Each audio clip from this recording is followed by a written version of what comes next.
So hey guys, welcome back to my channel. What if Naruto was teleported to the world of Olympians by Kyubbi and became the Pervy God Movie?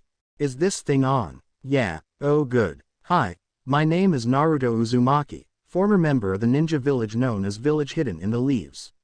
I suppose I could explain what the Leaf Village is to you, but all you need to know for now is that I learned most of what I know about fighting from there.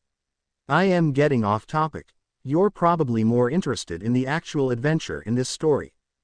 I suppose a good day to begin would probably be the day Pervy Sage decided to try adding a couple of new things to my training regime. Pervy Sage, otherwise known as Jiraiya the Toad Sage, had taken me from the village hidden in the leaves to be trained.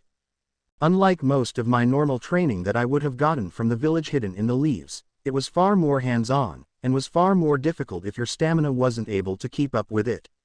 Trust me, even a stamina freak like me continually wound up lying on my bed each night wondering how I had made it back to my room.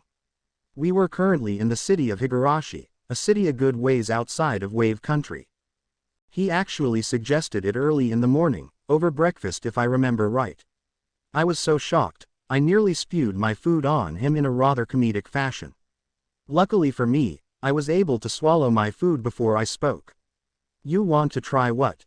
Pervy Sage sighed. I think the best shot we have at creating this technique is to draw on the Cubus chakra, in bulk. So we're going to test just how much power you can take and can control later today. It will be a learning experience, for both of us. I sat back, thinking it over. The technique that Pervy Sage had told me about sounded highly dangerous to use for any normal ninja. But, with the Cubus chakra powering it, it just might work. I grinned at him, a feeling of excitement coming over me. When do we get started? Pervy Sage chuckled, shaking his head. We'll have to do it later this evening, after your standard training. You seem to draw on the Cubus power best whenever you're a bit more tired from your usual activities. We'll also have to make sure that we make sure to keep our training away from everyone else. Just in case something goes wrong, for their safety and our own. I nodded to myself. Pervy Sage was still talking for a little bit, explaining the different exercises that we'd be going over. I am not really sure what half the things were. I was too busy thinking on how I was going to draw out more of the Cubus chakra. It was easy enough when I was asking for rent on any other occasion, but taking more could be potentially dangerous. Of course, don't let it be said that I shy away from a challenge. In fact, I was pretty sure that I was going to have fun trying to figure this out. It would only be later that I would look back and realize how stupid I am. As it was, I followed Pervy Sage out of the hotel we were staying at, my eyes quickly taking in my surroundings. Pervy Sage had kept me locked in my room for the past 2 days and had told me to read some books he had left for me. Since I had been exhausted from the previous months of strenuous activities, I felt that a few days of rest might actually be good for me. I am sure that my friends would laugh if they heard that. Me, actually doing what a teacher told me to do. And on top of that, reading books for reasons other than for fun would probably end up making them die laughing. As it was, I did actually learn some pretty cool stuff, but why he wanted me to read books on science I don't know. Did you read any of the books I left for you? Pervy Sage as we walked down the street. As I nodded, a small grin crossed his face. Good. Now follow me. He turned into a quiet little restaurant, which surprised me a bit. I was half expecting him to drag me off to one of his normal stopping points for research. We walked in, got a table for 2, and were quickly seated. Still confused, I gave Pervy Sage a confused look. He had a serious look on his face, one he only had during serious training and fights. Naruto, this is an important exercise, so pay close attention. I leaned forward, waiting expectantly for him to explain what the training was. However, he remained silent, acting casual as we were asked for our orders. As soon as our waitress had left, he glanced at me. How many men are currently in the room? I blinked. What? How many men are in the room? Okay, that's not exactly what I was expecting. Heck, it wasn't even connected to any of the books I had read. I turned around, trying to get a look at the people around us, only to be stopped by Pervy Sage. Without looking. I gave him a frustrated look. How am I supposed to know that without looking? Pervy Sage shook his head. A good ninja takes in his surroundings the moment he enters a room. You can never really know when someone is an enemy in our profession. You have to be cautious, and aware of everything. My expression turned into one of surprise. I hadn't really thought of anything like that, though that didn't really explain what that had to do with the books I had read. Grumbling to myself, I closed my eyes, trying to remember how many people had been on the room when we came in. Unsure of who was a guy and who was a girl, I threw out a wild guess. 4. Pervy Sage shook his head. How many employees are working right now? I don't know. How many couples? I don't know. What color was our waitress's eyes? I don't know. I was beginning to get frustrated with his questions. It felt like we were just going in circles. Pervy Sage sighed. We've got a lot of work ahead of us. We spent the next half of the day just doing that exercise. I got a bit better, now that I understood what I was supposed to be looking for. I still missed more than half of the questions, but I was certain that I was noticing a lot of the things I hadn't before. Not that I really paid much attention in the first place, but that was besides the point. Shortly after lunch, we went outside of the village we were staying in for strenuous combat practice. I'd been getting a lot better thanks to Pervy Sage's help, not that I planned on telling him that yet. He'd probably believe he hadn't taught me right because we hadn't visited the hot springs enough. Not that I would particularly hate going to the hot springs. After all, they are relaxing, and I am still a guy. Finally, as the sun began to fall behind the mountains, Pervy Sage decided that it was time to prepare ourselves. I tried not to cry out in relief.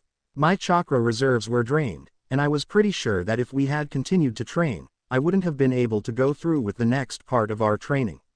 Then again, it was only due to my amazing stamina that I was able to keep moving for a bit.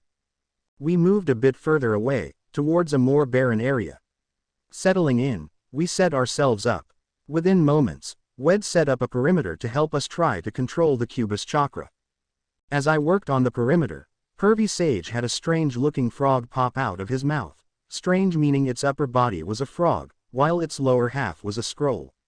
I am not joking, the scroll opened up with words and everything. After a moment of talking to the frog and fiddling with some of the words on it, he turned to me. I need to see your necklace. Why? I asked, confused by the request. The necklace he was referring to was the one that used to belong to the first Hokage, and that I had one from Tsunade, the first Hokage's granddaughter. It was my prized possession, and I didn't go anywhere without it. Pervy Sage had never asked me to take it off either, which is why I was confused by his request. The necklace is designed to keep the Kyubbis energy suppressed. Taking it off will help us release the Kyubbis energy. It should speed up the process, and help us achieve our goal earlier, he stated. I bit my lip in thought. I didn't really want to take it off, but if it was inhibiting my training. I didn't think twice as I took it off and handed the necklace to Pervy Sage. I needed to get stronger to bring back Sasuke, and nothing would stop me from fulfilling that promise. I would later reflect on that moment as the stupidest thing I've ever done. I am being serious, the stupidest thing, and that my opinion of being able to make unstoppable promises was wrong. Anything can be stopped. Even my unbreakable promises were no match for what was going to happen. Are you ready? I nodded. All right, let's try this out. He placed his hand on my seal, a strange feeling of dread and excitement rushing through me. Something big was coming. He gave it a small twist, like he was partially opening a jar, and took a step back. I looked at myself, waiting for the rush of chakra that I was accustomed to. Nothing happened. I looked at Pervy Sage, unsure of whether or not it had worked. I was just about to ask if I was supposed to feel anything when it happened. That old, familiar energy began to rush into me. Now, I've felt the Kyubbis chakra flow into me before, but this was different. Like the difference between a rock and a boulder, bad comparison, but I can better explain the size than the feel. Almost at once, I felt angry, similar to how I usually feel whenever I used the Kyubbis chakra, only it felt like it was growing. After a second, the chakra actually began to seep out of me and form around me in a fox shape. I was a bit surprised, unaware that this happened when I got a certain amount of chakra, but my attention quickly shifted to another fact. The energy was still gushing out. I growled at a second tail of chakra formed. I could feel the Kyubbi's presence growing in the back of my head, but I could also hear Pervy Sage speaking calmly in front of me, his voice just barely getting over the sound of my blood in my ears. "You're doing great, Naruto, just hang on." Easy for him to say. He wasn't the one with an enraged demon sealed in him trying to through him. Now I've been angry before, I've been pissed off before, but this was more rage than I was usually used to. I was pretty sure that I was seeing a couple of spots in my vision, though that may have just been me feeling tense. I could almost hear the Kyubbi's voice speaking to me now. And the energy was still coming. I clawed at the ground in a feral manner as the third tail slowly extended. I wanted to destroy everything. I no longer knew why I felt like that, I just wanted to see its destruction. A part of me knew better, the rational part of me, and tried to rein myself in, but I was pretty much fighting a losing battle. The anger was so satisfying, my hunger for power felt loosened, while at the same time suddenly wanting more of it. "Naruto, are you still okay?" Despite my enraged state, I managed a nod. "Do you want to continue?" I nodded again. "All right, be careful." More power rushed into me.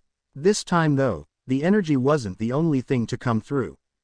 Almost like an itch in the back of my head, I could feel the Kyubbi's presence pushing through. It was so filled with rage, and so much power. I heard it whispering words I couldn't understand, not that I cared at the time. I couldn't really think all that straight due to the fact that I was seeing red, more angry than I had ever felt in my life, though that might just have been the Kyubbi's chakra I was seeing. Then the Kyubbi decided to take over. I don't know why I remember what happened next so vividly, but it was something that would change my life as well as haunt me. I saw through my own eyes, feeling like I was trespassing in someone else's mind and body. I saw Pervy Sage step back, realizing that something was horribly wrong. I wanted to yell at him to run, that he was in danger. But nothing came out. I had lost all control. The Kyubbi looked around, flexing my hands almost experimentally. I felt its nervousness, its apprehension, which confused me. What on earth could possibly make the Kyubbi apprehensive? And then it did something I never thought possible, or would have believed if I hadn't seen it with my own eyes. The Kyubbi went through a series of hand seals before slamming my hands on the ground. Watching in surprise and amazement, I watched as a large group of seals spread around myself, the Kyubbi in a manner similar to the summoning technique. Although, the seals were completely off. I mean, since when is there a horseshoe-shaped kanji? Pervy Sage seemed to think that something was wrong though, because he began going through a series of hand seals himself. I can only guess what he was trying to do, because I never saw what he did. The Kyubbi's energy disappeared into the seas that were now surrounding me. For a brief second, I thought it was over. Then, the seals rapidly rushed from off the ground and across my skin.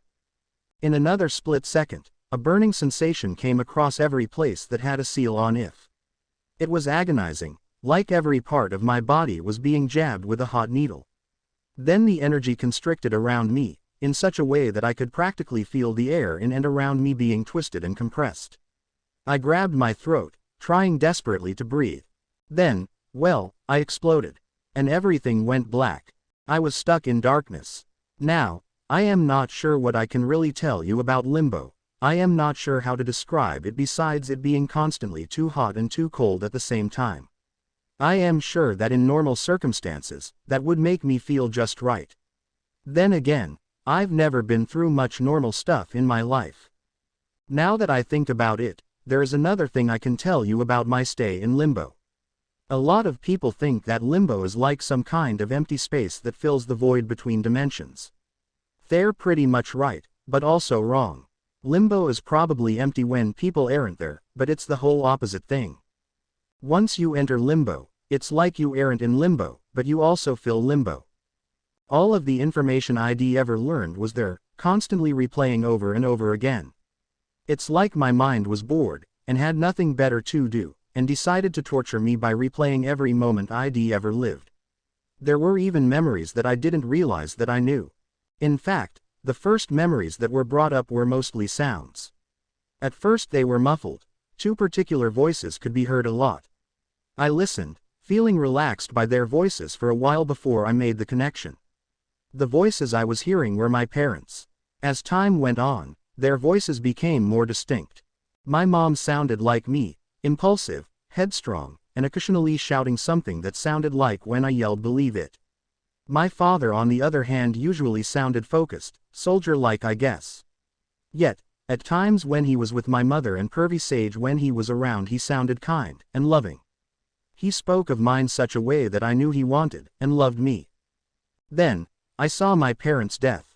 I watched a masked man take my mother, only to later see her crying face as my father left.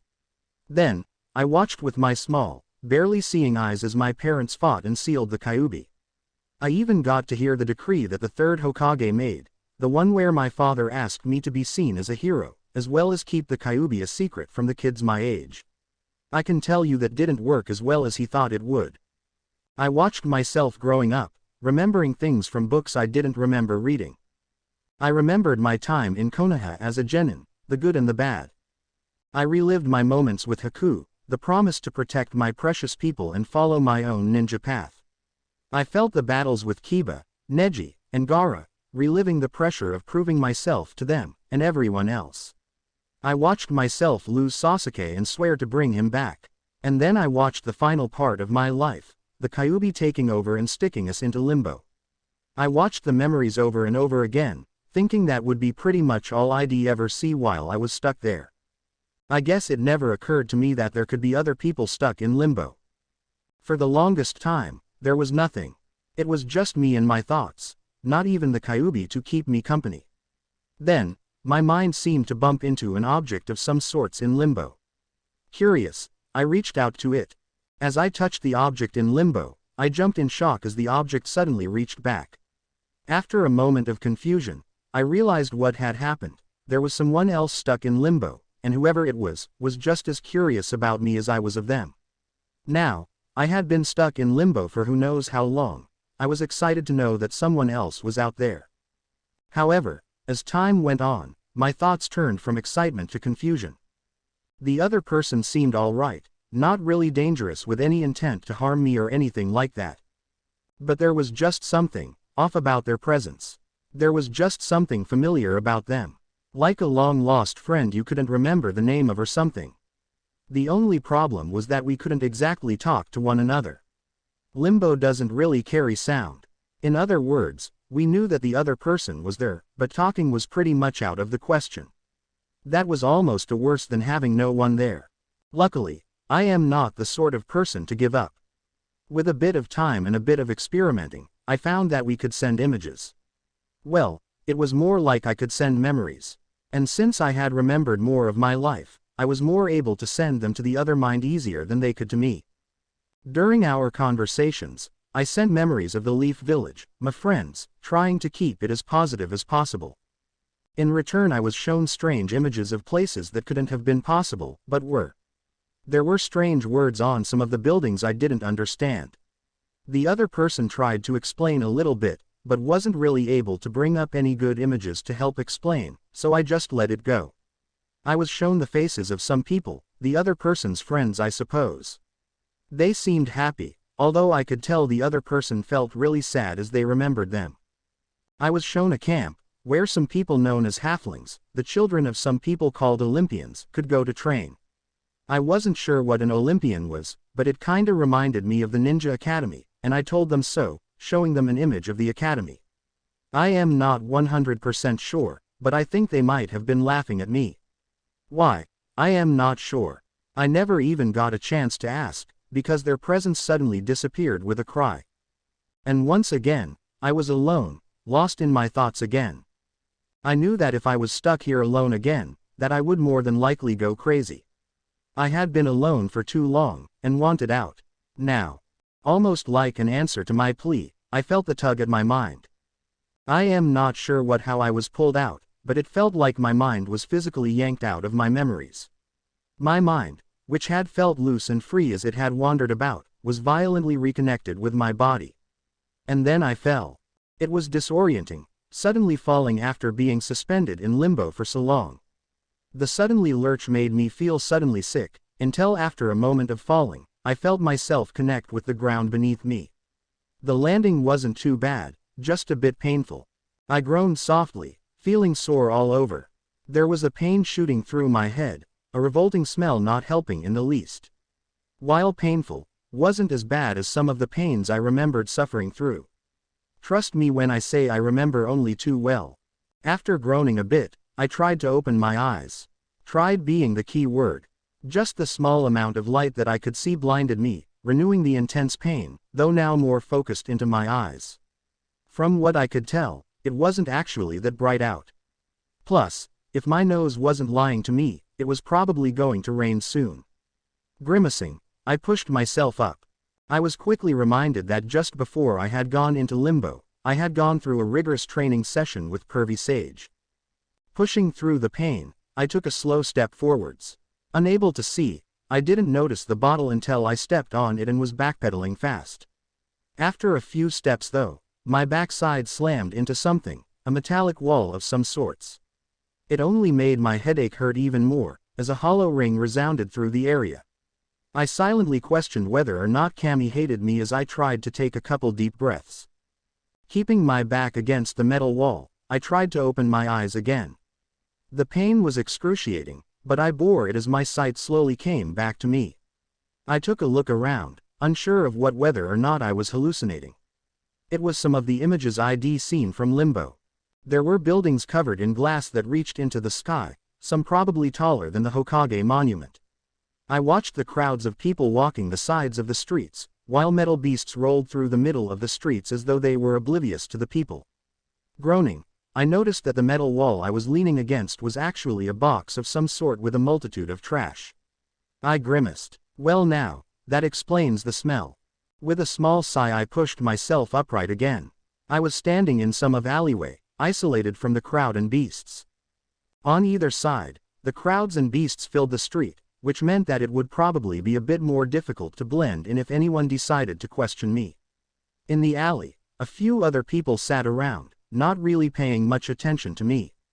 Except for this one guy who was probably a few years older than me who was looking at me with almost a hungry expression. Creepy. I glanced around again, trying to find something to give me some help. As I looked around, I noticed a piece of paper that was lying on the ground next to my surprisingly bare foot. I quickly picked it up, hoping to find something of value. Looking over the paper, I quickly became frustrated. The symbols on the paper were meaningless to me.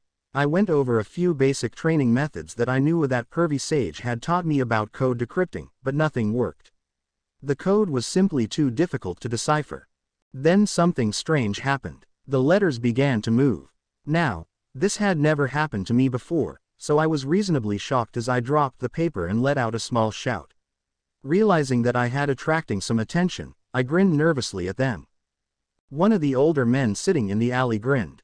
From where I stood, I could tell he was missing some teeth, and that those teeth were in serious need of brushing. First-time user. What? I asked, shaking my head in confusion. My ears were still ringing from the box, so I wasn't sure if I'd heard the man correctly. The man just chuckled as though he knew something that I didn't.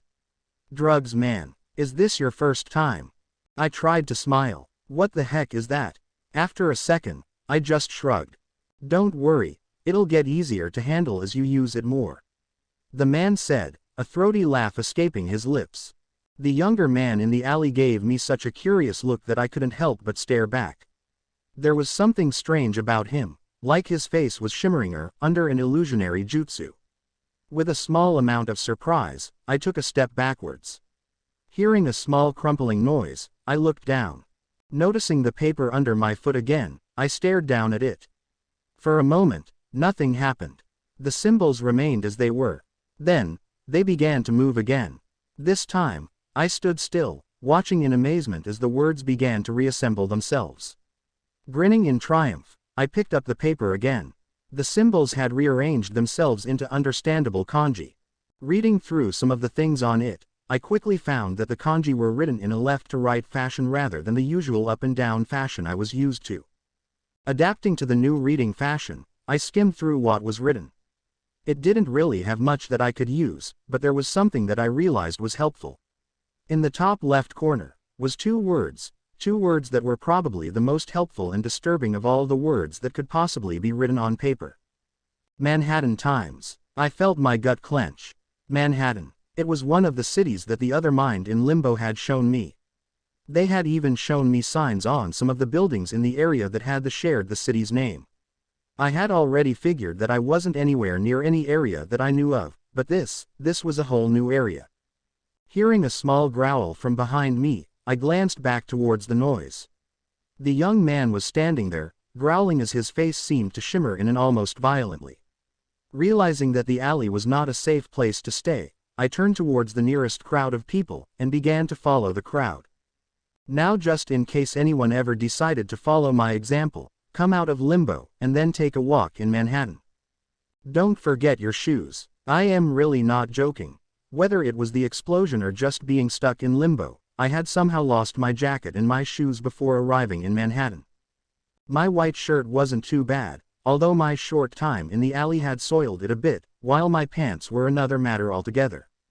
Unlike my shirt, my pants were ripped in several parts near my knees and the bottom part was completely frayed and falling apart.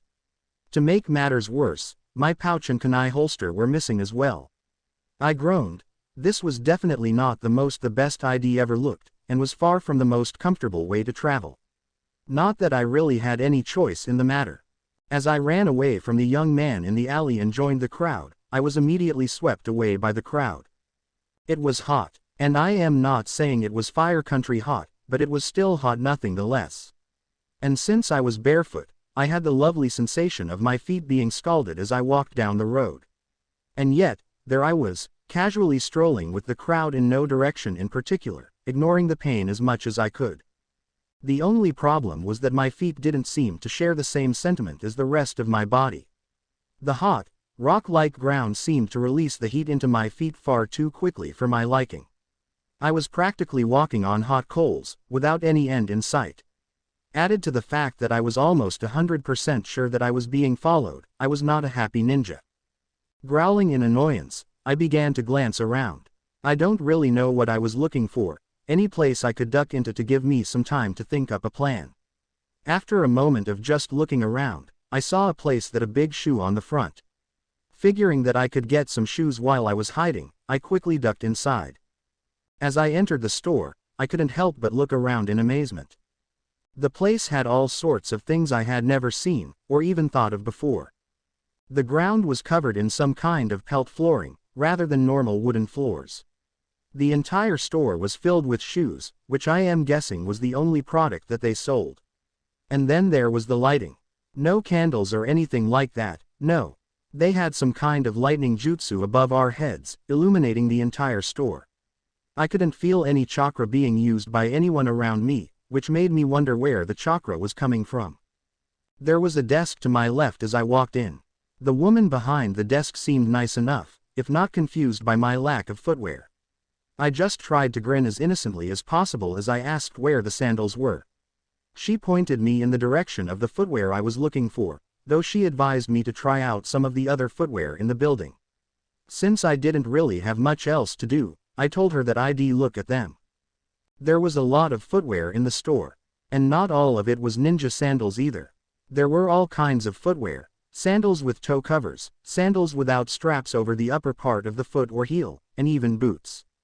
Grinning like a fool, I walked over to some of the different displayed shoes. There were a lot of them that were made of a material that I had never felt before, stuff that felt too soft to be useful in combat. I heard the young man from the alley enter before I saw him. He looked around the shop like he was looking for someone, probably me. I tried to pretend I was just a normal customer, looking for shoes like everyone else. There were a couple of other people who noticed the young man, but they seemed to ignore him, only looking at him for a moment. I glanced at him out of the corner of my eyes, noticing that as the shimmering faded out, only one eye remained. I blinked in confusion. Okay, I'll admit, I have seen some weird stuff as a ninja. There was a man who had 6 arms and another who could manipulate his bones into weapons, being some of the stranger people that I've met. So I wasn't really worried about that. What I was confused about was that no one else seemed to pay any attention to it, when for everyone else, it was clearly something that was not normal. Then I remembered the illusion the guy had put over his face, and put 2 and 2 together. Damn, not good, I whispered to myself as I moved away towards the back door. If this guy could create illusions, he was going to be a real problem for me, even with my knowledge of how to dispel illusions. I heard a low throaty growl, and made the mistake of looking up. Noticing the movement, the man shoved people out of his path as he forced his way towards me.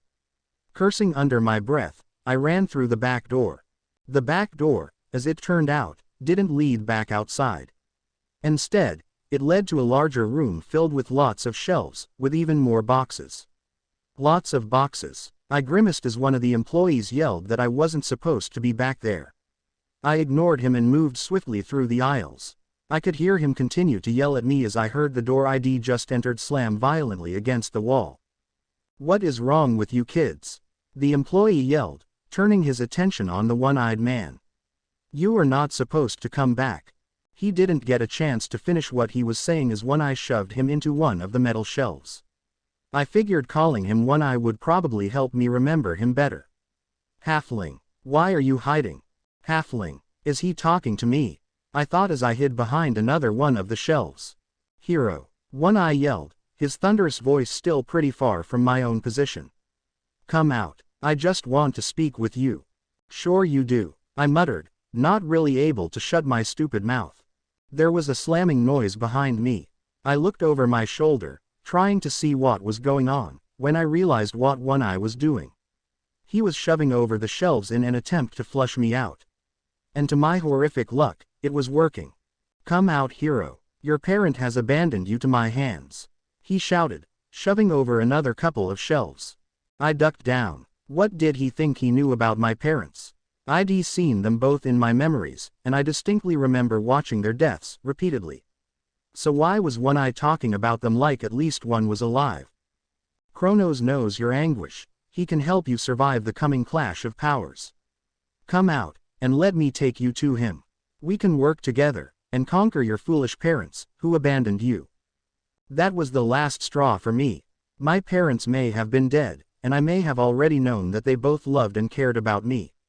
But when anyone thinks they can just talk about my parents like they knew them, and like they had just abandoned me for no reason, I couldn't help myself. With a loud roar, I rushed out from behind the shelf. I could see One Eye's grin as he saw me come out change in less than a second as I rushed him. Now, One Eye was a big man, but I had lots strength training and surprise on my side. I slammed into him going as fast as I could considering the short distance, and knocked him over. Apparently he hadn't expected this, because he didn't fight back for a moment. Unfortunately for him, that gave me the opportune time to pull myself up and punch him across the face. I continued hitting him, muttering curses about him and insulting his intelligence. One Eye apparently didn't like that, as he swatted me off him, slamming me into a large pile of boxes. "Why do you fight me, hero? Do you not understand what Kronos is offering you? He offers you a chance to get back at your Olympian parent, and prove your worth," One Eye said as he picked himself up. I shook my head. What did One Eye just say? Olympian. I remember hearing that word from somewhere, but my head was ringing for me to think clearly. Growling, I pushed myself back up, feeling surprisingly stronger than when I had gotten knocked down. I suppose the blood pumping through my veins was finally getting the adrenaline to my brain. "Don't insult me, or my family," I yelled, rushing him yet again. This time though, he was ready. Instead of taking the hit, he took a swing with his left arm, grazing me and sending me into another set of shelves. I growled, picking myself up once again. "You're strong, halfling, I'll give you that." Okay, I was definitely certain I'd heard that word before. That's why we need you. That's why we need your strength, your skills, to help us win this war. "I don't know what you're talking about," I said, spitting out a small amount of blood that had gathered in my mouth. One Eye gave me a surprised, but also slightly pleased look. "You mean you don't know? You don't know that there are others out there like you? That there are others with your gifts? Others out there, who are being plagued by monsters like me, none the wiser to the truth? And then there are the ones who are blinded by their foolish brethren who tell them that they will be safe at a despicable place such as Camp Half-Blood." I blinked. This guy was a monster. If he was a monster, I was very curious as to what other people were called monsters. "So you're a monster?" One Eye grinned. "Yeah, a cyclops, if you want to get into the names of things. I nodded. Okay, I get that. But I am not going with you. One Eye growled. Why? Do you not understand what I am telling you? No, I get it. You're telling people that their lives could be better, by telling them to join the people who hunted them down. I said as I felt my glare hardening as I stared him down. One Eye laughed. It was not a pleasant laugh. Then you will die. One Eye rushed forward, scowling. I leapt over him, watching as he fell over the shelves that he had previously knocked me into. As I landed, I shoved myself back towards him, leaping with my elbow leading. As One Eye tried to push himself up, I slammed into him, knocking him back into the shelves. Moving as fast as I could, I wrapped my arm around his neck, squeezing for all I was worth. One Eye apparently realized what I was doing, because he tried to stand up. However, I just squeezed harder, stopping him from being able to move so freely. He tried to swat me off of his back, but I just pressed myself closer to his back. I even felt him try and roll over. I shoved my foot against the ground to stabilize myself and stop him from moving at the same time. Finally, after a couple more seconds, he was finally out. I stood up slowly, uncertain of whether or not he would stay down. I've had plenty of bad experience with people not staying down the first time me or anyone else knocked them out. I knew that if I didn't make sure he was down, he would get back up, stronger than before. Luckily, it didn't look like One Eye was getting up anytime soon. I looked down at One Eye, thinking over some of the things he had said. Head definitely called me a halfling, said something about me having an Olympian parent, and talked about a place called Camp Half-Blood. All things that I had already heard of. From Limbo. Growling in frustration, I took a deep breath. I scrunched up my face, trying to remember what I'd learned about Camp Half-Blood. After a couple of moments, a specific memory came to mind, one that gave me directions on where to find the camp. A grin crossed my face as I turned around. I almost lost it as I nearly tripped over a box that had slid right behind my feet. Glaring down, I just about kicked the box away when I noticed something. They were some kind of heavy-duty boots. Bending over, I pulled them out. Not bad, I thought. They looked like they could take some heavy use, and dish out some painful hits should I need them to. I pulled them on, my glare returning to a grin which widened as I wiggled my toes in the base of the shoe. Just my size. As I tied the string that was laced through, which helped tighten the boots on my feet, I couldn't help but think that maybe, just maybe, my luck was getting better. Maybe Cammy had decided to give me a break. As I walked out of the store, and back into the rain, I swore I heard the faint sound of a girlish laughter.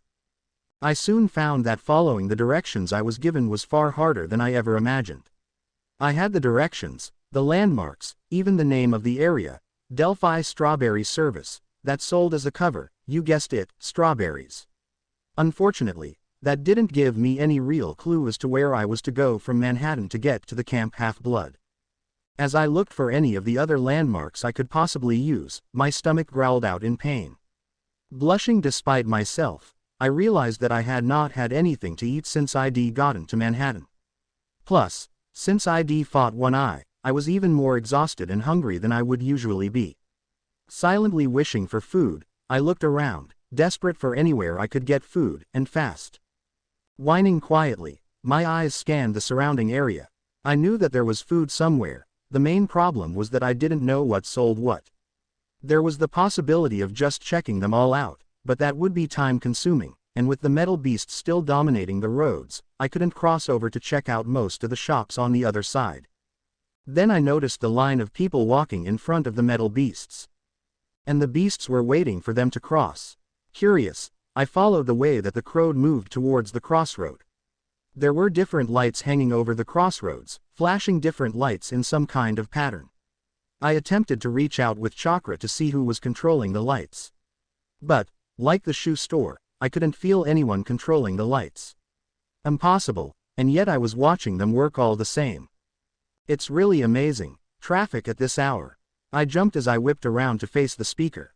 I was surrounded by so much noise that it was difficult to really know when one single person was attempting to follow you. This had been frustrating me for a bit before, but I had tried to ignore it because I was hungry, not the best thing to do. But can you really blame me? I was hungry. Facing the speaker, I gave him a quick once-over. He was a middle-aged man with an athletic figure, slim and fit with salt and pepper hair. He had black curly hair, with pointed sort of ears, and a sly grin.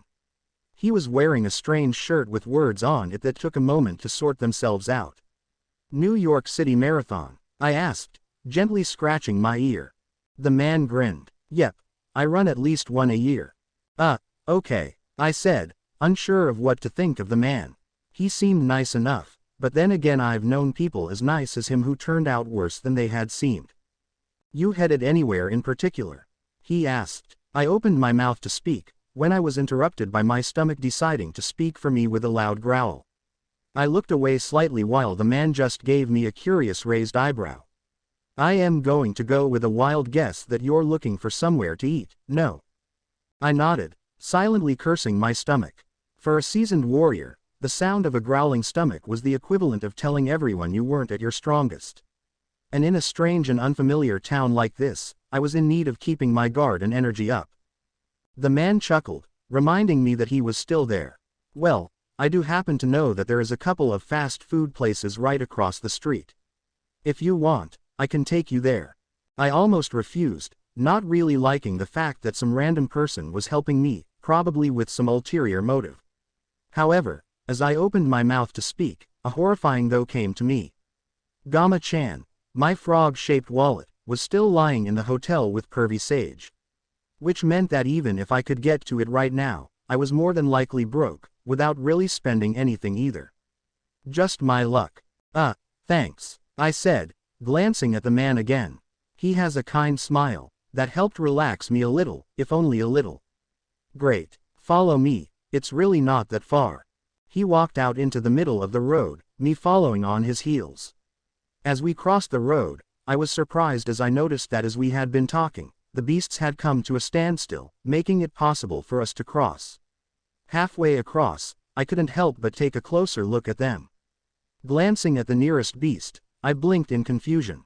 There were people sitting inside of the beasts. Shaking my head in confusion, I hurried after the man who'd already made it across the street. Falling into step with the man, I took another look around.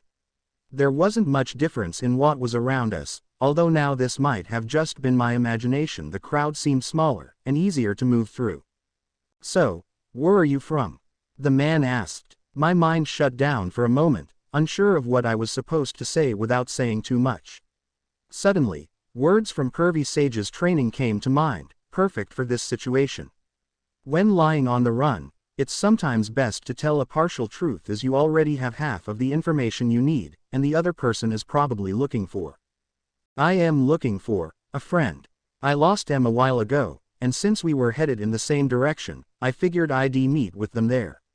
I said, silently congratulating myself on my quick thinking. I scratched the back of my head nervously, wondering if he'd buy it. Ah, so you're a traveler. That's cool. We get a lot of people like that here, the man said, nodding as though he'd just understood something. He was about to say something else when his pocket suddenly began to shake. He gave me a sheepish look as he pulled out a small box. Will you excuse me a moment? I have to take this. I nodded. What the heck is that? I thought as I watched him fiddle with the box for a moment. He muttered something into the box, acting like he was actually having a conversation with it. After a moment, he sighed and put the box back into his pocket. I am sorry, but I must go now. No, that's fine, go right ahead, I said, relieved to hear that he was leaving. He was just a little strange for my tastes. Well, before I go, I should probably give you this. As he spoke, he pulled out a backpack from behind himself. Funny, I don't remember him having that before, I thought as I hesitantly took the bag from him. It looked normal, I suppose. A single strap that went over my left shoulder, a single pouch full of some stuff, pretty basic. But the thing that made all my suspicions leave in seconds was when I noticed the bag's color. It was a nice bright orange. I decided to reassess my opinion of him. This guy was awesome. Grinning like a fool at the surprising gift, my training decided to remind me of reality. There are very few people who will offer you gifts for free. Why? The man shrugged. I don't need something like that, got enough to carry as it is. Besides, I am certain you'll have more need of it than I will. I looked over his face, trying to look for something, anything out of place with his words. He had a kind, yet knowing smile. I've only seen smiles like that from the old man before Head died. Unable to sense anything out of place, and figuring I would need the bag, I shouldered the pack. I adjusted it to get it to feel right before speaking again. Thanks. No problem. There's some useful stuff in there, but if you ever run into a situation where you need to get out of trouble, just tell the bag to open in your language. And just to be safe, do be sure to tell it to close when you're done. Everything should stay with you that way. I blinked. What? Oh, and I almost forgot. He reached into his pocket and pulled out something that reminded me a little of Gama-chan, only in folded leather. Bad habits are hard to break. Sorry for taking this. I'll see you later, Naruto. I took the object from him, peeking inside. In the folded leather was a bunch of green paper, a piece of paper with the words "bus pass" on it, and a piece of plastic. Curious, I took out the piece of plastic, turning it over in my hands. After turning it for a bit, I noticed the difference in the two sides. One was blank while the other had some writing in it. Looking over the writing side, I felt my blood freeze over. It had a picture of myself with some words saying I was from Leaf Academy. I looked up, wanting to question the man. However, he was gone, probably melded into the crowd. I looked at the spot where Head just stood, a shiver running up my spine. Head called me Naruto, even though I hadn't told him my name. Trying to shake off the uneasy feeling the man had left with me, I walked into the nearest restaurant, a place called Burger King. Glancing around, I began counting. Despite no longer being with Pervy Sage, I figured that I would need to keep practicing what Head taught me. It had definitely was a simple enough thing to practice, no chakra necessary. There were at least 5 employees that I could see, info I didn't see the point in knowing. There were 6 men, 2 with families, a young teen sitting in a corner with a pair of strange-looking crutches nearby wearing a weird hat, and 3 others in similar brown jackets standing around somewhat suspiciously. 3 kids, 2 different aged girls and 1 boy, were trying to run from their parents' grasp.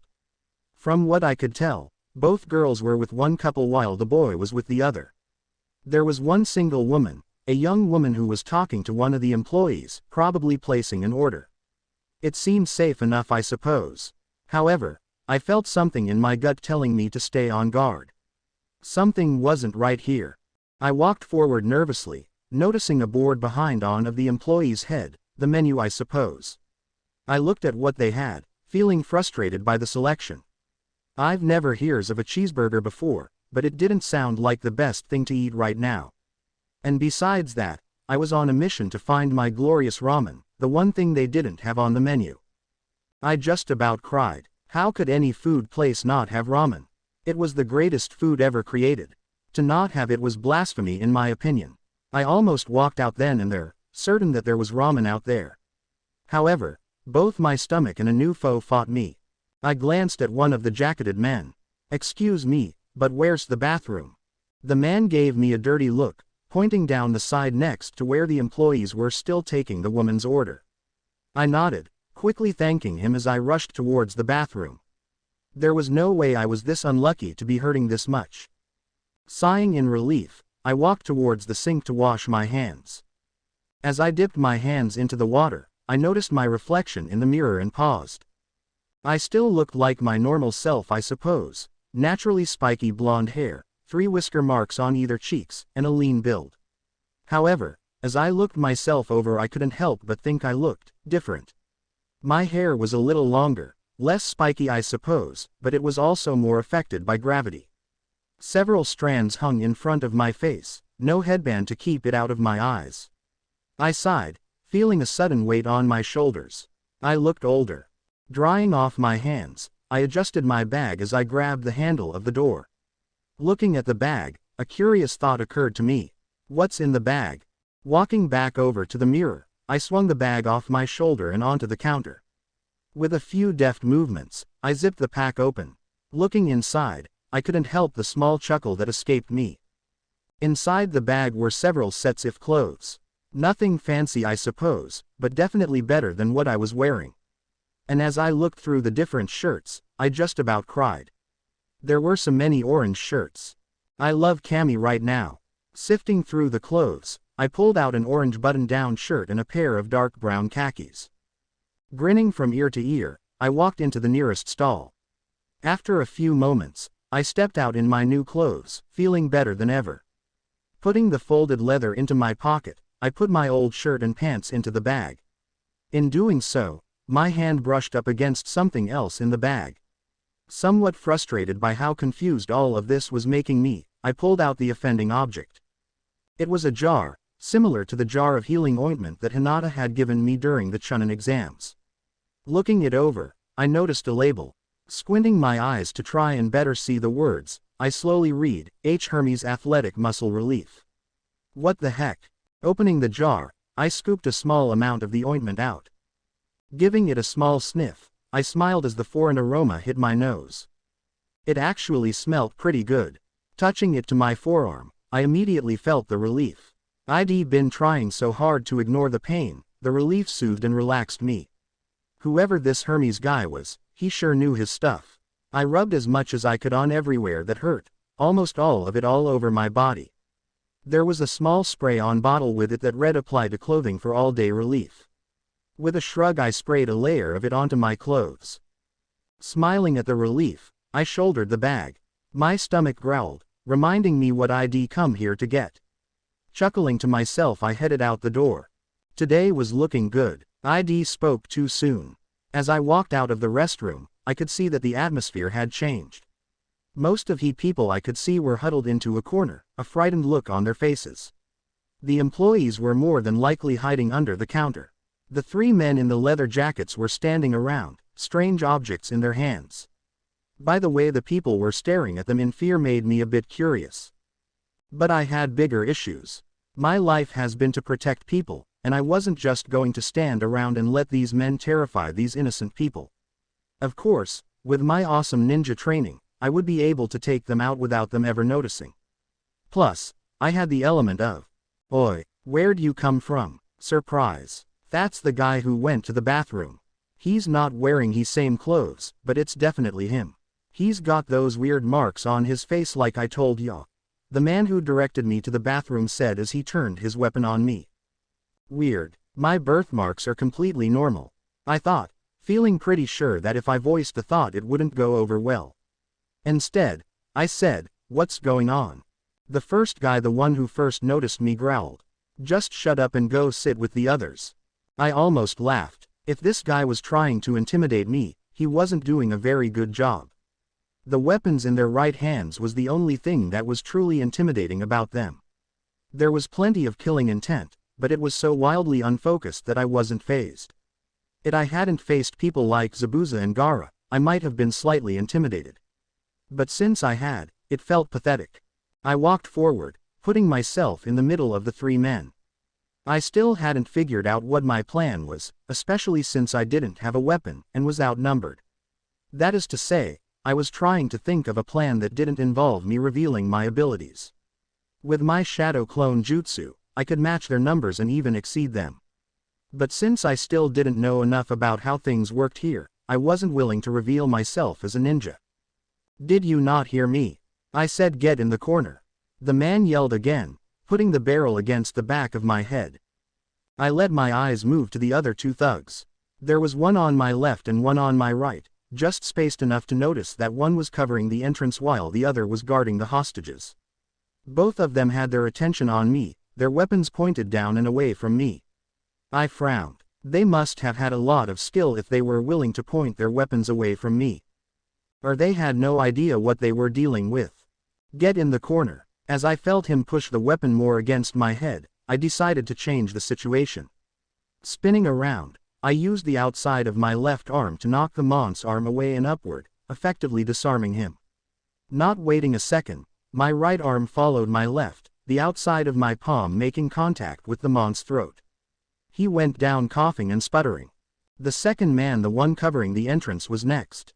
He tried to bring his weapon level with me, but only got halfway as my foot connected with his face, knocking him onto his back in a way that looked rather painful. His weapon flew out of his hand, the longer barrel portion sliding into my hand. Continuing my turn, I brought the handle of the second mont's weapon down between the third mont's eyes. He apparently wasn't keeping up with everyone else, because he had a second to look at the weapon cross-eyed before it collided with his skull. With that, all three men were incapacitated. All this happened in 5 seconds. Dropping their weapon, I looked at their crumpled forms. I'd hit pretty much all of them in the face, and had knocked 2 of them out. The first man that I'd hit was no threat yet, as he was still trying to catch his breath. He seemed to be looking for something, his weapon I guess. I didn't see it either, and glanced around for it. "Don't move," a voice yelled. I glanced towards the voice, wondering if I'd missed on of the assailants. However, it turned out to be all right, as it was the other teen who had picked up the first mont's weapon and was pointing it at the man. I noticed his shaking hands and realized that he wasn't a warrior. But he was still acting to protect everyone. I could definitely respect that. My stomach let out another rumble, turning a few heads. I scratched the back of my head nervously. I know this is a bad time, but could I possibly have some food? As it turns out, beating up people does in fact has a few rewards. I ordered a dozen of those cheeseburgers since it would be the best I could get under the circumstances. As I realizing that the green paper in the folded leather was money, I began to rummage through my pockets to heave my money out to pay. Before I could get it out though, the boy's father stepped forward and paid for it. When I asked why, they told me that I helped to keep their family safe. I sat down at one of the closest tables and took out one of the cheeseburgers. I quickly unwrapped and shoved the thing into my mouth. I am not sure if it was from hunger, or just trying to get the first bit over with. I was immediately grateful though, as the taste hit my tongue. It wasn't ramen, but it wasn't half bad either. Within a moment I had gone through close to half the burgers. As I was about to dig into my 6th, I felt a small tug on my shirt. I glanced down, seeing the little girls looking up at me with big smiles on their faces. "Thank you, Mr. Hero," they said as they handed me a piece of paper. Confused, but happy to see that they were happy, I smiled. Opening the paper, I saw their attempt at drawing me standing on the 3 bad guys with an arrow explaining who was who. At the top were a few words that were obviously thanks. I couldn't tell because the words stayed as they were. "Is that me?" I asked, acting confused. "Nah, can't be. I don't look that cool." "No way, you were even cooler." The young boy suddenly popped up and said. He had a grin from ear to ear, and eyes as wide as, well, the cheeseburgers. I scratched the back of my head nervously. "Thanks. I was just doing what anyone else would though." "Yeah, but you were all, pow, bang, slam," the boy said, trying to mimic what I'd done. The girls giggled, the younger of them trying to follow along. The boy looked back at me. "I mean, they were going to shoot you. Weren't you scared?" "Shoot me? Is that what those weapons do?" I thought, shaking my head. I didn't have time to be scared. People could have been hurt if I didn't do something. The boy's eyes widened, and his mouth dropped. I thought I might have said something wrong. So cool. Or made myself into a role model all over again. "John, come on, we've got to go," the boy's mother called as she and his father got their stuff together. But Mom." "No buts, now let's go." The boy turned to me. "Bye, Mr. Hero." Bye, John," I said, watching the boy run off. I felt a small pain in my heart as I watched them. Living in my memories gave me enough images to picture what I would have looked like if it were me running to my parents. It hurt, even though I was glad to see them. A shadow suddenly loomed over me. I glanced up to see the teen standing over me. He looked a bit uneasy as he spoke. "Hi." Hi." He motioned towards the seat across from me. "Do you mind if I sit here?" "Sure." He sat down, fiddling with his fingers nervously. Hi. You already said that." I chuckled. "Oh, right," the teen said. He scratched his cheek, nervousness practically oozing off of him. "So, where are you headed?" "Maybe I don't know much on being socially acceptable, but I am pretty sure people start with introductions." Shrugging, I just decided to answer his question. "I am headed to Delphus Strawberry Service. Heard there were good strawberries there. By the way, the name's Naruto." "Billy," he said, looking a bit better. Then, he suddenly stiffened, looking excited. Did you say Delphus Strawberry Service?" Okay. Weird reaction, I thought. Yeah, why? And no reason, he said, almost falling off his seat. I just so happened to have gotten some work there this summer. Cool. You wouldn't happen to know how to get there from here, would you? I asked, feeling excited myself. His energy was surprisingly infectious as I found myself grabbing the rest of my burgers and heading towards the entrance, Billy right besides me. It's pretty easy. In fact, if you have some money, we can be there in a half hour. Billy said, using his crutches to propel him forward in a strange way. I had thought one or both of his legs were broken, but he seemed fine to me. Okay. I stopped at the edge of the side road, watching Billy wave down a yellow metal beast. There was no way all this was happening. I need shoes. Monster shows up and I get shoes. My clothes need replacement. A guy gives me a bag with clothes. I need food. I get treated to lunch after beating up some thugs. And now I was getting a ride to the place I was trying to go to, and had a guide to show me where to go. I heard a small, girlish laugh behind me. I glanced behind myself, seeing nothing there. And yet, I knew someone was watching me. There was laughter again, as Billy waved me over to begin our trek to Camp Half-Blood. The ride was rather uneventful. When the man in front asked where we wanted to go, Billy just told him. The man tried to refuse, but when I handed him some of the bills from my pouch, ones with a balding man pictured on them, he stopped talking and drove. I didn't enjoy the ride. We were moving fast enough for sure, but we had so many near run-ins with other beasts that I was certain we'd crash. But somehow, he wove through them without too much trouble. As we got out of the city I realized that it would have been easy to get there. In fact, I probably could have made it without Billy's help if I'd figured out I could hitch a ride. Not that I didn't want to travel with Billy, he was definitely nice enough to be around. He just seemed to be too excited for going to work, kind of like how Lee might react to training. I munched on my last burger as we rolled to a stop, and I was surprised I could still eat anything considering how nauseous I felt. All right boys, this is as far as I can take you. Any further is private property, the driver said as he stuck his head a little ways out of the window. You sure your friend was coming here? I nodded. There was no doubt in my mind that this was where I needed to be to get some answers. Smiling to the man, I gave him a little wave. Yep, this is it. Thanks for the ride. All right, I'll see you then. Glancing towards the camp, I noticed that Billy suddenly seemed far more nervous than he had a moment before. He was muttering something under his breath in a language that I didn't understand. I only caught a part of it that I could understand. Grover's luck. What's that? Billy seemed to tense up at that. Glancing up he tried to chuckle lightheartedly, though it sounded more like he was trying not to choke.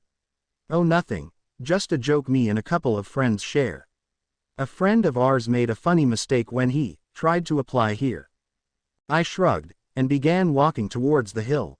Billy walked up next to me, making a claw-like gesture over his heart with his hand and thrust outwards.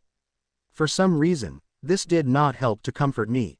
If anything, it made me think that something bad was definitely going to happen if he felt the need to make a warning gesture like that. Speeding up a little more, I tried to ease both of our worries. So, what do you think you'll be working on here? Billy glanced up, a look of confusion on his face. What do you think you're going to be working on up here?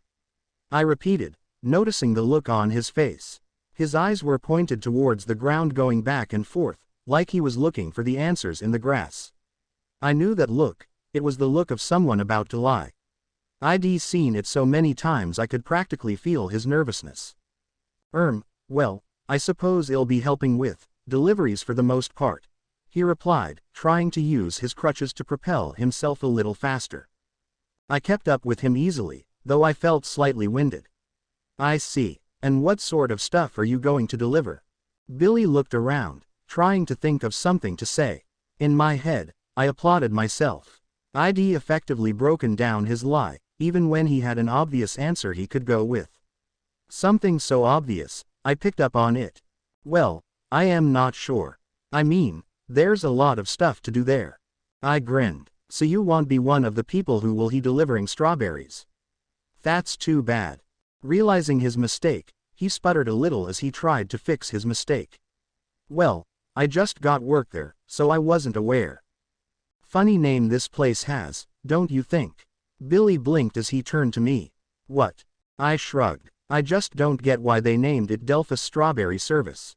Oh well, you see, Delphi is referring to the oracle, like the Oracle of Delphi from Greek mythology.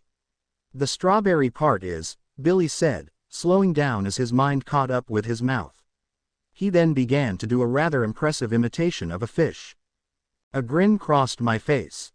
I had never realized that teasing people was so much fun. I kind of understood why Kakashi joked about why he was late. We had a funny reaction every time.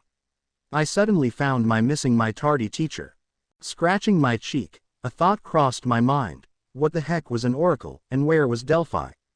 I also felt a little uneasy as I saw his expression. As I watched him recover, I realized that my face was generally made into a similar face, usually after ID said something stupid, and was getting hit by Sakura. I grimaced at the thought of her.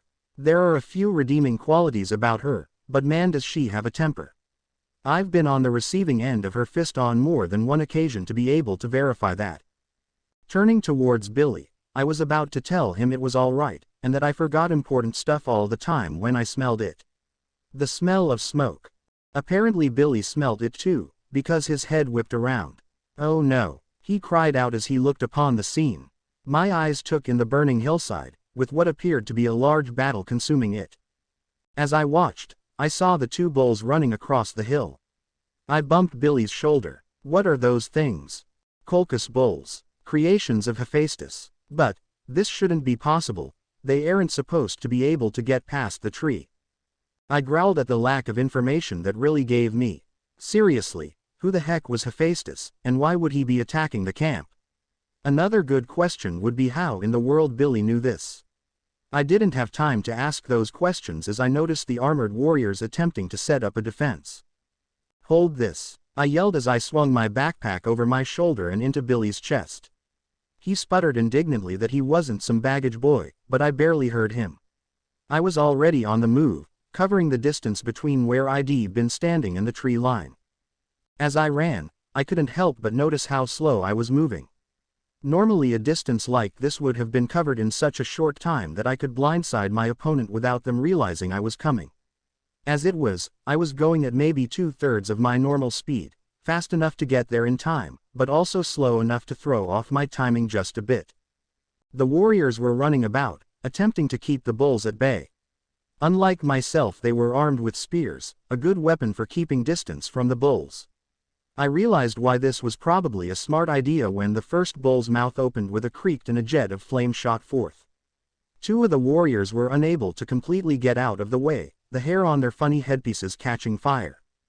Growling, I leapt upon the nearest bull. While I was actually aiming to jump more over it, I slammed into it, hanging onto its back for dear life. I could feel the heat of the bull beneath me, but was easily able to ignore it. Holding on the other hand, was not as easy. The bull's red eyes glanced at me momentarily, the only indication of what it was about to do. A second later, it threw itself about, bucking and running in circles as it attempted to dislodge me. I slammed my hand into its back, denting it slightly as well as giving myself a handhold to use to hold on. Then again, it didn't really help me as I was thrown from the bull's back. Rolling to my feet, I growled at the bull. The bull turned to me, giving me what I supposed was a glare. I couldn't really tell since its red eyes seemed to be glaring non-stop. It bellowed, a jet of flame shooting out and enveloping me. I closed my eyes, feeling the flames wrap around me. Gritting my teeth, I led upwards. Once again, I overestimated my strength and wound up plowing through the flames and rolling next to the bull. Not one to complain during an intense battle, I interlocked my fingers and swung at the bull's face. Look out, behind you. I hesitated, my swing going wide as I turned to look behind myself.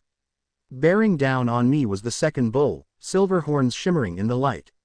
Cursing softly, I spread my feet a bit, preparing for impact. I quickly realized this was a stupid idea, but was unable to do much else as the bull was mere feet away, the other bull having run a short ways away to position itself better. Taking a deep breath, I slammed my hand into the top of the bull's horns. This forced the bull face first into the ground, and unfortunately, its body decided to follow. I winced as the bull slammed into me, nearly breaking a few bones as it rolled over me. The wind knocked out of me, I struggled for breath. My silent victory of being alive was short-lived as the pounding hooves of the other bull quickly approached. Well, I suppose this is it. Damn it, I can't believe that I lost to a freaking bull. However, these thoughts were forced from my mind as something grabbed my legs and gave a sharp pull. I looked upwards, seeing the bull's hooves just barely missing my face as it plowed on by. That was too close for comfort. I sat up, looking at my savior. He was younger than I was, maybe 13 or 14 at the most. In one hand was a strangely crafted sword, the likes of which I'd never imagined.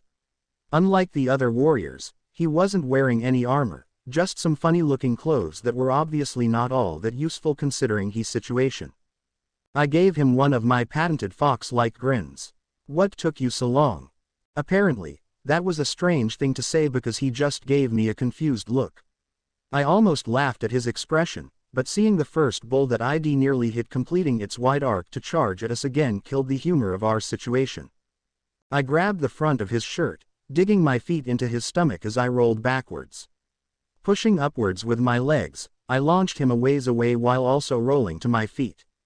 Glaring down the bull, I felt a sense of apprehension. There was no way I'd get out of this one without a scratch. "Tyson, help them," a girl suddenly yelled from behind me. "Can't get through," a boy's voice, sounding as though they were struggling with something. I thought, unable to glance away as the bull was closing in on me. What was holding the warriors back? They had more than enough strength to help last I'd seen of them. The girl said something I didn't quite catch as there was a thundering noise around me.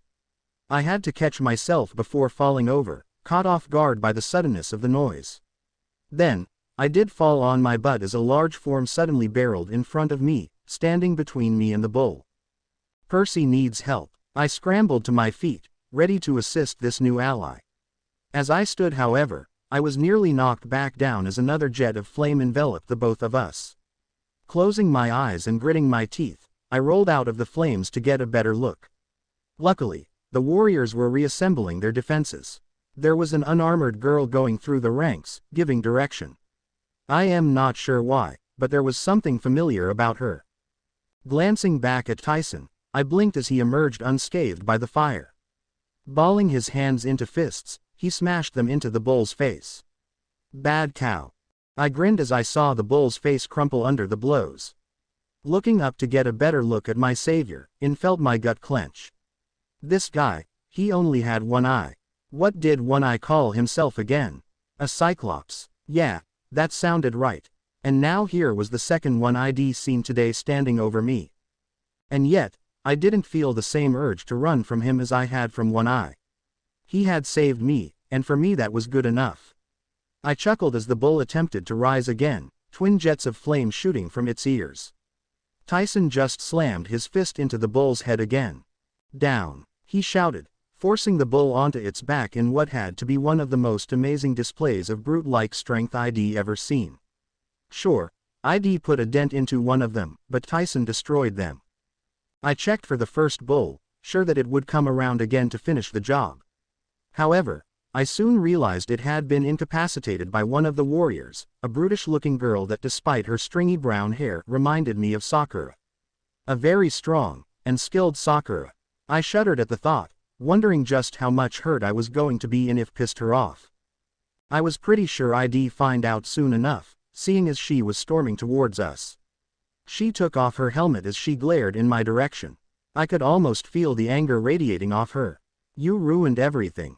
"Sorry," I said, wincing slightly as I anticipated getting hit. She gave me a curious glance before pointing towards the first boy that had saved me. "Not you, him." "Oh," I muttered. I am not really used to not being on the receiving end of an angry woman's wrath. I decided it was much safer than I'd thought. "Nice to see you too, Clarice," the girl next to the boy muttered. I hadn't realized she was there. Then that feeling of confusion returned. Where have I seen her before? "Don't ever try and save me again, Percy," Clarice yelled at the boy. Percy, air quoting save for some reason. What kind of names were these? Seriously. Hermes, Billy, Clarice, Tyson, Percy, it's like listening to a foreign language. Clarice, you have wounded campers, the girl said. I rubbed my head, feeling a pain rising in my head. I know my memory's bad, but this is ridiculous. I haven't even met her before. Clarice looked like that made her lose steam, still giving him a glare as she stormed off. I watched her leave, raising an eyebrow at her actions. She was definitely a leader of some sort, but her anger at Percy's interference seemed a bit misplaced. Wouldn't another set of people be helpful? Especially against fire-breathing bulls. You're alive, both of you. I am sorry. Came to help. Disobeyed you, Tyson muttered. I turned back towards Percy, noticing his surprised expression. I shrugged. It was just a little fire. The girl glanced towards me, shaking her head. That wasn't normal fire. Any normal person would have been incinerated by the flames the moment they came into contact with them. I shrugged again. I am not really normal. She kept shaking her head. No, not even children of Hephaestus are that fire resistant. You have to wear Media's sunscreen SPF 50,000 if you don't want to get burned to a crisp. Huh, the only stuff I've put on was some muscle stuff made by someone named Hermes. I said, scratching my head as Percy and the girl shared a look. Is it really that surprising that I came out of that unscathed? Muscle stuff, the girl asked, suddenly looking thoughtful. Do you still have it? Yeah, let me just get it out of my... I reached for my shoulder, suddenly missing the familiar weight of my backpack. Glancing around, I noticed Billy running over to us, my backpack strapped to his shoulder. I waved him down. Billy, I need to see my backpack. Billy grinned as he approached us. Aw, man, that was amazing. You just rushed down here with no thought, no plan, and you came out completely fine. I should have known that I was right to bring you here. You're so strong, you. Billy, bag, I said, trying not to soak in all the praise he was giving me. What? Oh right. Billy took my bag from his shoulder, his grin never leaving his face. I took the bag and handed it to the girl. She unzipped it and began rummaging through my stuff. I suddenly felt a bit uncomfortable about her looking through my stuff, and made to take the bag from her. However, as I did so, she pulled out the ointment jar. Turning it over, her eyes darted about it. After a moment, she let out a frustrated sigh. Curse my dyslexia. I can't tell what the ingredients are. Billy took it from her, looking over the side that the girl had been attempting to read a moment before. That can't be right, he muttered, looking at the front side again before turning it over again. Half of the ingredients in this are in Media's sunscreen 50,000. The girl nodded, a look of relief on her face. Okay, that makes sense. But what about Tyson? There's no way he was able to put any of that on before the fight. How did he survive the flames? Percy asked, glancing towards the larger boy. As he stared at his face, a look of realization crossing his face. Tyson, you're a cyclops, the girl said. And a baby by the looks of him. That's why he had a hard time getting past the boundary, unlike the bulls. Time out, I said, getting everyone's attention. What boundary? The boundary that was established by Thalia's tree, the girl said, shaking her head. I can't really explain it to you right now, but... I wasn't really listening to her anymore. My eyes had immediately become drawn to the particular tree that she was talking about after Shed said that name. Thalia. Rubbing my forehead to alleviate some of the pain in my head, I found my eyes following along the imaginary boundary line. I remembered the outside portion of Camp Half-Blood, but nothing about the inside. Gazing at the pine tree, I noticed that the needles on the tree were a yellow, sickly color. Around the base of the tree were small piles of dead and fallen needles. A short way up the tree, I noticed that there was green ooze coming from the tree. Why is the tree so important? I asked, glancing back towards the girl.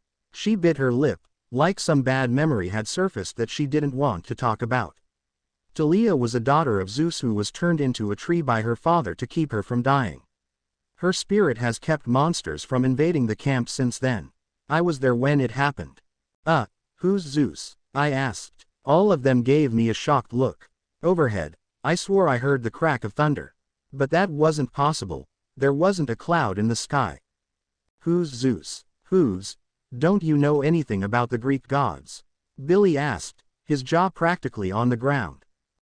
No, I said, glancing between them.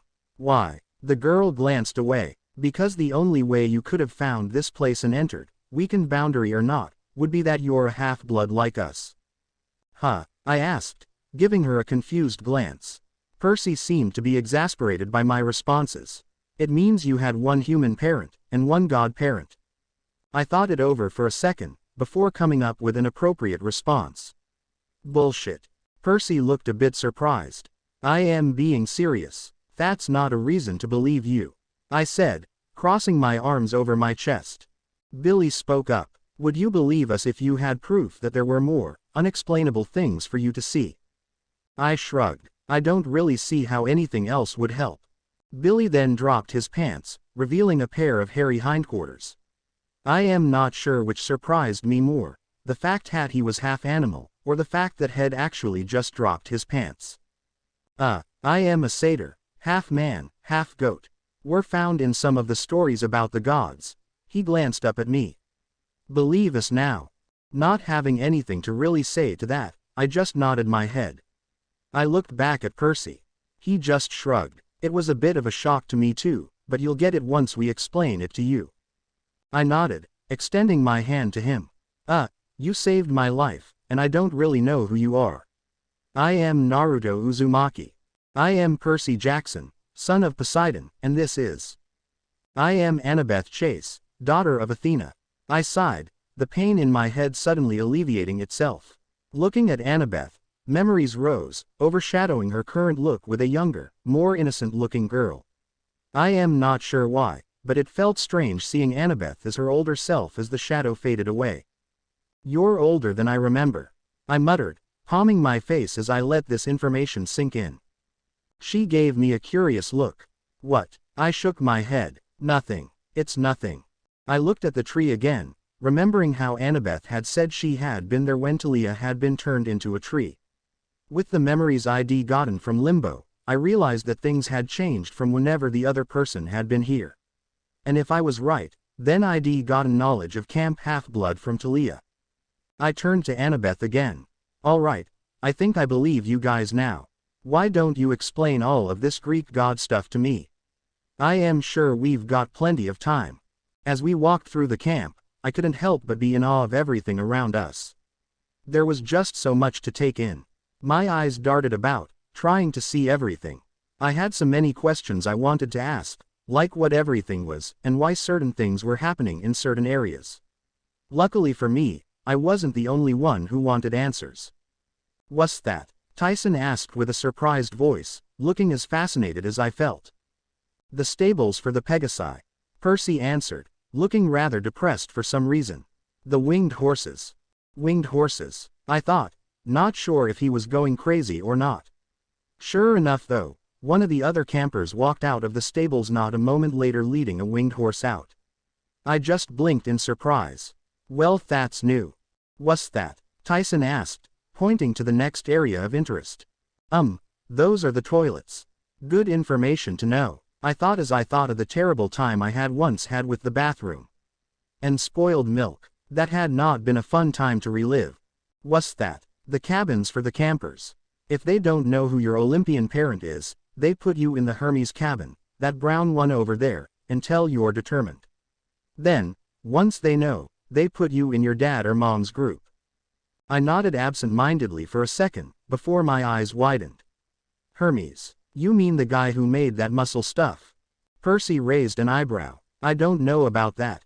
Hermes is the god of travelers, which is why undetermined kids get put there. But, why is his name? Sometimes, mortals use the names of the Olympians for their product. Annabeth said, a small smile crossing her face. It's a name that they're familiar with, and it sometimes helps the product. But really, the gods need mortals to remember them. It helps keep them alive. I scratched my head in confusion. I am not sure I get it. Annabeth shook her head in an exasperated manner. Well, explain later. Tyson poked me on the shoulder. You have a cabin. I chuckled. We'd only known each other for maybe a few moments, and I already knew that me and Tyson were going to get along just fine. He reminded me of myself and Konohamaru, innocent but with a lot more strength than people expected. No, Tyson, I just got here. Today is my first day, just like you. Tyson smiled a very toothy grin. Oh, I get it.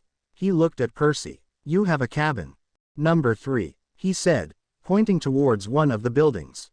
I looked towards the cabins, really noticing them for the first time. They were lined up in AU formation. One large one was in the center with 12 others on either side. The one that Percy was pointing to was a gray building that was made of some kind of stone that felt nostalgic. If I remembered right, I'd seen similar stone for the bridge that Tizuna had been building when me and my team had gone to help protect him.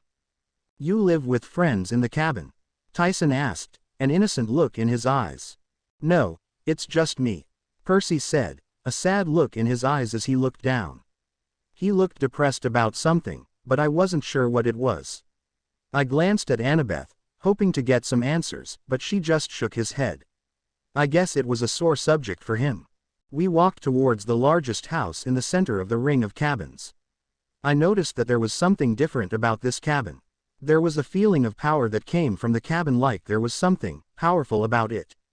As we walked towards it, I looked around the campgrounds, noticing a strange feeling in the air. I could tell that they were anxious, but there was something else. Resentment, anger, even a bit of frustration. While the anxiousness was to be expected, I was mildly curious about the other emotions. Or better yet, how I could feel all the emotions. I mean, this was not something that I should have been able to notice in normal situations.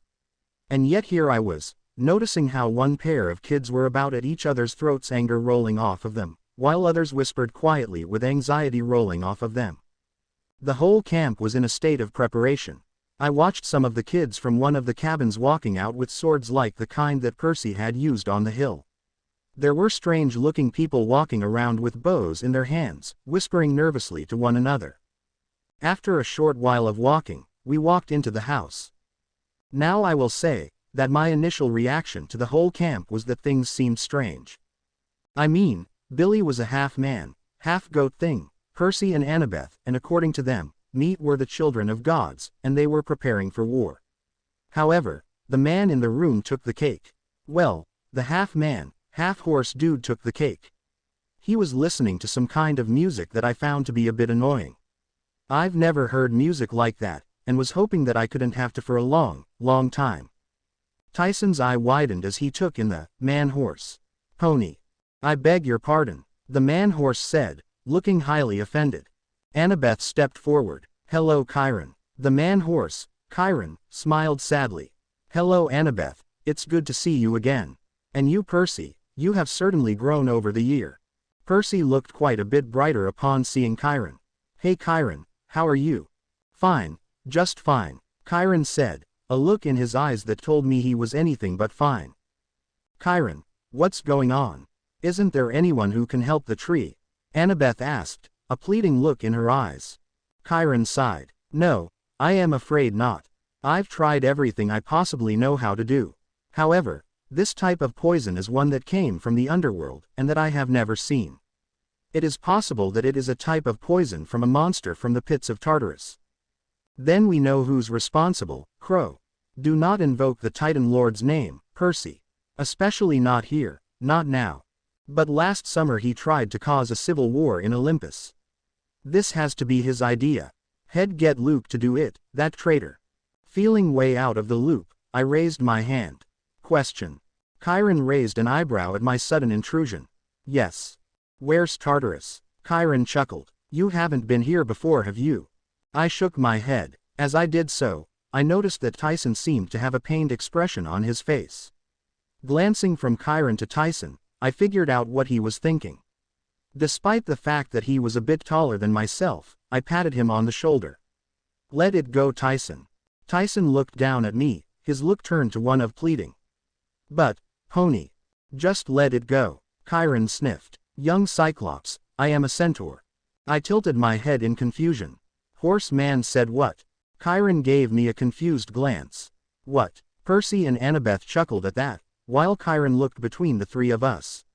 Annabeth was the first to stop laughing, and become a bit more serious. I am sorry, Chiron, Naruto doesn't know much of anything about the Greek gods. Hopefully you'll be able to teach him a thing or two to help him understand. Chiron looked pained, which made Percy look at him nervously. You are going to be able to help teach him, right? Chiron shook his head. Sadly, I will be unable to assist in the teaching of heroes for the time being. I have been relieved of duty, as it were. You got fired? Annabeth asked, disbelief evident in her voice. Chiron nodded, which seemed to make Percy agitated. But who's going to teach the heroes here? You've been doing it for years now. No one else could possibly take your place. Chiron shook his head. I am sorry, Percy, but it's not my choice. The Olympian Council has already determined my fate. When Zeus heard that the tree head made from his daughter's spirit was poisoned, he had to see someone punished.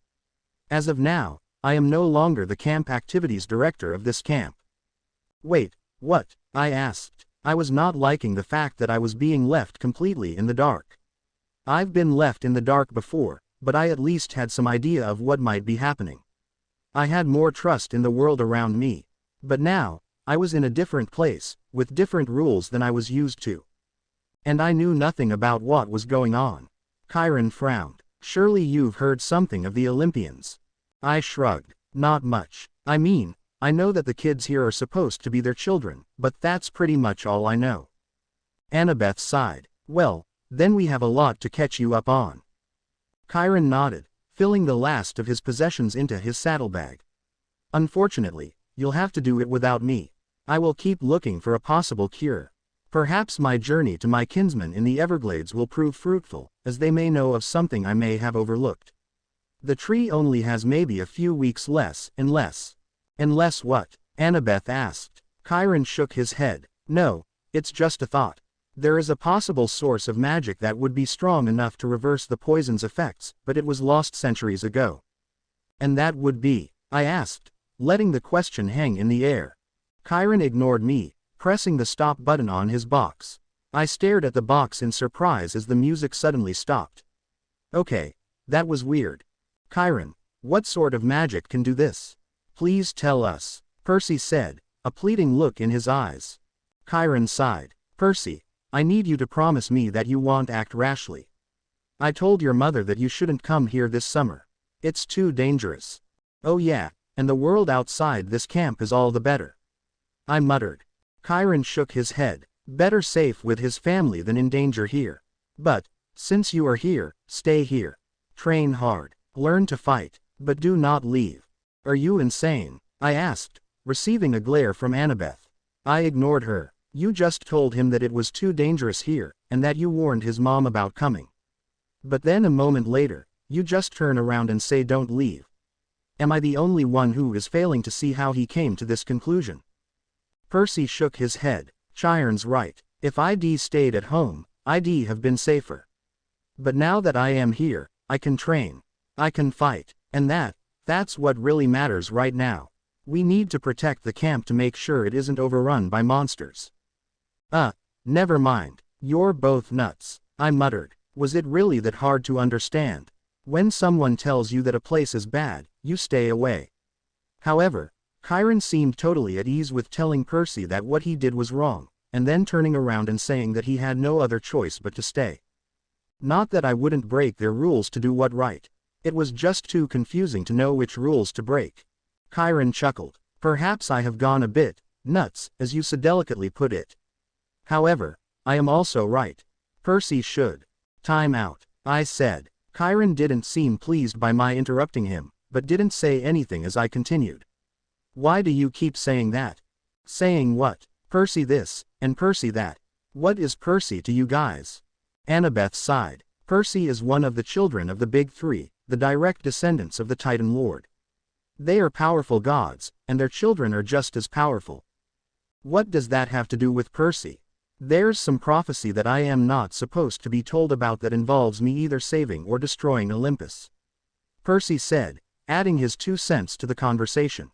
A sudden noise caught our attention, with Chiron, Percy, and Annabeth ignoring it for the most part. Me and Tyson on the other hand jumped slightly at the noise. What was that? I asked. The dinner conch, Chiron replied. He turned to Annabeth. Stay with Percy, child. Keep him safe. I need you to swear to me that you will keep Percy from harm. Swear on the river Styx. There's a river of Styx here. I whispered to Tyson. He just shrugged. obviously as confused as I was. But Chiron, you told me that the gods made you immortal so long as you were needed to train heroes.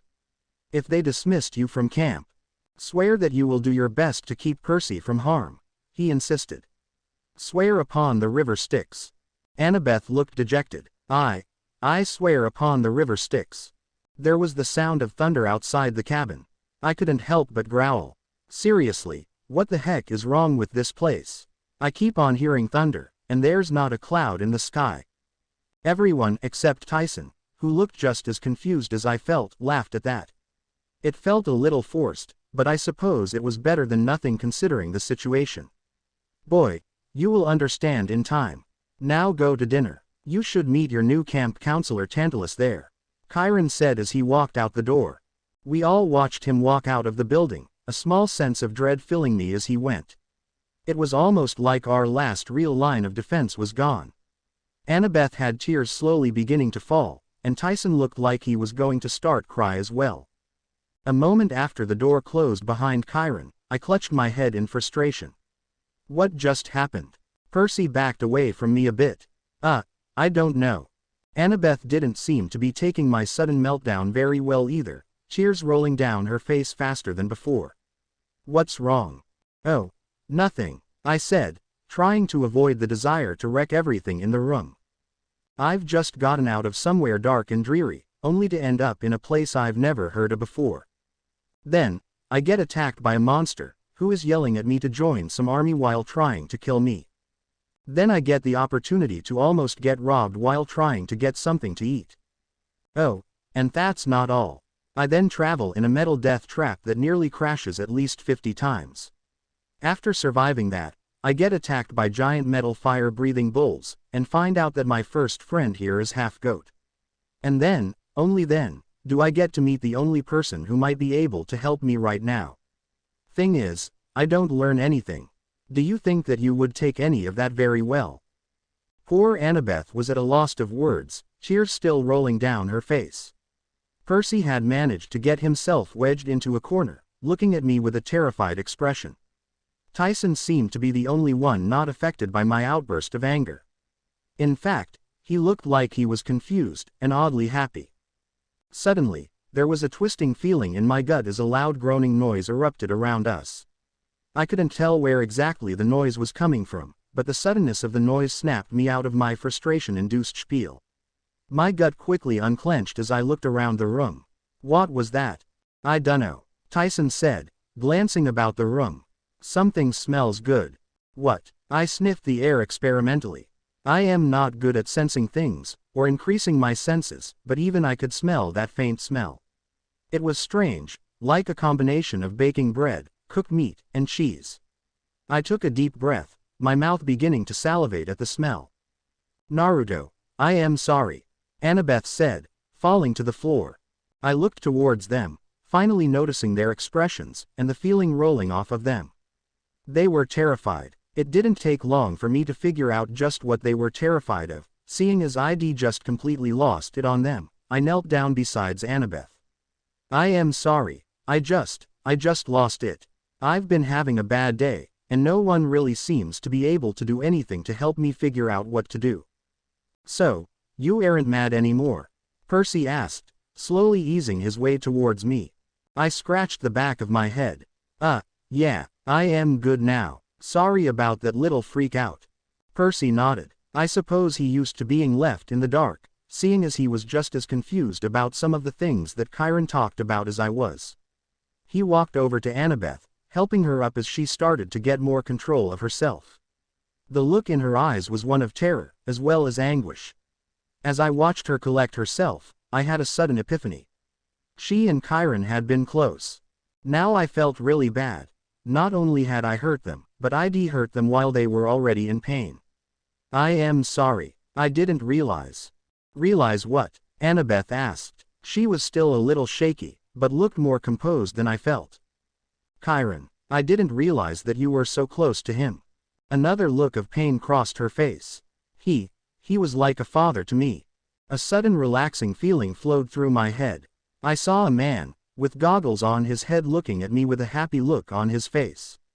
Little Annabeth stood in front of a fire, showing it before tearing the picture in half and throwing it onto a small fire that was glowing in front of her. There was someone else there, someone I couldn't quite see yet. Right before I saw who was there, I was suddenly brought out of my thoughts by Tyson tapping me on the shoulder. "You okay?" I rubbed my forehead with a sigh. Yeah, I just have a headache." I glanced up at him. "Thanks for the concern." Tyson smiled. "We go eat now." Percy and Annabeth looked at each other, sharing a strange look with each other. Finally, after a moment of their staring, Percy spoke up. "Sure, big guy, let's go get some food." I stood in the shadows of one of the columns, watching the procession of people. I still didn't know much about how things worked here, but I was pretty sure that since I was new I should probably wait. Plus, Percy and Tyson seemed to be fine with waiting. Well, Tyson was. Percy was just looking over the campers with a sad look. For the most part, everyone was fine. If Annabeth was still shaken up, she was no longer showing it. She walked tall as she led the members of her cabin to the food line. She didn't look like the oldest, but she definitely had the air of someone in command. I did find that it was amazing how so many people could have the same color of hair and eyes, while looking so vastly different. Then again, it was probably because their parent was the same, Athena if I remembered right. Following her group, was the other girl, Clarice. She had a nice little cut on her cheek, along with one of her arms in a sling. She stood taut with a very confident look in her eyes as she led her group forward. There was some sort of sign on her back that I am guessing was an insult of some sort. It wasn't really a nice thing to do, especially since she had helped take down the bulls that could have destroyed it. I wonder what idiot is in charge here. I took my eyes off the campers going to get their food, and took a good look at the two people sitting at the table at the head of the group. One man was in a spotted multicolored shirt, nice shorts, and shoes with dark cloth sticking out of the top. He had a pudgy belly, as well as a red splotchy face, that reminded me somewhat of Tsunade after a long night of drinking and working the slots. Well, getting played by the slots. Behind him was another half-man, half-goat man. I couldn't remember what they were called, though on my behalf, I was only told what they were called once. He stood behind the pudgy man, peeling some red fruit of some kind and handing it to him. I've never seen fruits or vegetables, I can't really tell which like them before. Sitting besides him was a pale, stick-thin man. He had bags under his eyes, dirty fingernails, and gray hair that looked like someone had hacked away at it with a serrated kunai. There was also that strange feeling in me, like I could tell what he was feeling. Hungry, angry, frustrated. I don't think I've ever felt like that before, especially not at the same time. And then, there was his orange jumpsuit. I couldn't help but palm my face as I looked him over. Do I look that bad in orange? Nah, I make orange look good, I thought with a chuckle as I noticed that Percy and Tyson were heading towards the food line. Jogging slightly to catch up, I couldn't help but notice the looks we were getting as we walked past. Or rather, the looks Tyson was getting as we walked past. I grimaced at the realization that despite the obvious fact that had just saved them earlier, no one was willing to trust him. Who invited that here? Someone muttered. Unfortunately for them, I saw who said it and was more than willing to go over and knock his teeth out. Luckily for him, Tyson noticed and put his hand on my shoulder. With a small sigh, I reluctantly returned to following him and Percy. I did make a point to remember the unlucky kid's face so I could get some form of revenge on him later. Well, if it isn't Peter Johnson. My millennium is complete, the fat man said, an almost disgusted look on his face. I glanced around. Seeing no one, I turned back to the fat man. Who? Percy looked, and felt, furious for some reason. My mind mulled it over for a second, before drawing a blank on it. The fat man chuckled. I am talking to the young man next to you. I glanced at Percy, the wheels turning in my head. Surprisingly, I was actually able to figure out what he was doing. He was insulting Percy. A small smirk formed as I turned back to him. Oh, I get it. So, anything else I should know, fat man? I could practically hear a pin drop at that comment. The fat man looked shocked, then angry that I would just call him that. The man sitting next to him looked at me curiously, almost like he expected me to suddenly blow up or something. What did you say? The fat man asked slowly. I shrugged. I don't know your name. So unless I know your name, you can't really blame me for thinking of some other way to remember you, fat man. He seemed to fume for a moment. Then, he suddenly started chuckling. You're a strange kid. He stood up, giving me an appraising look over before speaking. My name is Dionysus, but the kids here call me Mr. D. Nice to meet you. I am Naruto Uzumaki, I said, holding out my hand. After a tense second, he shook it. Naruto, I've already heard quite a bit about your heroic actions this morning, the skinny man said, giving me a disgusted look. Then, a cold smile crossed his face. I am Tantalus, on special assignment here until my lord Dionysus decides otherwise. I nodded. Nice to meet you, Tantalus. Tantalus snorted, glaring at me. However, his gaze quickly fell on Percy. And I've heard a great deal about you, Perseus Jackson. I do expect you to refrain from any trouble. Trouble, Percy said, in a rather demanding voice. Mr. D snapped his fingers, a paper appearing from thin air. He handed it to me, allowing me to get a good look at the title heading. Troubled Kid Torches Gymnasium. I scratched my head at that. I've never heard of a gymnasium before. Yes, trouble, Tantalus said with a slimy tone to his voice. You caused plenty of that last summer, I understand. Percy felt mad again, so I decided to do something impulsive and probably stupid. I gave Tantalus one of my trademark fox-like grins. Trouble, you mean like turning the camp upside down? Tantalus blinked. Something like that. A goat man walked by nervously, setting a plate of food in front of Tantalus. Tantalus licked his lips as he stared at the food. I myself was trying not to drool over the food. It just smelt so good, and I was surprisingly still hungry despite the fact that I'd already eaten cheeseburgers earlier. Tantalus looked at the empty goblet and said, root beer. Barks Special Stock, 1967. To my surprise, the previously empty goblet was suddenly filled with a brown bubbly liquid. He seemed hesitant to touch it, like he was expecting to get burnt. Go on, then, old fellow, Mr. D said with a mischievous glint in his eyes. Maybe it'll work this time. As Tantalus reached forward, the goblet suddenly raced down the table. He seemed to notice a few drops on the table, but as he reached forward to touch them, they speed off. Growling in frustration, he stabbed a utensil at the food. Similar to the goblet, the plate moved away from his utensil. After he made another stab at it, the plate rushed towards me and leapt into my hands. Blast! Give me that plate, Tantalus yelled, almost lunging over the table to get to the food.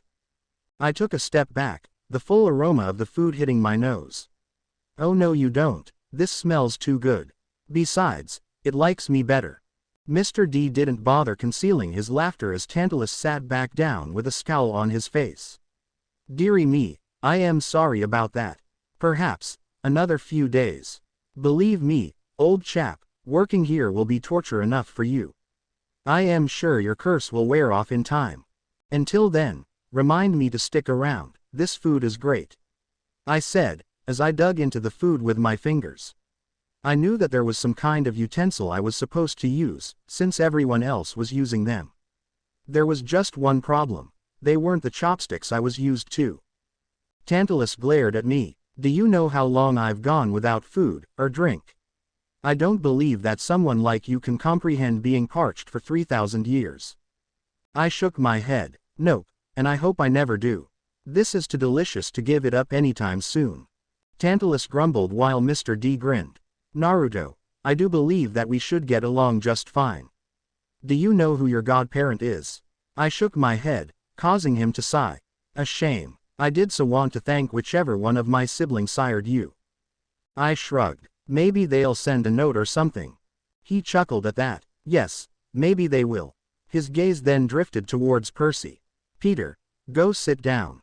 The pizza tonight is absolutely divine. Percy had a confused look on his face, but seemed to understand what Dionysus was saying. He turned to the table that Mr. D had indicated. Come on, Tyson. Oh, no, Tantalus said. The monster stays here. We must decide what to do with it. I glanced at Mr. D who shrugged. He didn't care what happened, he just wanted a show. Him, Percy said through gritted teeth. His name is Tyson. Tantalus raised an eyebrow. I quickly got the message he was trying to give. Am I supposed to care? I grabbed Tyson's arm. Come on, Tyson, we're going to sit down and eat. What do you think you're doing? Tantalus hissed, glaring daggers at me. I shrugged off his killing intent as I gave Tyson and Percy a push towards Percy's table. Ignoring you. Tantalus grabbed my arm, the plate in my hand leaping into the fire just a few feet away. I am the activities director. I will not be made a fool of. Especially not by some ungrateful. I had already stopped listening to him, my eyes on the flames that were currently eating the food I'd been eating. Turning my attention back to him, I unleashed my killing intent on him. And unlike him, I'd been trained in how to manipulate killing intent to get various results. The result I was currently going for was fear. I was still eating that. I growled, concentrating on the image I wanted Tantalus to see. Channeling my chakra up his arm, I let it get carried away into his own chakra system. Then, with a little tweaking of the image in my head, I let loose the image of the Shinigami overshadowing me. The result was instantaneous. Tantalus jumped away from me, knocking over the table on his way back. Mr. D gave me a curious look. Yes, you are definitely an interesting person, Naruto. I do think that our time together will be most enlightening. You'd think that would give me a good feeling about how things at camp were going to go from there. It didn't. I had to drag Percy and Tyson away from the head table to their own table. Percy looked like he wanted to argue with me, but was probably afraid that I'd go nuts again. He was probably right. Tyson, on the other hand, was glancing between me and Percy with a smile on his face. We're sitting together, he asked. I grinned back. Yeah, Tyson, we're sitting together. That seemed to break Percy from his stupor, as he suddenly began to sputter. No, we're supposed to sit at our own tables. I gave him a confused look. Isn't that what I am doing? Percy shook his head. The gods have all sorts of issues with each other, and don't really like their children sitting at other gods' tables. Hermes is the exception, because he's the god of travelers. And I am supposed to care if they care which table I sit at because. Percy blinked. That's how it's always been. I shook my head. I've heard better excuses than that. Now, if your parent doesn't mind, I'd like to eat now. Percy mumbled under his breath. I am not sure what Poseidon will do to you. I gave him a shove towards his table, almost knocking him over the bench. He managed to catch himself in time to set himself down with myself and Tyson. A moment later, a strange-looking man walked over with a circular object. I'd pretty much given up on trying to understand what half of the stuff in this camp was. I'd probably do better waiting and getting Percy or Annabeth to explain when the man was gone. As the man left, however, I was too busy poking and prodding the circular object. It looked like bread, but it was covered in a yellow substance like what had been on my cheeseburger. I am guessing it's the cheese. The thing that got the more part of my attention was the black stuff on it. Black usually meant that the food was bad, right? So why would they give us bad food? Then again, I wouldn't put it past Tantalus to try and poison us. Percy and Tyson both took a piece of it and walked towards a small fire. I grabbed a piece, somewhat surprised that it just came apart like that, and followed them. Percy then took a piece of it and scrapped it into the fire, Tyson following shortly after. Percy said something like a chant, with Tyson repeating it a moment after, Poseidon, accept my offering. I had watched a few other people do something similar, saying different names as they scrapped their food into the fire. I thought about it for a moment before scrapping a bit into the fire. Olympians, please accept my offering. And could someone help me get some answers? I mentally added before walking back to Percy's table. Percy was picking at his food while Tyson was sticking each piece into his mouth delicately, like he was afraid that they would fall apart in his hands. With his hands, I wouldn't doubt it. I picked up my own piece, taking a small bit of it. A grin crossed my face as I put a bit more in my mouth. This stuff isn't half bad. Percy twiddled his thumbs for a moment, glancing at me and Tyson. Once he seemed sure nothing was going to happen, he relaxed. Hey Naruto. I glanced up at him, a stringy bit of cheese still stuck to the food in my mouth. Yeah. Were you serious when you said you didn't know who the gods were? I nodded, a small chuckle slipping out. I kinda crash landed here, so I don't really know much of anything. Why, what's up? Nothing. It just kind of explains why you seem to have no fear of any of the gods. You even stood up to Dionysus and didn't blink. Who? Mr. D. He's a god, I asked, my eyes turning towards Mr. D with an appraising look. He seemed normal enough, but there was something that seemed a bit off to him. Like he was trying to hide or something like that. Huh, he's not too bad. You don't know the half of what he and the other gods can do. Percy muttered. I grinned. Enlighten me. We spent the rest of dinner talking about the history to the gods. Well, Percy talked. I was still eating and after a long day, felt content to sit and listen. He told me about the titans who turned out to be the gods' parents, some of the monsters had encountered, and a few of the heroes that he knew about. These heroes included the heroic actions he took the year before to retrieve Zeus' lightning bolt. Apparently it was a big deal. As everything began to wind down, I nodded my head. I see. So these geek gods. Greek. Percy whispered through clenched teeth, his eyes wide with fear. Right. Greek. Sorry. Anyways, so these gods are still around, and having kids. Oh, except for the big three, who are supposedly the strongest of the three, because of some treaty. And that's only because they were trying to prevent a prophecy, but failed when you and Talia were born. That about right. Percy nodded. You've got a pretty good memory, Naruto. I scratched the back of my head nervously. I have gotten praise before, but it still made me feel uncomfortable. Of course, it usually wasn't my intelligence that was getting complimented. Come to think of it, I usually didn't get a chance to expand my intelligence, seeing as I was generally focusing on my physical training. Though, I had been getting better with some of the things I'd been learning under the tutelage of Pervy Sage. A small knot formed in my gut as I remembered him. It felt like forever since I'd seen him. Especially I didn't know how long I'd been stuck in limbo. For all I know, years could have gone by, and I would be none the wiser. Hey Naruto, you okay? Tyson asked. I shook my head, trying my best to put on a happy face. Yeah, just thinking of some stuff. It's nothing, really. Tyson looked a bit happier, and took another bite of his food. Suddenly, a loud noise sounded through the dining area. It took everything in me to avoid letting my natural instinct to throw my non-existent kunai at the sound. Glancing over, I saw a satyr. Percy was kind enough to fill me in, though he appeared sad as he talked about them holding a shell horn, blowing into it as everyone's attention was drawn towards Tantalus and Mr. D. Tantalus stood, his frail form looking almost like a shadow against the flames if it weren't for his orange suit. Yes, well, Tantalus said as talking began to die out. Another fine meal, or so I am told. I chuckled as he tried to sneak towards a nearby plate only to have it shoot away as soon as he got within a half a foot of it. And here on my first day of authority, I'd like to say what a pleasant form of punishment it is to be here. Tantalus continued. I blinked in confusion. Punishment is pleasant. Since when? Over the course of the summer, I hope to torture, interact with each and every one of you children. You all look good enough to eat, Tantalus said, sending a particularly nasty glare at me. I just grinned my usual fox-like grin in response. I still knew nothing of Tantalus and his past, but I knew enough to know that while his threats were just as real as Zabuza's or even Orochimaru's, he couldn't do anything to carry out those threats. If he could, he probably wouldn't be working here in the first place. Mr. D clapped lightheartedly, a few other people from the other tables joining in.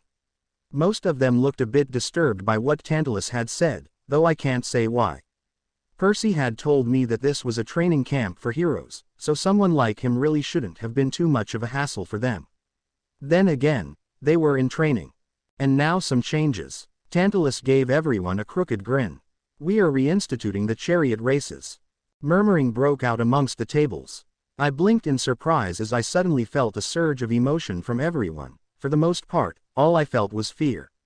However, as I looked at some of the other cabin members' faces, there were looks of excitement at the prospect of this chariot race. I leaned over to Percy. Can he do that on his first day? Percy shrugged. I don't know. I've never met an authority figure who did something like this before. Now I know that these races were discontinued some years ago due to, technical problems. Tantalus said, a slimy grin crossing his face. 3 deaths and 26 mutilations, one of the Apollo kids said.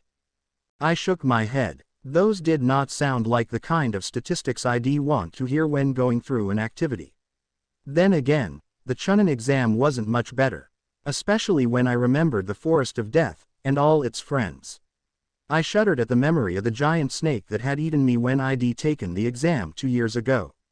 Cammy, has it really only been that long? It doesn't feel like that long. Tantalus looked positively pleased by the facts that the son of Apollo had told us. Yes, but I know that you will all join me in welcoming the return of this camp tradition. Golden laurels will go to the winning charioteers each month. Teams may register in the morning. The first race will be held in 3 days' time. We will release you from most of your regular activities to prepare your chariots and choose your horses. Oh, and did I mention, the victorious team's cabin will have no chores for the month in which they win. Everyone seemed to suddenly become far more animated by this prospect. Apparently, no chores was a good incentive for people to do something life-threatening, and from the sounds of it, pretty stupid.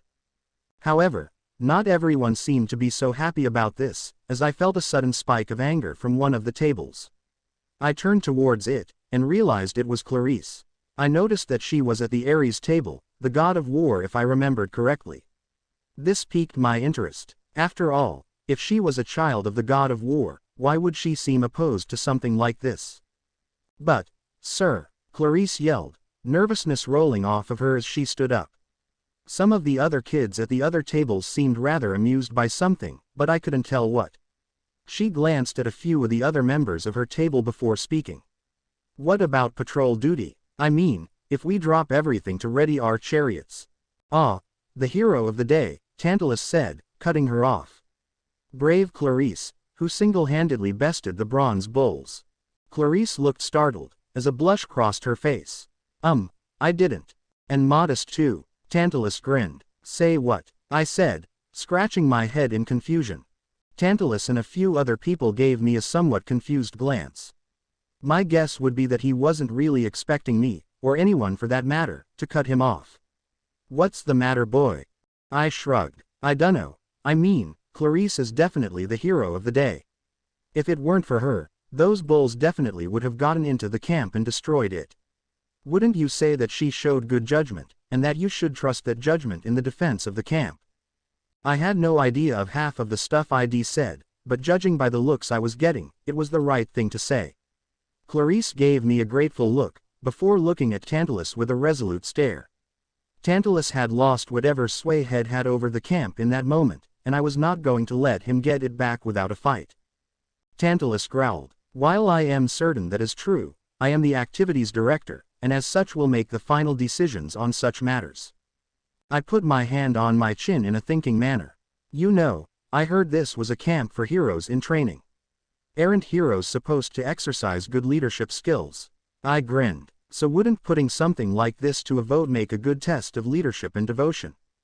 Tantalus looked torn. On the one hand, I had his hands tied with the entire camp looking at him with a curious gaze. On the other hand was his own desires, ones that probably wouldn't end well for members of the camp. I was feeling quite happy with my new skill of feeling people's emotions, because feeling his frustration was all the more satisfying. Twisting his face into a smile, Tantalus nodded. All right then, I do believe that a compromise is in order. For all of those who desire to participate in the chariot race, you may sign up tomorrow at the big house. The same goes for those who wish to do border patrol. Just go in and sign up, nothing to it. Clarice seemed to think it over, chewing on her lip. I could feel the conflicting fears and doubts floating about from everyone. No one was really sure of what to think of it. After all, it was a lot to take in. Mulling it over in my head for a moment, I stood up. Mr. D, I'd like to request tonight's night shift. I know I just got here, but I'll take any opportunity to help those who've helped me. I promise to do everything I can to help out, and I never go back on my word. A few of the tables burst into sporadic conversation as to what I was doing. The Ares table weren't all giving me the best of looks, but there were more than a few who were smiling and nodding. Clarice in particular looked quite relieved to hear that someone was backing her up on this issue. A few of the other boys turned to her and started discussing something with her. She seemed to be trying to keep up her strong image, but she looked dead on her feet. In fact, I was somewhat surprised to see she was still on her feet. Mr. D gave me an approving look that soon had me scratching the back of my head nervously. I had only been in the camp for a day, and I was already getting the approval of one of the gods. How awesome am I? Yes, well, thank you for that. Now, back to other pressing issues, Tantalus said, regaining his composure. Before we proceed to the campfire and sing along, one slight housekeeping issue. Percy Jackson and Annabeth Chase have seen fit, for some reason, to bring this here. Tantalus motioned towards Tyson. This? I asked, rage quickly coursing through me as I heard some of the random conversations that were springing up. I began to stand, but found a weight on my back was holding me down. Percy had practically leapt across the table to sit me back down, and not cause a scene. Yes, that, Tantalus said, ignoring my outburst. You see, Cyclops have a reputation for being bloodthirsty monsters with a very small brain capacity. Bigger than yours, I muttered under my breath. Tantalus didn't notice, as he continued his little speech. Under normal circumstances, I would release this beast into the woods and have you hunt it down with torches and pointed sticks. By this point, Tyson had joined Percy in holding me down. They both were straining slightly as I glared daggers at Tantalus. He talked about monsters and beasts, but he didn't really know them. After all, Tyson was one of those who'd helped save the camp. But who knows, perhaps this Cyclops is not as horrible as most of its brethren. Until it proves worthy of destruction, we need a place to keep it. Tyson, I growled. Everyone looked at me, most were no longer surprised by my cutting Tantalus off by this point. His name is Tyson. Tantalus smirked, opening his mouth to make some smart retort. Before he could speak, a low groaning noise filled the camp. Everyone glanced around, trying to identify the source of the noise. I took some deep breaths, trying to calm down. Whatever this was, it had happened before when I'd gotten angry in the big house. The last thing we needed was more panic. As my heart rate slowed down, the groaning noise slowly ebbed away. Tantalus and Mr. D both gave me a curious glance, but then moved on to more important matters. Yes, as I was saying, it needs a place to sleep. I'd suggest the stables, but it might spook the horses. Perhaps, the Hermes cabin. I shook my head, glancing back at Percy and Tyson. I am good guys. You can let go now. You sure? Percy asked, his grip loosening just a bit. Tyson, on the other hand, just removed his hand and gave me one of his toothy grins. Yeah, I am sure. Surely there is something it can do. Perhaps menial chores or the like. Come now, there must be somewhere that we can kennel it. I swear, he was asking for someone to rip off his head. I was more than willing to, but had my attention drawn to the campers as everyone gasped. I glanced behind me, looking through the tree line. There didn't appear to be anything startling. I gave myself a once-over. Same as I always did. I looked over at Percy and Tyson. And understood a bit better what they were shocked by. There, glowing over Tyson's head, was a green three-pronged spear-like weapon. Percy had explained that a similar symbol had appeared over his own head during his previous year. It was the sign of Poseidon. The sign of his, and now Tyson's, father. Tantalus roared with laughter, cutting through the mystified feeling that had swept over the camp. Well, that solves where it will be staying. By the gods, I can see the family resemblance. By this point, everyone else was laughing as well. I noticed that Annabeth, Clarice, and a few other people weren't laughing, and silently thanked them. Things were going to get interesting around here, of that much I was certain. I stood on the far side of the boundary, dressed in the Greeks' traditional armor. Despite the fact that I was obviously no threat to them, most of the campers seemed to be untrusting towards me. Then again, someone poisons a tree, then metal bulls attack and a random guy comes to the rescue. I would probably be a little suspicious myself. After a short discussion, they had eventually come to the decision to have me guard this particular area. And when I say this particular area, I mean the same area Clarice was guarding. I guess they thought she'd guard me best. I looked down at the armor they'd given me. I was wearing a bronze breastplate, with a pair of leather arm and shin guards. I decided not to wear the helmet since I'd seen just how much protection that had against the special abilities some monsters apparently had. To complete my look, one of their swords was strapped to a leather belt that hung freely at my side. I fiddled with the sword absent-mindedly. It didn't give me as much comfort as my kunai pouch did, but it was definitely better than nothing. I glanced at Clarice, an uncomfortable silence forming as she said nothing, her eyes scanning our surroundings. With nothing better to do, I slowly drew the blade and began to inspect it. Now, I am not really much of a swordsman myself since I am a ninja. There aren't many ninja who really used swords, but those ninja who did were experts at using them. If you were just practicing though, even someone like me could swing a sword around and get a feel for how it moves. Moving in a small circle, I gave it a few test swings. The weight of it wasn't really that bad, though there was a bit too much in the blade. I noticed that the way the celestial bronze felt was eerily similar way to the way that most kunai weight felt. In essence, it really was just an oversized kunai. I took another couple of swings, soon realizing that it was a bit heavier than it looked. If I wanted to throw it, it probably wouldn't go the way I wanted it to, meaning that this was supposed to be a close combat weapon. I growled as I tried to turn the odd weight placement to my advantage, turning a fumbling swing into a torrent of slashes that would hopefully push an opponent back. As I stopped, I felt a sense of exhilaration. I could practically feel everything around me, my eyes darting back and forth along the length of the valley that led to the camp.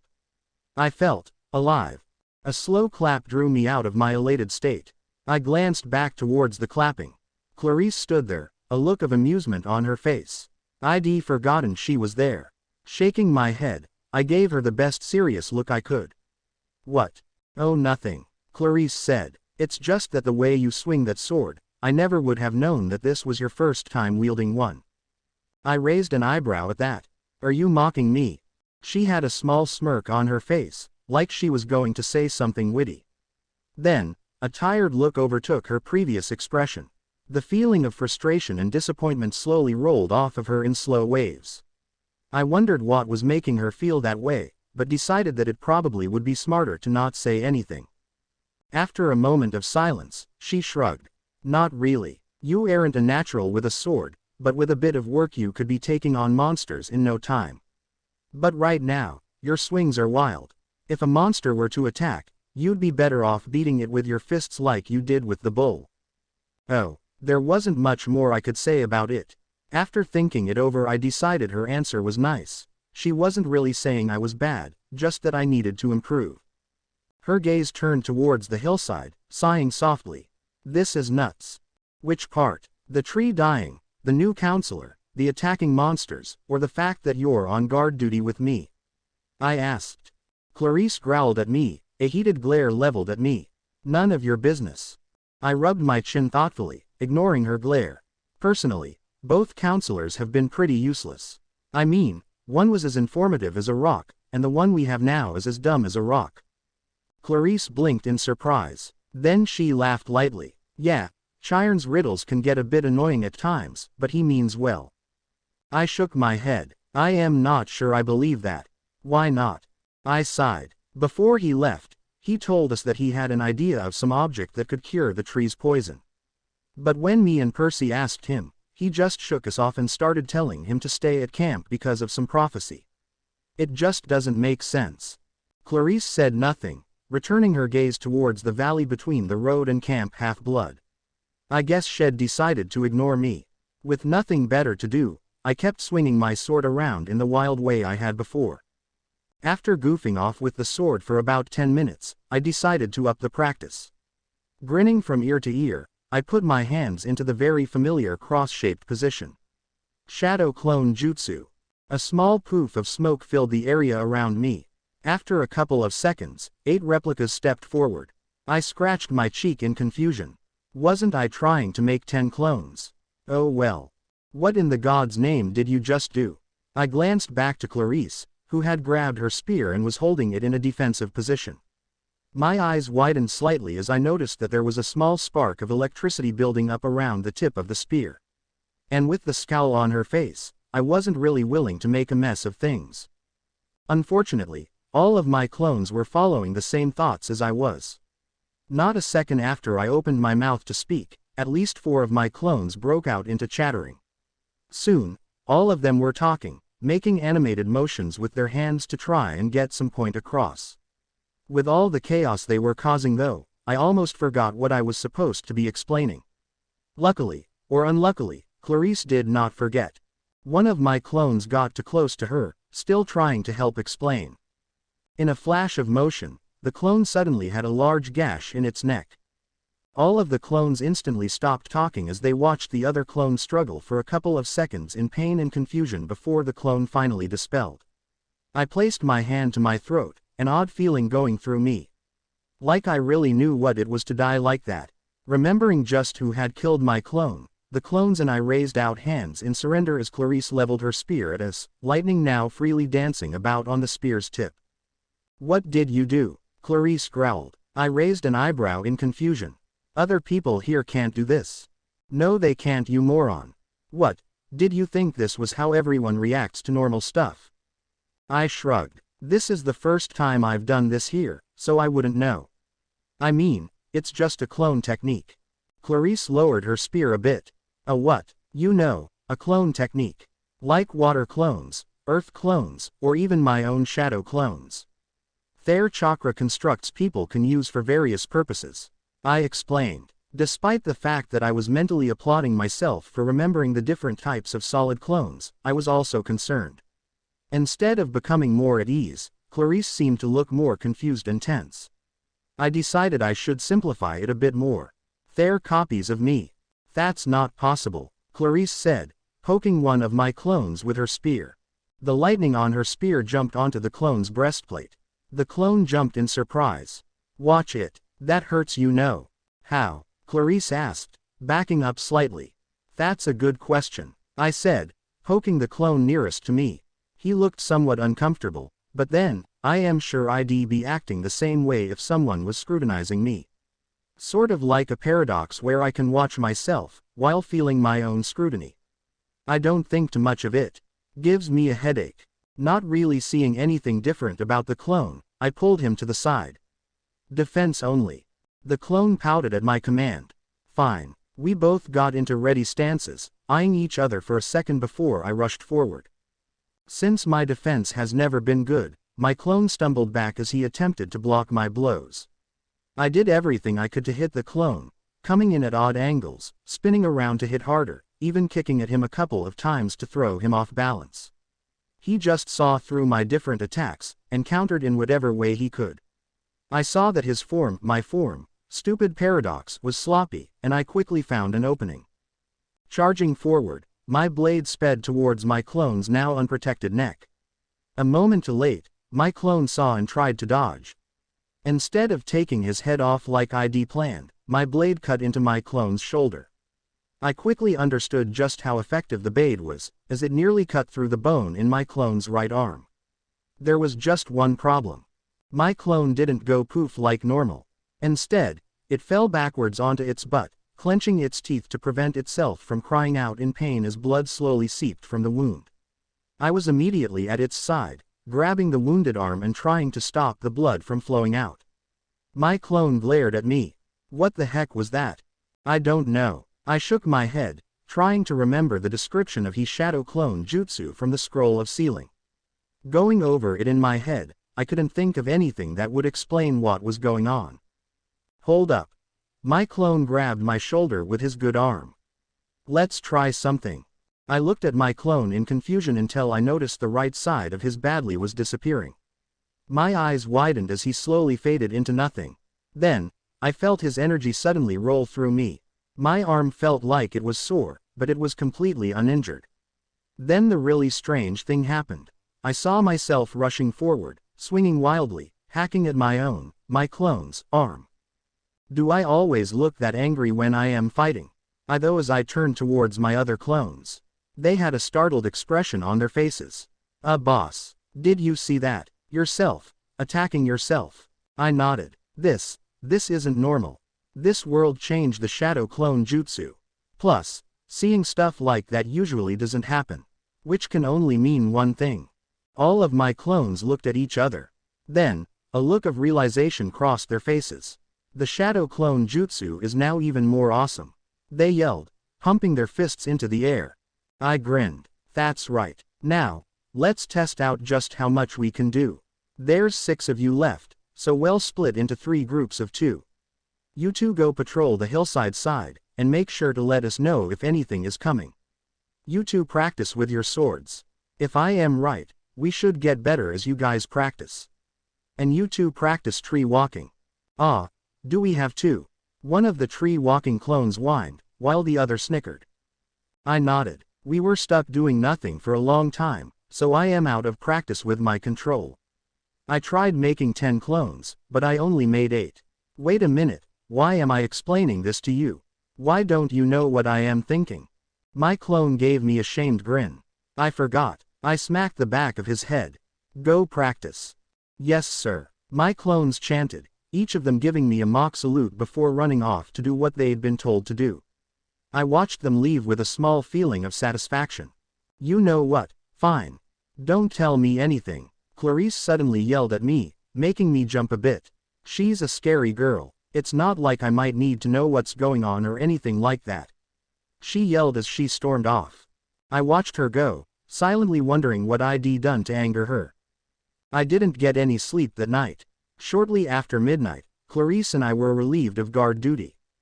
Clarice didn't seem all that happy about it, but complied. I just wanted to get some sleep.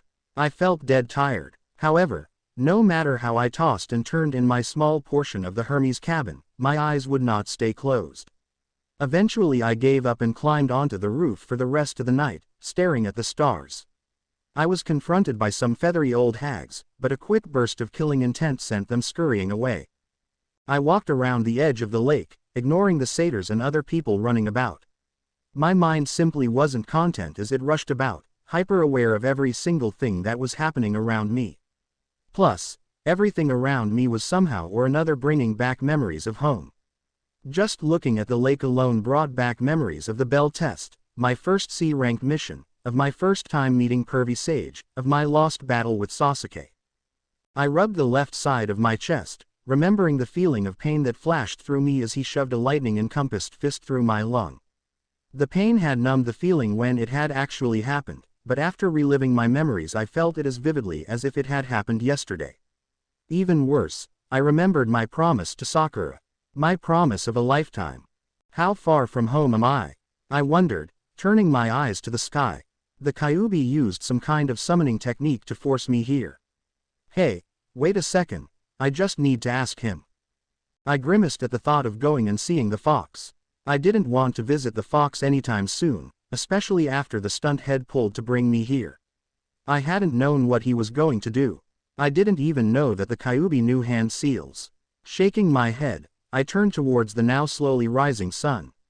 The campers would be up soon. I turned my grimace into my traditional smile as I headed towards the dinning area. The rest of the morning turned out fine, and I actually had fun until after lunch. After lunch, the Apollo cabin decided to have sword practice. Since most of the guys in the Hermes cabin were doing their own things, I decided to join them. I figured that we'd have a nice, friendly spar and I'd be able to get some pointers on how to improve my swordsmanship. My thoughts on having a friendly spar quickly flew out the window as I overheard some of the conversations they were having. They were talking about Tyson, and how dangerous it was to have a monster in camp. Thing was, Tyson and Percy were nowhere to be found, so neither could defend him. I've dealt with people saying stuff about me before, but the only time I'd stood up for someone else was when Neji had called Hinata weak and I beat the crap out of him. I suppose that'll have to do for now, I thought as I glanced at one of the talking groups. To my delight found that one of them was the idiot who'd called Tyson a that like he was some kind of animal at dinner last night. My smile darkened slightly. I was going to enjoy this. Hey you, I shouted, catching his attention. Spar with me. His eyes widened in surprise before he shrugged. All right, I am cool with that. I walked over to a nearby table covered in weapons. While I really wanted to find some kunai, these swords did do their job pretty well. Glancing over them, it didn't take long for me to find one and return to the center of the ring. We both squared off, facing each other. He stood in a stance with his right arm holding his sword in front of him with his right foot directly in front of his left. I decided to use a more unorthodox form. My legs were shoulder-width apart with my right foot only slightly in front of my left, and directly under my body. My sword was parallel to the ground in front and to the right of me, ready to move at a second's notice. We stared each other down, him with a look that told me he thought he was superior, while I just scowled in return. Not one to wait for something to happen, I charged forward. He probably didn't expect this as he tried to back up. Tried being the key word. Without hesitation, I brought my sword around, knocking his sword from his grasp. Spinning around, I slowed myself down as much as possible before my blade touched his neck. He just blinked, looking at his sword-less hand in confusion. I slowly removed my blade from his throat. I guess you do have a reason to be scared, you're all talk. I turned to walk away. Unfortunately one of the gods, seemed to be conspiring against me, as I heard more people talking a bit louder about Tyson and poor Percy. I was close to just thrashing everyone in the Apollo cabin to see how long it would take for them to stop talking when a voice practically echoed through the training grounds. He's not my real brother. He's more like a half-brother on the monstrous side of the family. Like a half-brother twice removed, or something. I felt a small chill run down my spine. I knew that voice. Percy had talked a lot last night, so it wasn't hard to recognize. The only problem was that now I wanted to knock Percy's teeth out and make him unrecognizable. I round on Percy, growling softly as I walked towards him. Hey Percy. Percy turned towards me, a pleading look in his eyes turning to one of semi-relief. Oh, hey Naruto, what's up? What were you talking about? Percy seemed to squirm a bit at the question. Just Tyson. I nodded. That's what I thought. I leaned forward a bit. And what were you saying about him? Percy flushed a bit, looking somewhat embarrassed. Nothing. My sword leaped to his throat, catching him by surprise. I growled audibly. Don't play dumb, Percy. You've already seen what happens when I get frustrated, so talk. Percy somehow managed to gulp with a blade on his throat. Well, you see, I am tired of people talking about me and Tyson. I mean, last year I was the guy who got Zeus' lightning bolt. Now I am the poor sap who's bunked with a monster. I remember you telling me your story. But at least then you didn't sound like a whiny Tem. A what? Percy asked, trying to lean away from my sword. Tem, I repeated, not sure why he wasn't understanding what I was saying. I was pretty sure we were still speaking the same language. Besides, you're complaining about something very stupid. Percy moved his head again, this time practically throwing himself backwards to stop my advance. He reaches into his pocket and pulled something out. A second later a sword sprung into his hands, and he took up a defensive position. What the heck is wrong with you, Naruto? I am still pissed. I didn't get a lot of sleep, and I am getting reminded of painful experiences. I hissed, slipping into my previous stance. I already knew that none of the things ID said would make for a good excuse, and would normally have just avoided him and beaten something else up. For a brief second, I considered just walking away. Of course, Percy just had to add his own 2 cents in. What do you care anyway? It's not like Tyson's your brother. I didn't bother to say anything, or even yell a battle cry as I lunged forward. Percy was caught off guard, but was able to keep up with my attack. Scowling at him, I used the little information I'd gotten from my clones to try to push him back. Twisting my wrist slightly, I turned my single swing into a flurry of wild movement. For his part, Percy kept his cool as my barrage came towards him. He blocked each one expertly, obviously having experience on his side. That was going to be a problem for me, since I was still learning how to use a sword. Of course, I did have some advantages. Thanks to the fact that I had grown since I'd left to train with Pervy Sage, I was taller and stronger than Percy was. And with just my brute strength, I could change direction easier and faster, making us almost evenly matched. I brought my blade down in a diagonal slash. Percy once again used the flat of his blade to block my attack and roll out of the way. Despite the fact that I was trying to keep my eyes on Percy, my strange feeling ability was shooting off again. I could feel fear, anger, and even something that could have been pure hate flowing off of one person. That one person was aiming it at me, but the rest of it appeared to be aimed towards Percy. Unable to contain my curiosity, I glanced towards the audience that had somehow gathered while we'd been fighting. The members of Apollo's cabin were there, having not moved from their area since we began to fight. There were also members of other cabins who had stopped their activities and had come to see what all the commotion was about. Tantalus stood behind the group glaring at me with unconcealed hatred, which explained who was so mad at me. I remembered some of the girls being from Aphrodite's cabin, a group of guys from Ares, and even a few others from the other tables. One of the other people who caught my eye though, was Annabeth. Unlike the rest of them, there was no negative emotion rolling from her. She looked simply curious as to what was going on. There was talking throughout the group, and bets being made, but she said nothing. She just watched, intrigued by something. While all of this observation happened in a few seconds, it gave Percy enough time to retaliate. With a roaring battle cry, he leapt forward on the attack. If it hadn't had been for his battle cry, I probably wouldn't have realized he was attacking me until it was too late. I didn't step back like I suppose he thought I would. Instead, I brought my sword up to clash with his, putting us into a kind of blade lock. We stared at each other for one brief second before Percy suddenly shifted his weight. I barely caught on before he twisted his blade, and in turn, my blade.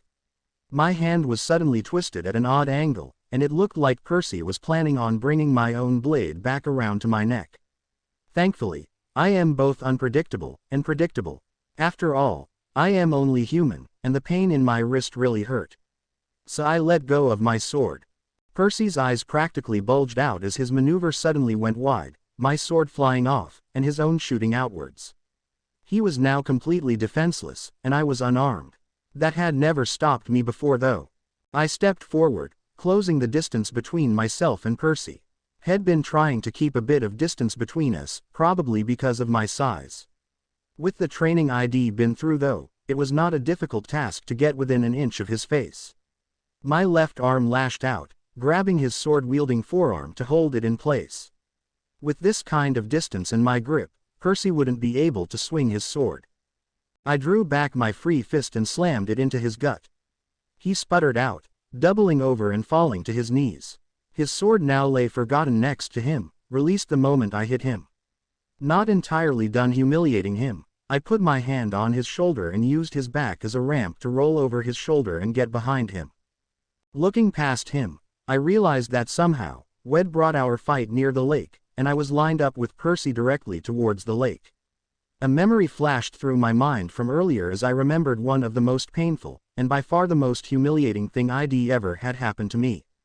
Oh, the irony, I thought, as my fingers formed into a seal. The Leaf's secret technique. 1,000 years of pain. I shouted as my fingers rocketed forward, jabbing him in his hindquarters.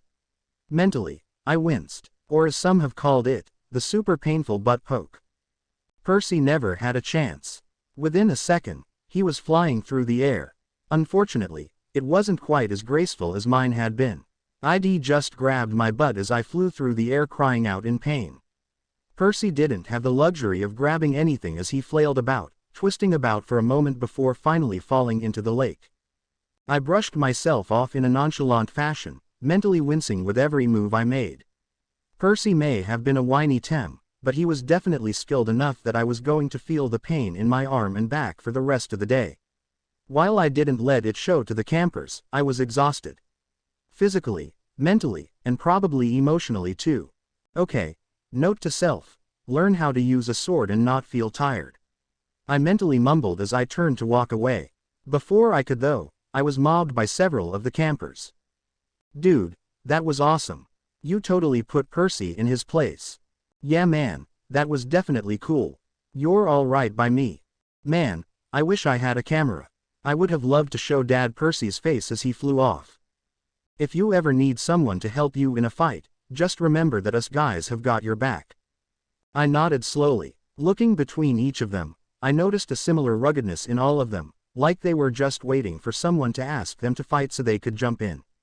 Thinking back on what I'd learned, I figured that they were all probably members of Ares' cabin, the god of war, and Percy's god enemy. Thanks guys, I said, rubbing the back of my neck. I didn't really feel like getting thanked, the reality of what had just happened finally sinking in.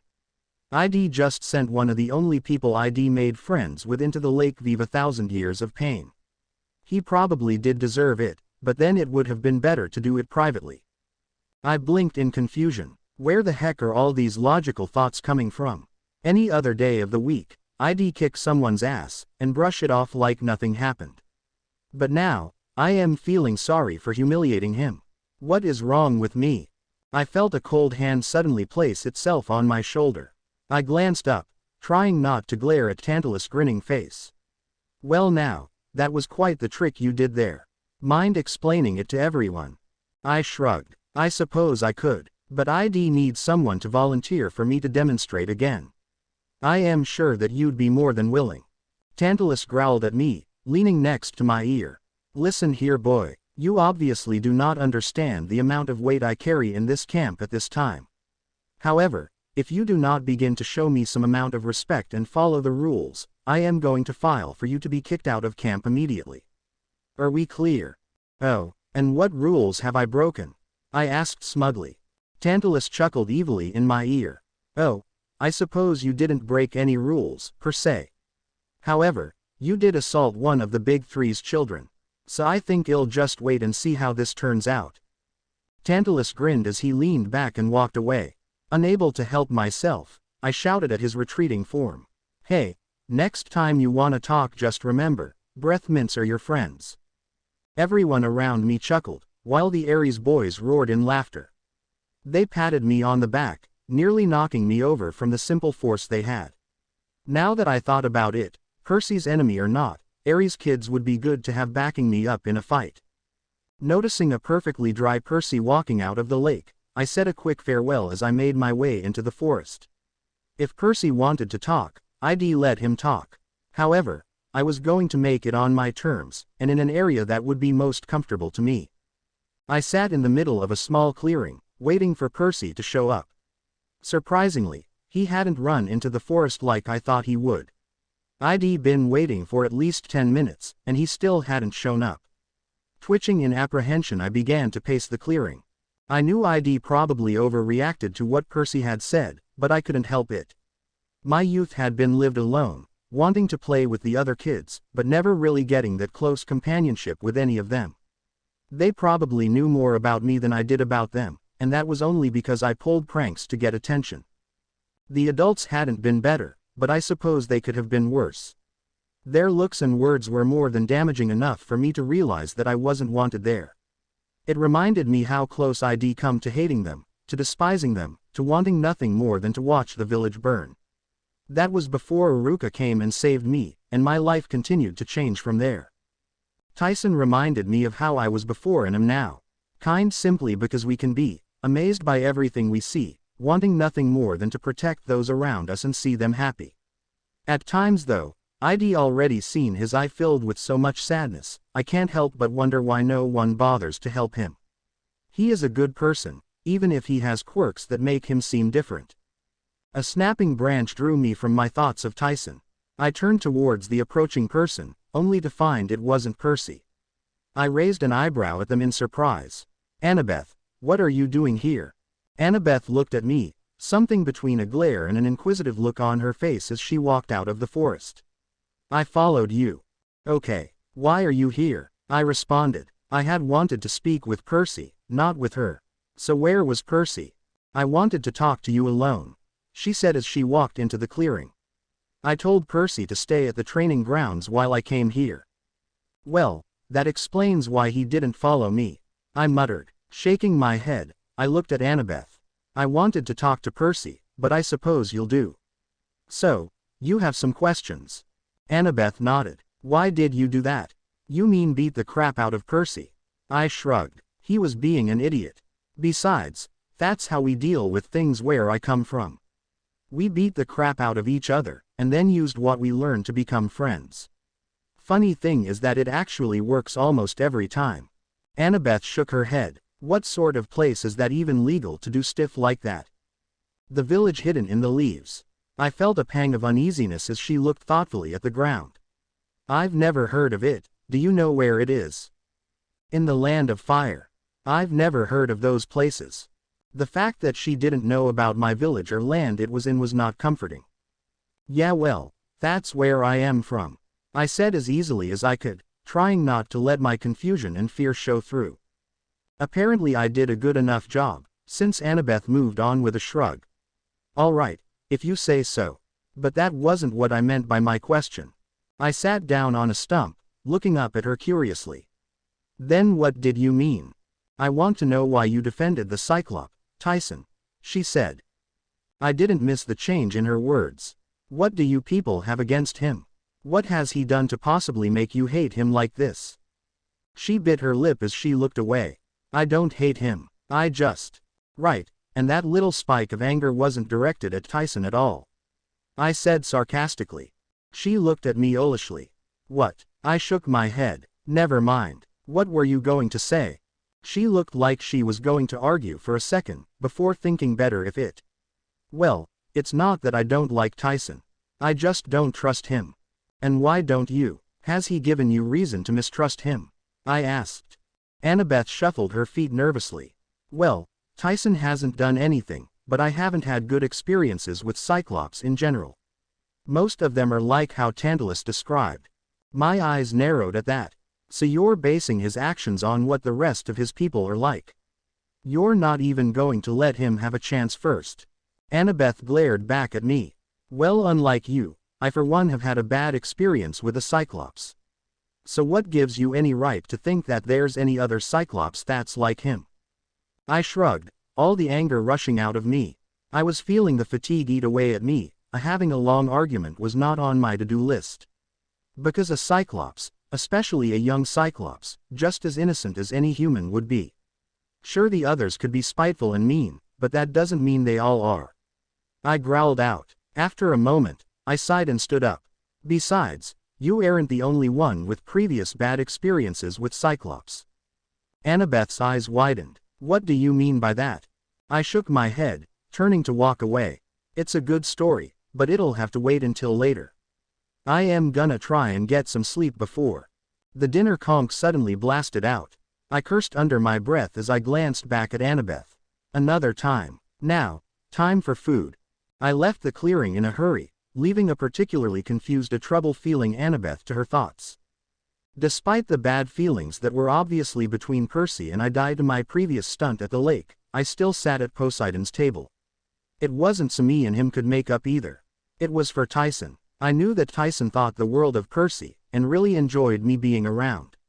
He was a good guy, and I didn't want to hurt him. Before dinner began, Percy leaned over to me. Hey Naruto, why did you do that to me earlier? I glanced at him, noticing him wince as he tried to adjust himself. It still hurts. Percy nodded, wincing again as he leaned back a bit. What was it for? I mean, what did I do to anger you like that? I glanced towards Tyson, trying to pick my words carefully. You said something about a friend of mine that I didn't like. Everyone else deals with being half-siblings here just fine. Yeah, but their siblings aren't half-monster. He mumbled under his breath. I winced as I noticed Tyson's pained expression. Apparently Percy wasn't quite as quiet as I'd hoped he'd be, and had overheard us and had a good guess at what Percy meant. Hey Tyson, it's cool man. Tyson looked down at the table, messing around with something in his hands. I am sorry I am a monster, he muttered. Don't say that. You are not a monster. You are my friend, and that's all that matters to me. I said, grinning as widely as I could. Let them think what they want, you'll show them wrong. Tyson nodded. You're right. I'll be a good monster. I resisted the urge to chuckle at how he interpreted what I'd said. Sure, a good monster. Whatever you want to be, Tyson. That didn't seem to comfort Percy, though the smile that Tyson had was worth his pain. After dinner and all the other fun after-dinner activities, we retired to our cabins. Well, everyone else retired. I stayed on the roof of Hermes' cabin, staring at the stars again. Not wanting to personally deal with the hag again, created a single shadow clone to watch out for them. It took me a moment to make the single clone. Somehow my clones kept looking like one of the sickly ones I used to make when I used the normal clone technique the first time I tried it.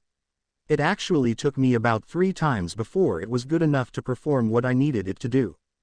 Laying on the roof, I decided to just talk to my clone. Nice night. My clone nodded, looking around the buildings. It never seemed this quiet at home. It makes me uneasy. I nodded. Yeah, but there's not much we can do about that though. We could prank the cabins, my clone suggested, an impish grin on his face. It would be like old times. I chuckled. It would be. Then again, we had supplies we could use, plus our targets usually deserved it. If we had the supplies though, I would definitely prank Tantalus like no one else has been pranked before. My clone sighed. I know, but I wanna do something now. Waiting around is boring. I shrugged. Maybe we'll start something later. Right now I am trying to sleep. Really now? Yes really, I muttered, my eyes slowly closing. I bet I know how I can keep you up, my clone said. I glanced at him, somewhat curious as to what my clone was thinking. And what might that be? The impish grin seemed to grow on his face, making me all the more nervous about what he was going to say. You know how the shadow clone jutsu is now more solid. Yeah, why? What are you thinking? I am thinking that you're going to think of the other techniques we know and wonder just how they've changed. I shook my head. Well, now that he mentions it, my arsenal of jutsu isn't that big. I know a few sealing jutsus, the Rasengan, and the summoning technique thanks to Pervy Sage. I learned the shadow clone and the mass shadow clone jutsu from the scroll of sealing. Then there's the academy taught jutsus like heat transformation and substitution jutsu. So what is he talking? Wait. I do know one other jutsu. My face was a bright red as I glared daggers at my laughing clone. When did I get so evil? My clone shrugged, chuckling at my expression. I guess it's just something you've been wondering about in the back of your mind. I stuck my tongue out at him childishly. It felt good to act out a bit. I wasn't meant for overly serious situations 24/7, even if I was acting childishly with myself. And now I was curious about why I didn't think of that before. I glanced at my clone to speak again, when I noticed his face had turned to my combat face. All joking was gone as his eyes focused on something. What's up? I asked, pushing myself into a reclined position. What's that? My clone asked, pointing towards the big house. I pushed myself all the way up, looking towards where my clone was pointing. In the top window of the big house, the curtain was pulled back, and a figure was casting a shadow against the window. I stared at the shadow for a moment before a sudden feeling swept over me. The very familiar sensation of chakra was coming from the top floor, and whoever was making that shadow was causing it. I know boss, I'll stay here. My clone muttered, within down with a dejected look on his face. I smiled apologetically. I'll be back in a bit. I promise. Just make sure you fill me in. My clone shouted after me as I jumped off the roof and slipped towards the big house. For the first time in a long time I was glad Wed had to take all those stealth lessons back in the academy. Opening the door, I quietly moved inside.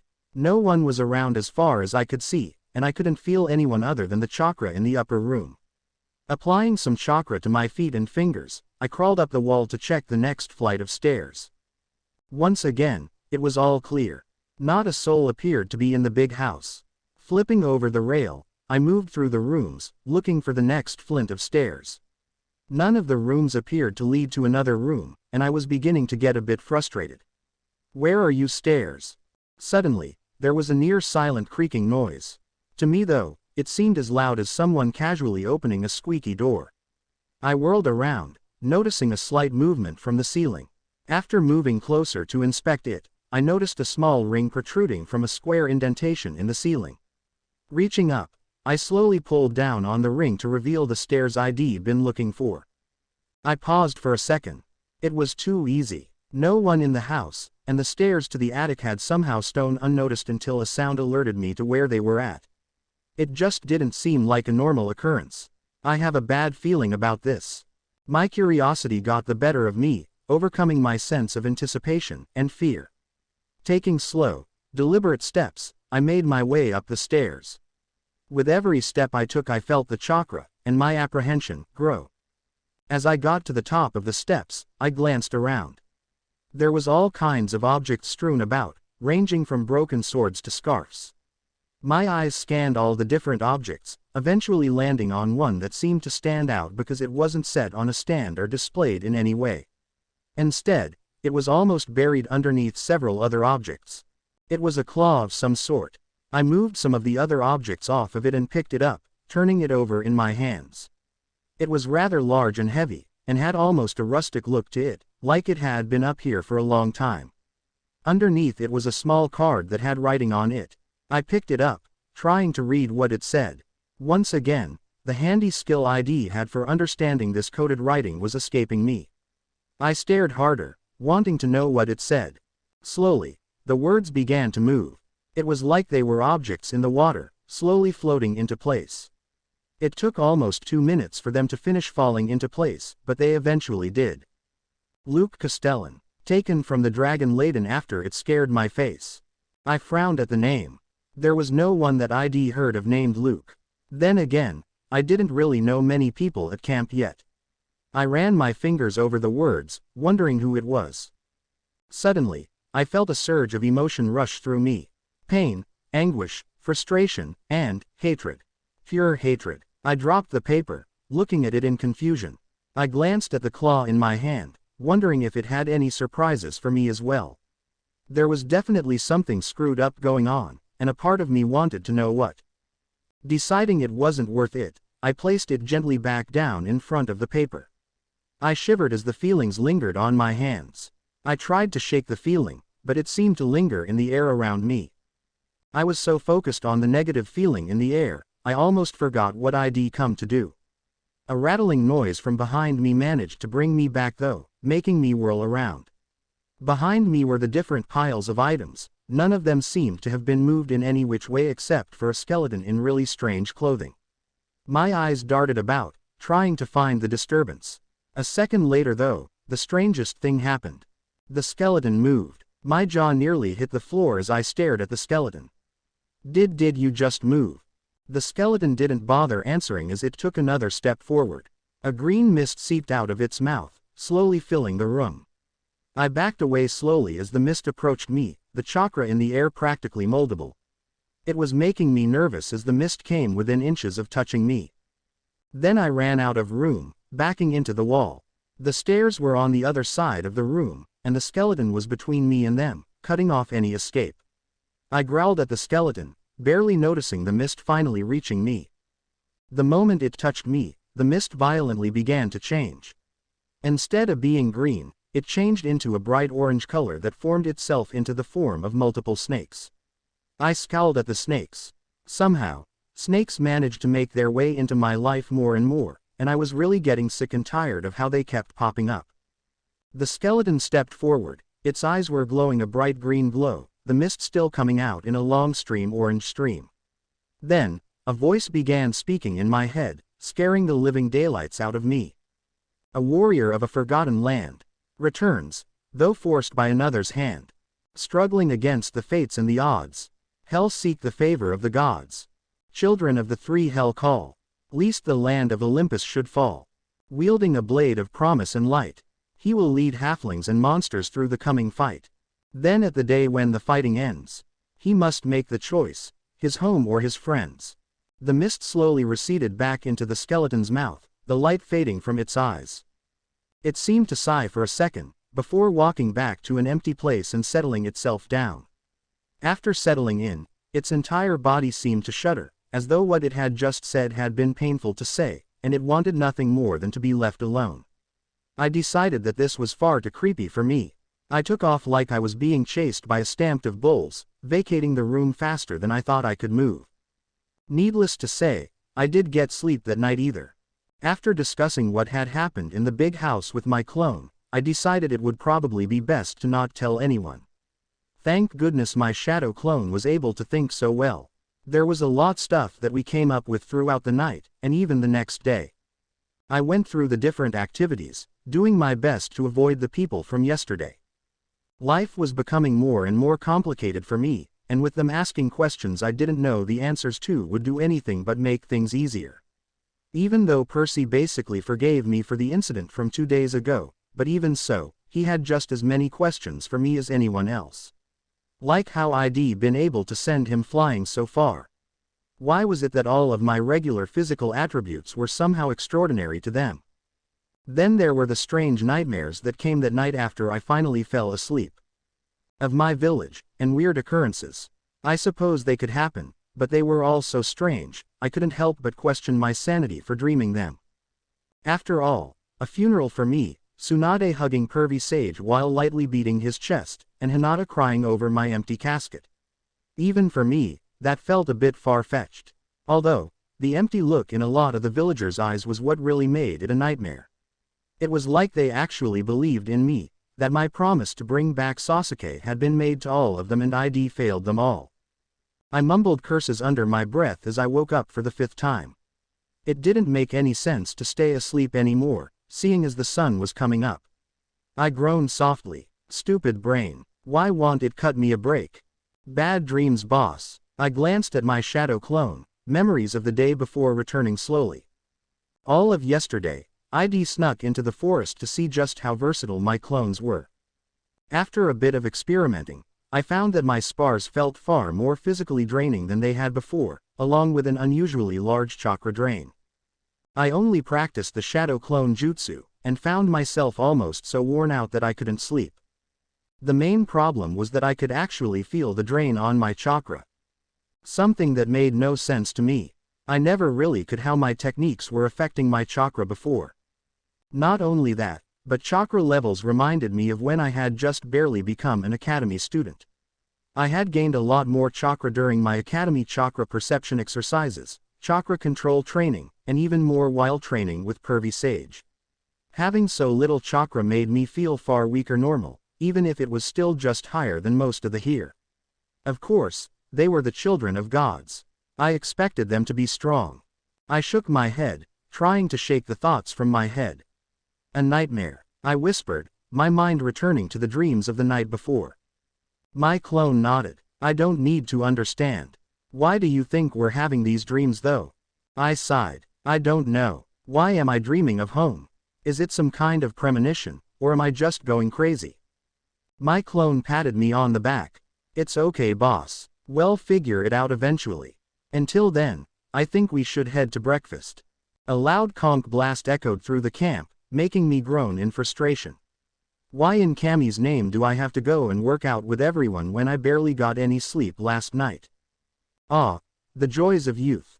My clone said with a far-off look in his eyes. I froze, slowly turning to my clone. Are you thinking of Bushy Brow? My clone nodded, and I couldn't help but chuckle at that. Man, I haven't thought about him in forever. It really feels like it's been a long time, huh? It feels like longer, my clone said. Then, he suddenly stood up. Come, my most youthful friend. We must go forth now, and prepare our springtime of youth. For the coming dawn has inspired me, and now you may join me in my most youthful workout. I will do 100 laps around the camp, and if I can't do that consistently I will do 500 push-ups, and if I can't do that. Alright, I get it, I said, unable to help flat out laughing at my clone's rendition of Guy and Lee's loud proclamations of what they'd do to make up for doing their workouts, as scary as that was. I sat up, looking across the field of the camp as the campers began to file out of their respective cabins and make their way towards the dinning pavilion. I sighed, moving to push myself up. Allow me to help you, my most youthful of friends. I was suddenly yanked up from behind by my armpits by my clone. I growled, whirling around to yell at my clone. However, my voice caught in my throat as I looked over the appearance that my clone had taken.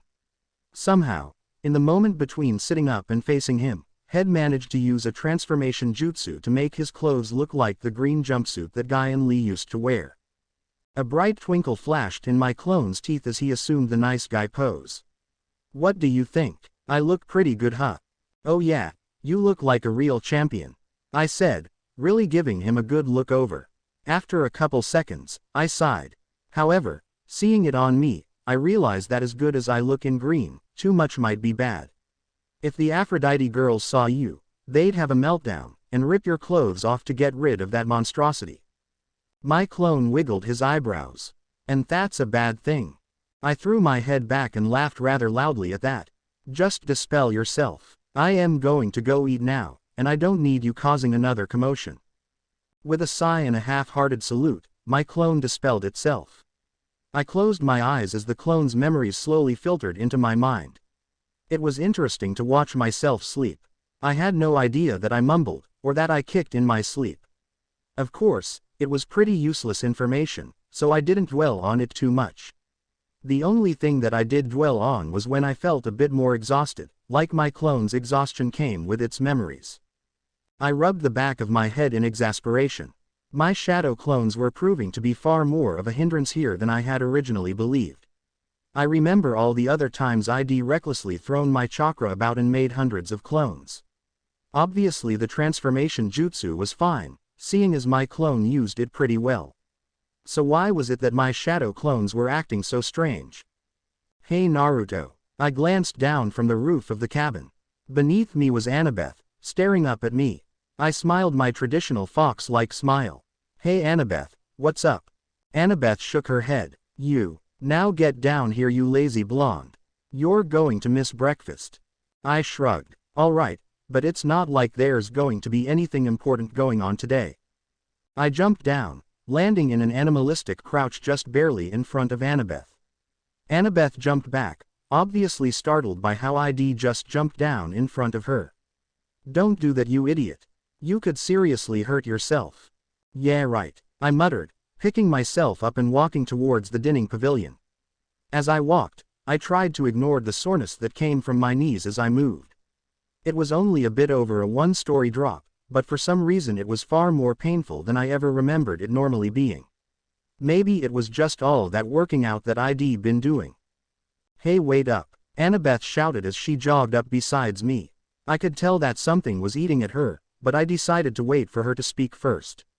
After a moment of silently moving forward, she finally spoke up. You do remember what today is, right? No, I said, scratching the back of my head.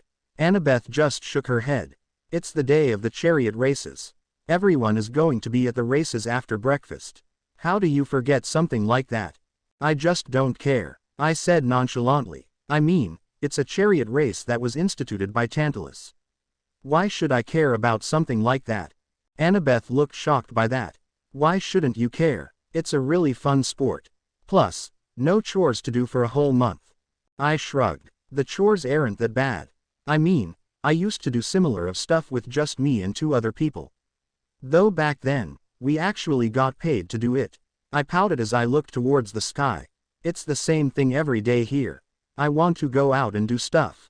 I want to see some of the world here, to do missions like what the heroes Percy talked about do. Is that too much to ask? Annabeth shrugged. We don't really get to choose what happens. If there's something we need, the oracle tells us what we have to do. Otherwise, the gods may send us out to do things that they can't do in their spare time. I deadpanned at that. So, we're glorified delivery boys. Basically. Shimada. I muttered under my breath. Annabeth gave me a funny look. I am sure she wanted to say something. We were at the dining pavilion now, and I was hungry. Leaving her to her thoughts, I moved over to the food table and began to piling food onto my plate. It was awesome that there was really no limit to how much we could take, and I took full advantage of that. Instead of sitting with Percy, like I'd done on the first days, I just stood and ate off to the side. While I didn't want any more questions from anyone for the time being, I had another reason for not joining Percy and Tyson at their table. Namely, I didn't want to have anyone else get into trouble for what was going to happen later. See, Tantalus had finally gone too far in how thoughtlessly he'd been doing things, and I'd had enough. It was one thing to put people's lives in danger, which was sometimes needed for people to extend themselves and truly show their abilities. It was another to show favoritism to one group of people because of the merits of one, while disregarding others with abilities that were better than the others of that group. As such, I was deciding to retaliate. I didn't need anyone else to help me, especially since my shadow clones were more than enough to help me set up and deliver a humiliating prank. And if I was right, it would be one that would last for a long time. I had to stop myself from chuckling evilly as I imagined how he'd react. He was going to be very, very mad. All right everyone, your attention please, Tantalus said, looking longingly at the food before turning his attention back to us. As you know, the chariot races will once again begin today. Your usual lessons will be skipped, as we will head out to the racetrack that has been so kindly made by the Colchis Bulls, under the supervision of the Hephaestus cabin. Several members of the Hephaestus cabin stood up, waving in acknowledgement as a few people applauded them. They looked rather proud of themselves, and admittedly, it was pretty cool. It was things like this that deserved more recognition. Tantalus looked away with a look and feeling indifference to them. As you know, it will be a most enjoyable event, with a fabulous prize. We will meet at the track in a half hour. Just enough time to bring out your chariots and horses and set yourselves up at the track line.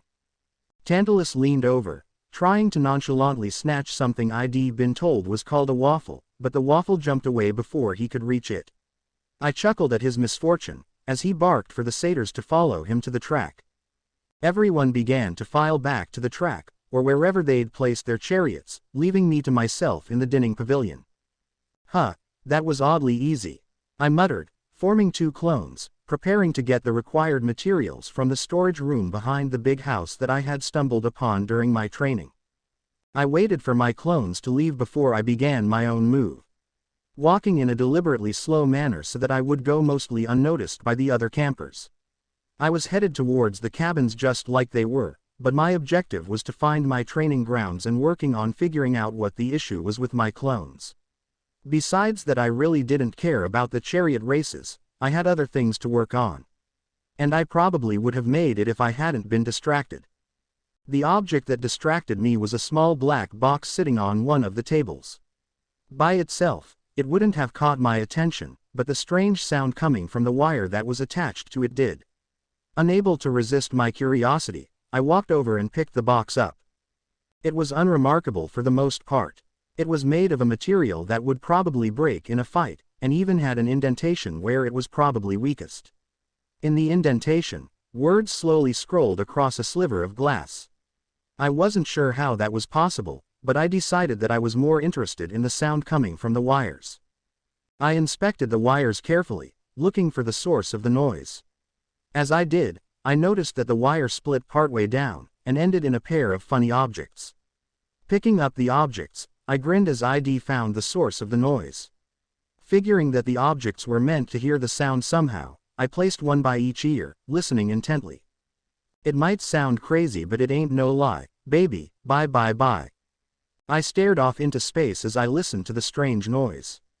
If I didn't know any better, I'd say it was music. That couldn't be though. There wasn't an instrument that made some of the noises I was hearing. So I continued listening, trying to understand what I was hearing. What are you doing with my MP3 player?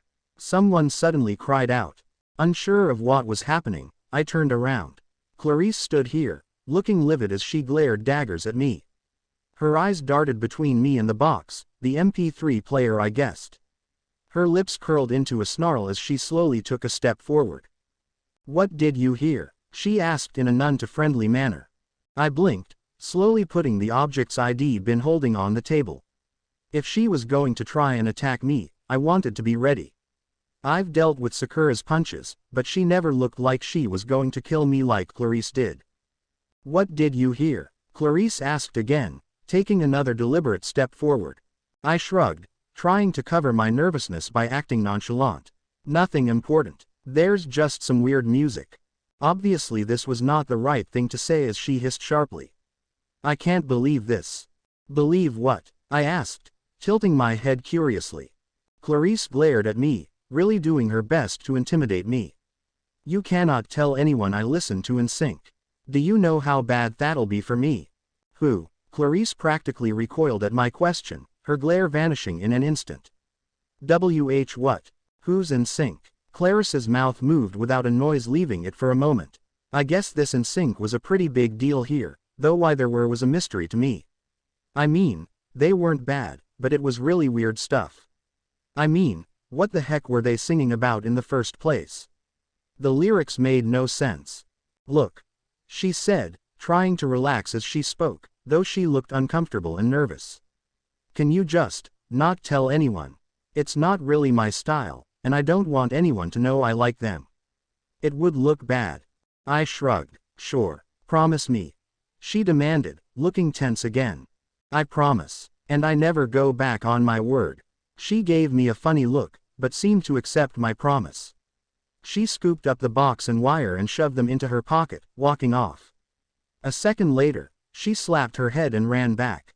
Naruto, can you do something for me? Okay, I said, feeling more than a little confused. What was wrong with the girls here? Did they have some kind of attention deficiency or something? Wait, don't all halflings have something like that? What was it called? Oh yeah, attention deficit, hyperactive disorder. Oh, now it makes sense. Then again, all the girls I know are crazy like that. Maybe I am just imaging things, I thought, accidentally ignoring Clarice. Clarice scowled and smacked me upside the head. Hey, did you hear what I said? I scratched my cheek nervously. No. Clarice shook her head. Idiot. I asked if you would take over guarding the tree for a bit. Kevin is guarding it right now, and he's one of the few people who are stronger than me in the Ares cabin. And while I want the camp to be safe, a fire seemed to blaze in her eyes as she stared at me. I want to win the chariot race. A thought popped up in my head a moment before I refused. I mulled it over for a second, before shrugging. Okay. Good, Clarice said, looking far brighter than a moment before. Go get your stuff and tell Kevin to get his butt to the track. We've got a race to win. I watched her leave, smirking at her retreating form. Without realizing it, Clarice had given me something I hadn't thought of until she offered me guard duty. She'd given me an alibi. After all, no one here could be in two places at once. Thankfully, my shadow clones would be more than capable of handling the setup. I glared at the sky as I sat cross-legged next to the tree. As good as it was to have an alibi, and how important it was for me to personally watch over the tree as my clone prepared out surprise, I quickly found that there was something that was a bit of a nuisance. It was both hot and humid here. I could handle the heat. It was always hot in the land of fire. It was the humidity that was killing me. Groaning in complaint, I stared back across the field. There was a couple of metal beasts that would drive by, but for the most part everything was quiet. I leaped back against the tree, avoiding the ooze coming from the tree. With a sigh, I closed my eyes, trying to get into a more relaxed state of mind to help with the heat. A moment after my eyes closed they snapped back open. I was somehow no longer sitting outside the tree, watching the field. Instead, I was in some sort of shadowed area. I felt a little bit of vertigo as I lost my orientation and began to spin around. Apparently, gravity was playing tricks on me, because I suddenly felt weighed down and weightless. Disoriented and confused, I tried to stop my spinning. Flailing about, I tried to focus on everything around me. There wasn't much to see, and I had a feeling of dread fill me. I had been here before, not too long ago. I'd somehow returned to Limbo. Still twisting about, I glanced over my shoulder to see if there was anything behind myself to use to get out. The only thing I saw was a tree with something tied to it. No, not something, someone. Hey, I shouted, trying to focus on the tree despite my spinning. There was no response from the person strapped to the tree. Unsure of what to do, I tried to see if I could swim through the darkness. I found myself rewarded as instead of spinning, I was now floating forward. Kicking with my feet, I navigated my way to the tree. Hey, are you all right? There was a stirring movement from the person, and a soft moan of pain. Who's there? Waving my arms in front of me to slow myself down, I pulled up next to the tree. The name's Naruto. Who are you? Taking a closer look, I realized it was a girl dressed in black clothing with dark hair and a pale face. And what happened to you? It hurts, she whispered, her eyes clenched lightly like she'd just been exposed to a bright light after being in the dark. Her expression turned into one of immense pain as she opened her mouth in a silent scream. After a moment, she returned to normal. It hurts. How can I help? I asked, looking her and the tree over expectantly. The tree looked similar to the one I had been guarding, but was less yellow than the actual tree was.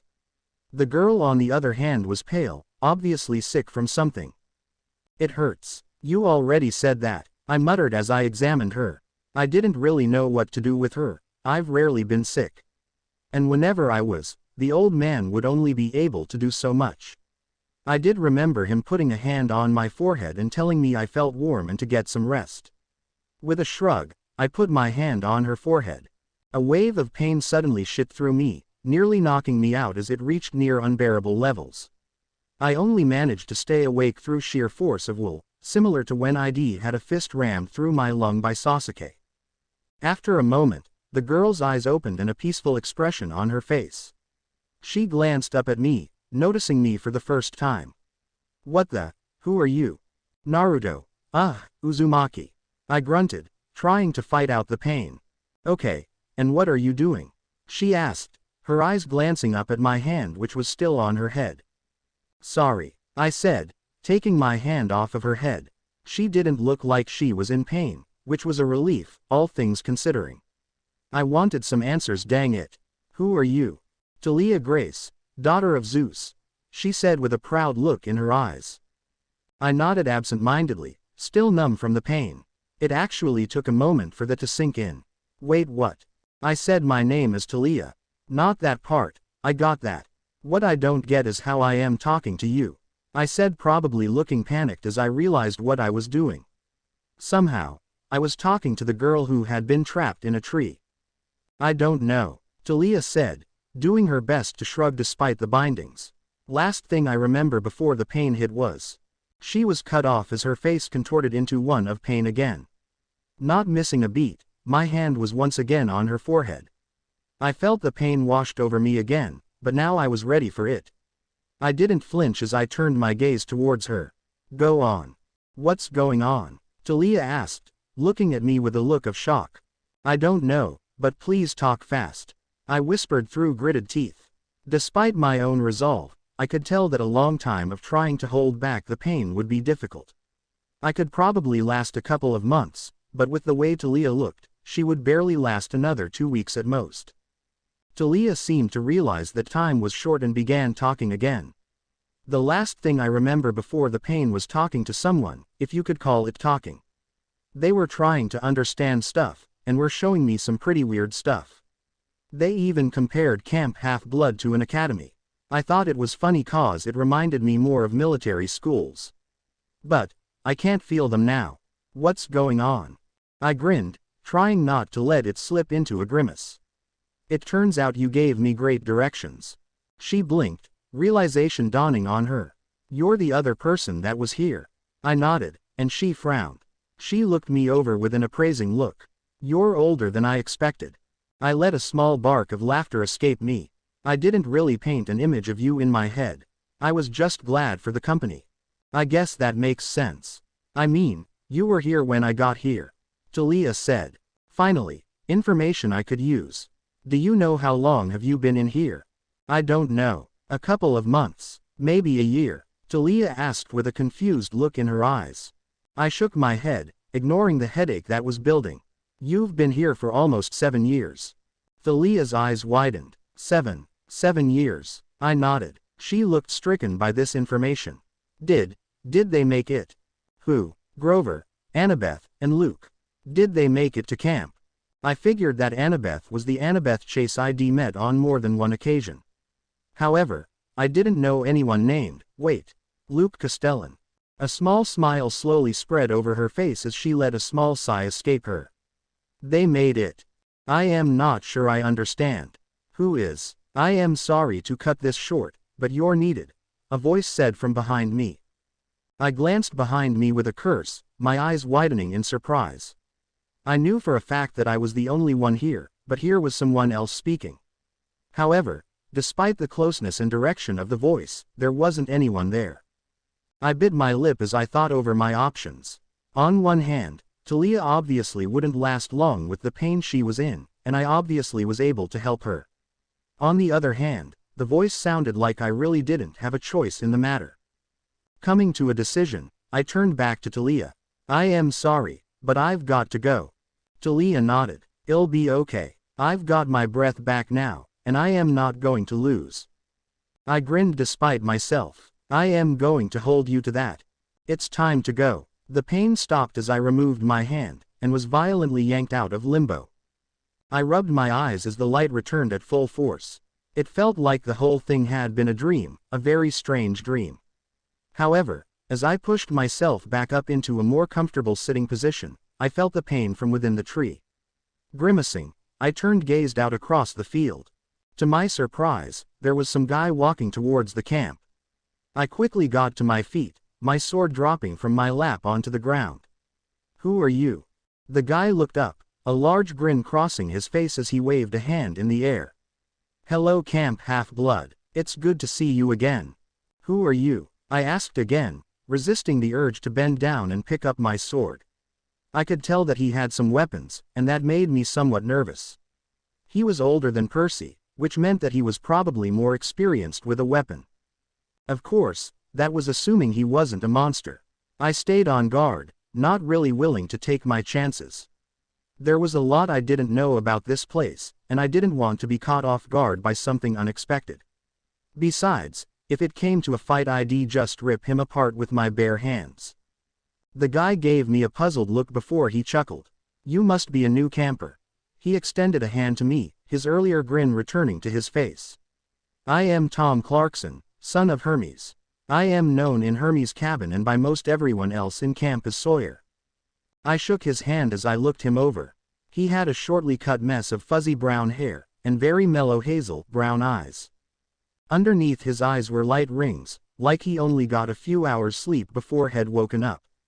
He had a lot of tiny scars on his face that looked like he'd had pretty bad acne at some point, though he was pretty clear now. Along with these features, he also had certain features that the other kids in the Hermes cabin had: pointed ears, upturned eyebrows, a gleam in his eye that seemed to scream that he was mischievous.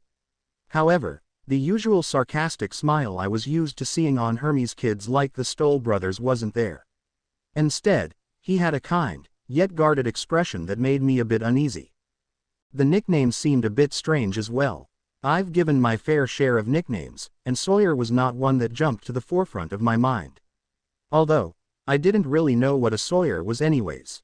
I shook my head lightly and let my eyes quickly look him over, trying to determine if he was a threat.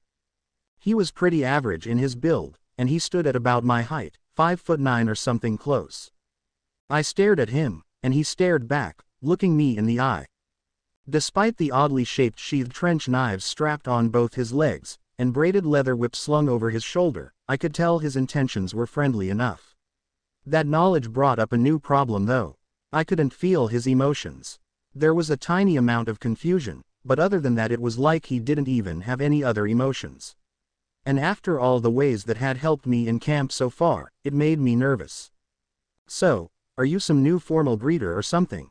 Sawyer asked, glancing out of the corner of his eye at the tree.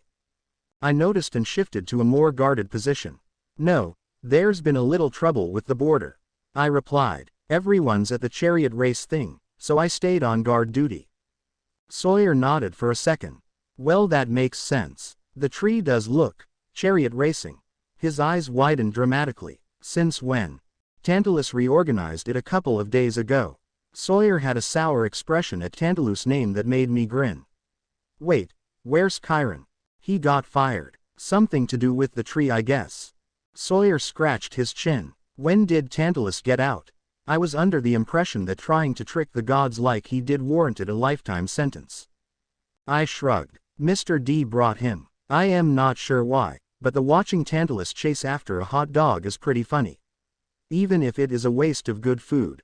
Sawyer blanched at that. Wasteful food. Blasphemy. I chuckled at Sawyer's antics, relaxing a bit as I laughed. "Hey, are you going to watch the race? If you need, I'll lead you to the new racetrack." Sawyer shook his head. "Nah, I am not a big sports fan. You want, I'll go drop off my stuff and come join you on guard duty." I shrugged. "Sure, it's kinda boring right now, so I could use the company." Sawyer jogged off, looking rather happy about something. I would like to think it was me, but then a lot of people were just happy to be back in camp. I shrugged and turned back to the field. In the distance, I noticed a woman standing at the far edge of the field slowly walking in the direction of the camp. I squinted, trying to focus on the woman in the distance. Yeah, 'cause squinting is really going to help me to see across a field. I watched the woman warily, unsure of what I was seeing. Sawyer had been human, but then one eye had appeared human too. The woman seemed to be staring back at me, as strange as that might sound. I mean, There was a whole field between us. How could she see me? As I continued to watch, the woman began to jog. As she got closer, she appeared fuzzy, like she was running through water or something. My eyes narrowed in anticipation as I realized that it was similar to when one eye had looked at me and his face blurred. Only with the woman, her whole body was wrapped in an illusion. Getting closer, I could finally see her face. It was twisted into a snarl, and her eyes glowing like that of burning coal. Clawed talons seemed to extend and flex from her fingers and feet. A pair of leathery wings seemed to sprout from her back as she reached a sprint and leapt into the air. My jaw dropped as she soared through the air towards me. A shriveled hag with bat wings, yellow teeth, and wings was barreling towards me at high speeds. That was definitely not something I'd seen every day. Wow, talk about ugly, I muttered as the monster quickly closed the distance. I think she heard me, because I felt a wave of killing intent roll over me. My eyes darted from her to my still discarded sword. Unlike before, I didn't have enough time to grab the sword. She was approaching too fast and would be on me in seconds. Thinking on my feet, my fingers formed a cross-shaped seal. Shadow Clone Jutsu. A single clone appeared next to me, standing directly in front of my sword. Not taking any chances, he shoved me away from the tree and reached for my sword. I rolled away from the tree, hoping that the sudden duplication would catch the bat woman off guard. I wasn't quite that lucky. Instead of continuing her flight towards the tree, she banked so that she was following me. Like I was her target. No, he tree. Guard the tree, I shouted at my clone, hoping that he'd hear me and stay where he was. I tried to stand and take the fight to the trees, my area of fighting expertise. By the time I was on my feet though, the bat woman had reached me, claw-like feet aimed at my back. She must have had the same idea that I'd had, because a second later I was being dragged into the forest. Her claws dug into my back, penetrating deep enough that I couldn't shake her off. Apparently she wasn't going to kill me just yet. I wasn't comforted by this thought. After she'd dragged me a short ways into the forest, she finally let me go. I rolled forward, painfully aware of the injuries on my back. Blocking out the pain, I pushed myself to my feet. Whirling around, I tried to figure out where she'd gone. In one moment of blindness, she had managed to hide herself. You've got to be kidding me. My lord doesn't kid foolish mortal. A voice hissed from behind me. I whipped around, my eyes darting through the shadows of the trees. Despite her best efforts to hide herself again, she'd given her location away as soon as she'd spoken. She was perched just behind a tree, trying to blend into the surrounding trees as she peeked around to keep an eye on me. Gotcha, I yelled, running towards the tree she was hidden in. She obviously heard me, and responded exactly how I expected her to. She dove from her tree, barreling towards me at high speeds. Without thinking twice, I reached out with my chakra and grabbed a nearby log. As soon as I'd taken a hold of the log with my chakra, I tugged, switching places with it. I quickly realized that I'd misjudged just how messed up my chakra had become.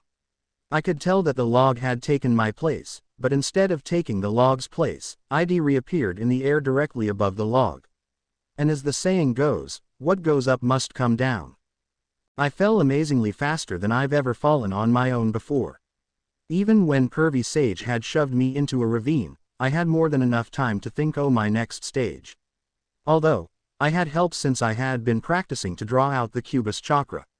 Now though, I was falling fast with no time to think of my next step, or call on the fox chakra.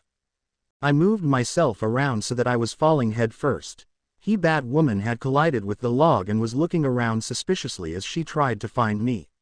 I pulled back one arm, molding the needed chakra into the familiar spherical shape I knew was my most powerful offensive jutsu, silently whirling in the palm of my hand. Rasengan, I shouted, crashing through the trees as I thrust my hand downwards. The bat woman took 1 second to look up before jumping backwards to avoid my attack. I slammed into the ground, the Rasengan destroying a portion of the ground beneath me. I dropped the short way back to the ground and rolled to my feet. Impressive young one, it appears my lord was right in testing you before meeting you himself. You will be most entertaining. I let out a sharp hiss as I steadied myself. The wounds in my back were definitely not doing me any good, and this fight was taking too long already. And while I knew I should end this, a nagging curiosity was eating at me. I already understood that monsters were going to attack Camp Half-Blood simply because they could and because they hated half-bloods. This monster, though, was basically saying that someone had ordered her to deliberately attack me specifically. And I wanted to know why. I gritted my teeth. Who is this lord you're talking about?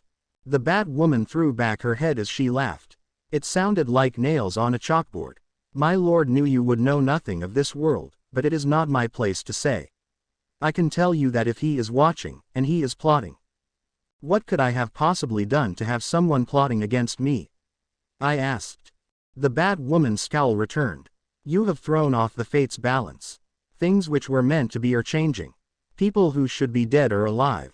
If it were at all possible, her scowl deepened. And you have stolen from my lord. I blinked in confusion. I love the idea of changing fate and all that, and saving lives, but the last thing she said shouldn't have been possible. I haven't been here long enough to steal from anyone. Well, anyone important. What do you mean? The Bat Woman opened her mouth to speak, but was cut off by an oddly pitched whistling noise that reminded me of the music from Clarice's MP3. She opened her wings and shot off into the air. You are fools. I watched her fly off, scowling at her retreating form. I had once again learned nothing. Well, almost nothing. I had learned that there was someone after me, and was plotting something. Which meant that someone knew I was going to be here, and knew they had gone ahead and made plans that involved me. Questions upon questions filled my mind, with no answers in sight. Naruto. Billy. I whirled around. Sure enough, Billy was standing behind me with some instrument in his hand. Reed pipes, I think Percy had called them. Head also said that they allowed satyrs to perform some nature magic stuff. I grinned at him. What are you doing here? Billy had a look of impatience on his face as he scratched the ground with his hoof. The camp is under attack. I was heading to the tree to get you when I heard you shouting. I didn't think you'd be having a wrestling match with a fury though. Wait, what do you mean the camp is under attack? I asked, my eyes narrowing. I hate to admit it, but I was really starting to warm up to Camp Half-Blood. And I'd be damned if someone attacked it without me doing anything. Stymphalian birds. They're swarming the campers. I didn't know what these Stymphalian birds were, but it did bring me any fuzzy feelings. I growled, show me. We ran towards the racetrack as fast as possible. All the while, I couldn't help but worry about the foreboding feeling in my gut. The only thing I knew about the feeling was that the only other time I'd felt it was before the Retrieve Sasuke failure. And a lot of my friends were hurt on that mission. Don't worry, I am coming. I whispered as I shot out of the forest. No one messes with my friends. No one. It didn't take long to get to the clearing as Billy and I exploded from the forest. My eyes darted about, trying to remember where the racetrack was. While I did have a basic understanding of the layout of the camp, I had not been paying that much attention when Tantalus had told everyone where it was at. I silently cursed my bullheadedness as I racked my brain for that missing information. Naruto, this way, Billy yelled, thankfully more aware of our destination. I followed after Billy, biting my tongue as we ran. Billy was slower than me, and was dragging down my pace, but he was also the one who knew where to go. Unable to change anything, I ran besides him, hoping we'd get there in time. Billy turned to me as we ran. You've got a weapon, right? I shook my head. Nope. Billy stopped abruptly. What? You were planning on just running into battle without a weapon? What happened to your sword? I dropped it. I admitted sheepishly. As we stopped, I realized it probably wasn't a good idea to go into battle without a weapon. Then again, my fists were doing a pretty good job so far. And who was I to mess with a proven system? Are you nuts? These are Stymphalian birds we're talking about. You can't just hit them like the bulls and expect them to just crumple. Billy yelled, stomping his hoof as frustration rolled off of him. They're smaller, more agile, and have more numbers. So what? I just roll over and play dead? I don't think so. I yelled back, my own frustration rising. No, that's not what I am saying. Billy said in a more placating manner. What I am saying is fight smart. You can win on fists alone, but you'll win twice as fast with a weapon to assist you. My frustration evaporated. Oh, Every hero has his fault, Billy said in a resigned tone. Then he smiled heartily. Though, I suppose not listening isn't one of yours. No, I listen, and I heard you say we need to get over there, I said, my mind not leaving my fellow campers who were in danger. Billy nodded. Of course. Do you know where we can get any weapons? I almost said no as a thought popped up in my head. I mulled it over for a second before muttering, maybe, just maybe. Ignoring the confused expression on Billy's face, I rushed forward again. This time though, I was trying as hard as I could to get out of Billy's sight. I didn't want him to freak out. Figuring the trees would provide the best coverage, I ran back into the forest, while still heading in the direction Billy had been headed. Making the familiar cross-shaped seal, I formed a shadow clone to run besides me. A moment later, he jumped in front of me as he transformed into a replica of a bronze sword. I knew it wouldn't have much of an effect, but it was better than nothing. With a growl of frustration, I channeled chakra to my legs to push me faster. Even with the added energy being transferred to my legs, I didn't feel like I was going fast enough. It was like every attribute besides my strength had gone back to academy levels. Bursting into the clearing again, I didn't waste any time throwing myself towards the shimmering flock of birds that were mobbing the campers. They looked like ugly bronze pigeons, making a hollow echoing noise each time they opened their mouths. It grated on my nerves, but I ignored it as I entered the mob. Almost immediately I regretted my decision. I could feel everyone's fear at the same time. And while I'd felt a lot of feelings at once before, they were never this close or this strong. I had to take a deep breath to steady myself before I began to fight. All the while I had to ignore the growing desire to run away as fast as I could. They were scared, and someone needed to stand up. You're running. The fight is here, cowards. I glanced behind me as I saw Clarice rush into battle, her sword jumping from place to place as she attempted to cut down the Stymphalian birds. Facing forward, I focused on my own task, getting the campers somewhere safe. Campers, go to your cabins, I yelled, taking a swing at one of the incoming birds. It didn't cut. Seeing as my clone was simply using the transformation jutsu, it really wasn't doing a lot of cutting damage. However, it was more than good enough as a club to fulfill my purposes for the time being. Apparently the campers were either so freaked out they didn't hear me, or else they were ignoring me. None of them followed my instructions, and they all began to panic more. For a camp training heroes, they really sucked at their jobs. They were barely capable of fighting their way out of a cup of instant ramen. I backed up slightly, trying to avoid the birds as they began to swarm me as well. I swung my sword wildly in an attempt to hit even one of them. The birds had gotten smarter though, and were keeping out of reach. I growled in frustration as they continually evaded my reach. Archers, can you get a clear shot? Clarice shouted. I glanced in the general direction of her yell. Standing just outside the mob of birds was a line of archers, children of Apollo. Their arrows were notched, but pointed at the ground as they searched the mob. I wanted to yell at them to just shoot the birds already, when one of them spoke. We can't get a clear shot. The campers are in the way. I cursed under my breath. I had never seen a more disorganized group trying to fight. And that's saying something. At least in the small three-man groups, we had the ability to know each other well enough to expect what the others might do. These campers were no suited for battle than I am to stop eating ramen. Campers, get to your cabins. I yelled again. I felt a small warning in the back of my head and ducked down.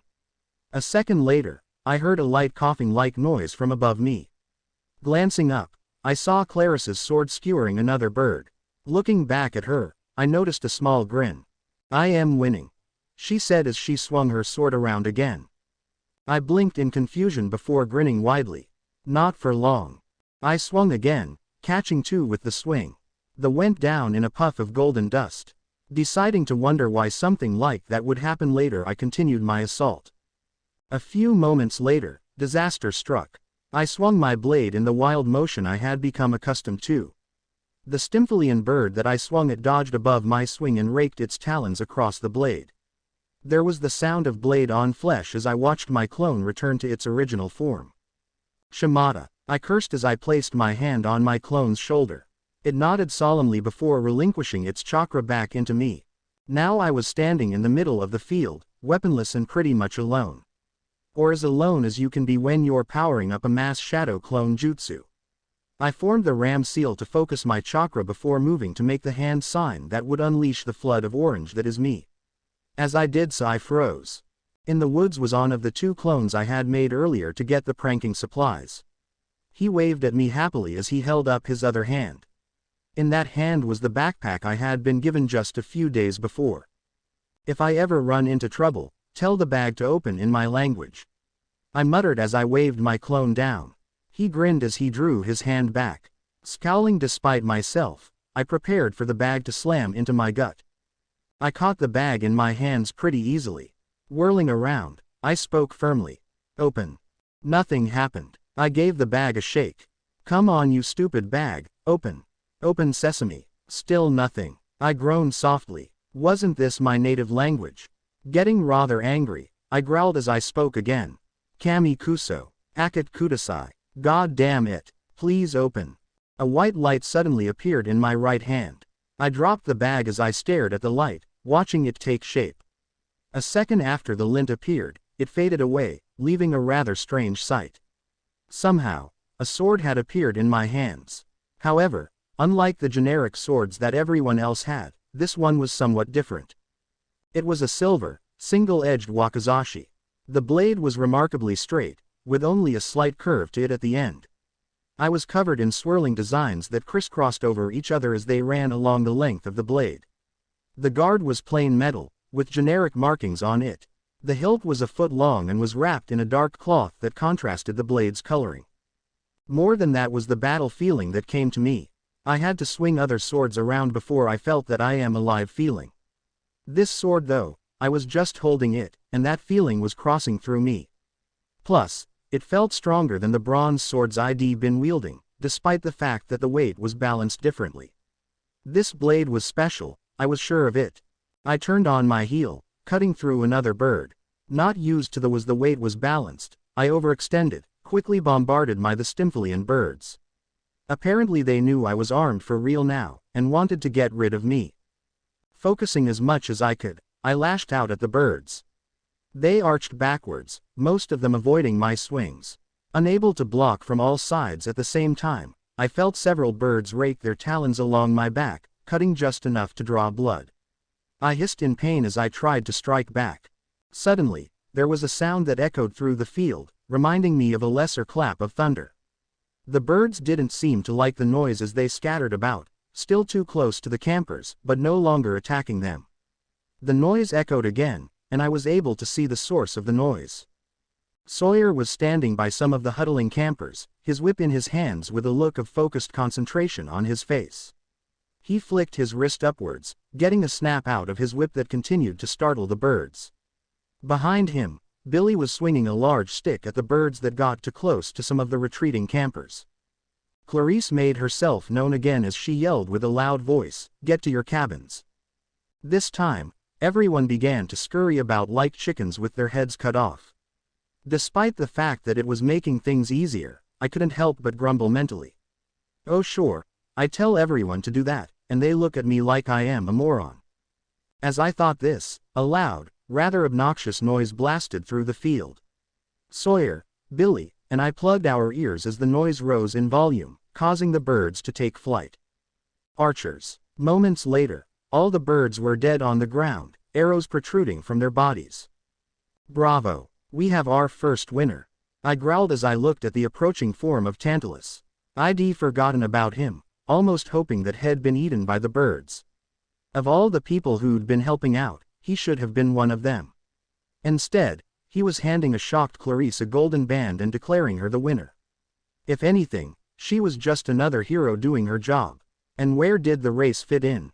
Tantalus turned and stared past me towards Percy and Annabeth. And now to punish the troublemakers who disrupted the race. In hindsight, I probably should have defended Percy, Tyson, and Annabeth.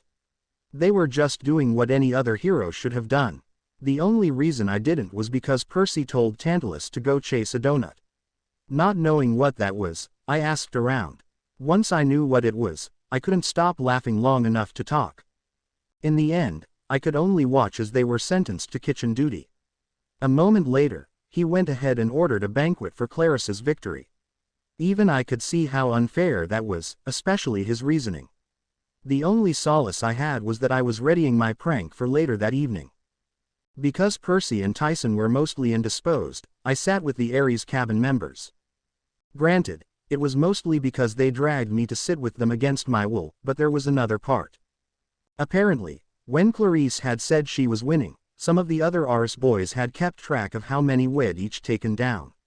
In the end, Clarice had taken down 11, while I had taken down 12, the most kills with a sword of all the people in camp. That somehow made them respect me, and because I was known for just sitting pretty much where I wanted to sit, they made sure I sat with them. While they seemed rowdy and obnoxious from the outside, they were actually far more organized than they appeared. Clarice wasn't technically the leader, but she had proven her strength time and time again, despite the fact that she was as young as she was. When some other person had said she was at a disadvantage because she was a girl, I chuckled. These guys had never seen someone like Granny Tsunade when she was angry. Tantalus went on to make a speech, which was pretty much the same things had been saying before. This time though, he seemed to be in a more energetic mood. Like the sight of everyone with slight wounds covering their bodies, and not being allowed to go to the infirmary until after the lunch special was done was pleasant to see. It made me sick to see some of the people who were still in pain. After lunch, a good portion of the campers went over to the infirmary to get some healing. Most of them just ate some sort of bread and left, while others stayed in for a bit. Curious, I took a piece and began turning it over in my hands. It's ambrosia. I whirled around to see Sawyer standing behind me. He had a small injury on his shoulder, but appeared to be fine despite it. I gave him a confused look. What? Ambrosia, the food of the gods. Sawyer explained, motioning to the food in my hand. Try it. It tastes different depending on the person. I gave him a wary glance before popping the ambrosia into my mouth. Immediately, my taste buds were assaulted with the most pure taste I had ever tasted. It was something I had only dreamed of, but never quite yet experienced. It was the taste of every flavor of ramen, perfectly blended together to make one taste. Not only that, but the injuries on my back felt like they were slowly closing. I moaned in delight. "Oh Cammy, I always knew ramen was the food of the gods." Sawyer chuckled. "Well, I suppose that'd be right for you. For me, it ranges from burritos to steak. Variety is everything." I nodded. On my mind were the delicacy known as cheeseburgers. They weren't ramen, but they were a close second. With a sigh and a shrug, I made my way out of the infirmary. As I walked away from the camp, I felt a small shiver run down my spine. Turning around, I looked around. Seeing nothing, I tried to keep moving. However, the shiver returned just as strong, all but forcing me to stop and focus on it. There was an odd feeling around the camp, one that I hadn't noticed. I had never been near the infirmary, so I guess there was no reason for me to have felt it before. Focusing in on it, I realized that the feeling seemed to be almost hidden underneath in all the other emotions around me. With a growl of frustration mixed with anticipation, I headed off in the direction that the emotion grew stronger. As I tracked the feeling, I couldn't help but notice the campers' expressions as I walked by. Some barely noticed me as they had to tend to their wounds. The Aphrodite girls were fretting about their hair more than their injuries, a few becoming extremely flustered by how their hair looked as I walked past. However, it was the looks from the Ares and Apollo camper that made me feel a bit awkward. They looked at me with respect, something that in my own village I had barely seen in passing. They were openly giving me. A few of the Ares boys gave me a thumbs up, which I returned with only a small amount of hesitation. It felt good to be appreciated, as foreign as the concept was for me. I shook my head, trying to clear my thoughts. This was not the feeling I was looking for, that much was obvious. The appreciation was more of a light emotion, whereas this new feeling was more of a dark emotion. Slipping away from the campers, I made my way into the center of a clearing. It practically burned with the strange emotion, sending a shudder down my back. "What happened here?" I whispered. I ignored the other emotions as I almost unconsciously tightened my grip on my sword. It reminded me too much of another time when emotions ran as deep as this. A time where I'd tried to save my friend while he did everything he could to kill me. Animosity. I didn't bother jumping in surprise as I saw the new figure enter the field from behind me. It was becoming pretty common for new people to appear out of thin air, and I figured I shouldn't worry about how he got here. As he strolled by, I looked him over. He appeared to be in his late 20s, with a surprisingly large, broad build. His thick black hair hung in front of his face, yet not completely covering his blue eyes. An arrogant smirk marred his otherwise calm demeanor, reminding me of Sasuke. He wore a skin-tight, sleeveless black shirt, camouflage pants, and knee-high combat boots. "What are you talking about?" I asked. I didn't like his smirk, but if he could help me understand what I was feeling, I wouldn't complain. The Mon's smirk widened. "That emotion you're feeling, it's a former camper's animosity towards the gods." I sighed, my eyes drifting towards a random spot on the ground. And why would they have animosity towards the gods? I wasn't expecting an answer, seeing as everyone else made sure to beat around the bush as much as possible. So I was surprised when he did answer. He thought that the gods had deserted him. My head snapped up. Why would he think that? Didn't he know he was in a camp that has a god in it? The man chuckled. Oh, he knew. Maybe a better word to describe the feeling would be betrayed. He rubbed his chin thoughtfully. Yeah, betrayed. He thought his father had deserted him and left him out to rot. And by extension, he figured it was that way for everyone else. Is he right? I asked, trying not to let my excitement show through. Someone was finally explaining what I needed to hear, in words I could understand. I couldn't follow all of what had said, but I got the gist of it. The man shrugged, setting himself down on a stump. Depends on your point of view. The gods are powerful beings, but even we can get our hands full. We've got rivalries just like mortals that we've got to worry about. Plus, with all our duties, we can't spend every waking moment watching our kids grow up, as much as we'd like to. Wait, my eyes widening as I spoke. I've spoken with Mr. D before, but other than him, I hadn't met any other gods. And now here one sat, looking at me with smug curiosity. Yes, and while people like me aren't big as gods, I do have an interesting history to back me up, he said as he puffed out his chest. I shook my head. For a god, he acted too much like Sasuke to make me completely comfortable around him. What kind of history? He waved his hand dismissively. That's not important. What is important is that I am here and... He trailed off, his eyes falling to the sword clutched in my hands. His smirk fell from his face as he sighed. Kid, put that away. You don't want to have to walk around with that thing all day, and its magic should make it more than suitable to be carried. And it's kinda annoying how you are gripping it like some lifeline. I blinked as I glanced at my sword. I had completely forgotten that I had it in my hand. Feeling slightly shamed, I scratched my cheek nervously. How? You might want to try saying Shamit close, he said smugly. Nodding in understanding, I whispered it quietly to the blade. In a flash similar to when it appeared, it was gone. A sudden pull around my neck drew my attention from my now swordless hand to my chest. Hanging from my neck by a thick strand of twine was a silver key. It was an older, simple style, with 3 holes in the end portion that the twine ran through. It reminded me of Tsunade's necklace, only not an invaluable cursed gem. Just remember how to open it all right, the god said with a small glare. It's not every day the big 3 gives someone like you such a gift. Huh, the big 3, a gift, I said in confusion. I remembered how it had sprung from my bag, and the stranger I'd gotten it from. My mind slowly ran through all of this information in succession as some of the pieces finally fit. You sent that stranger. He shrugged. Actually, when Hermes heard someone needed to deliver a package to you, he jumped at the opportunity to give it to you.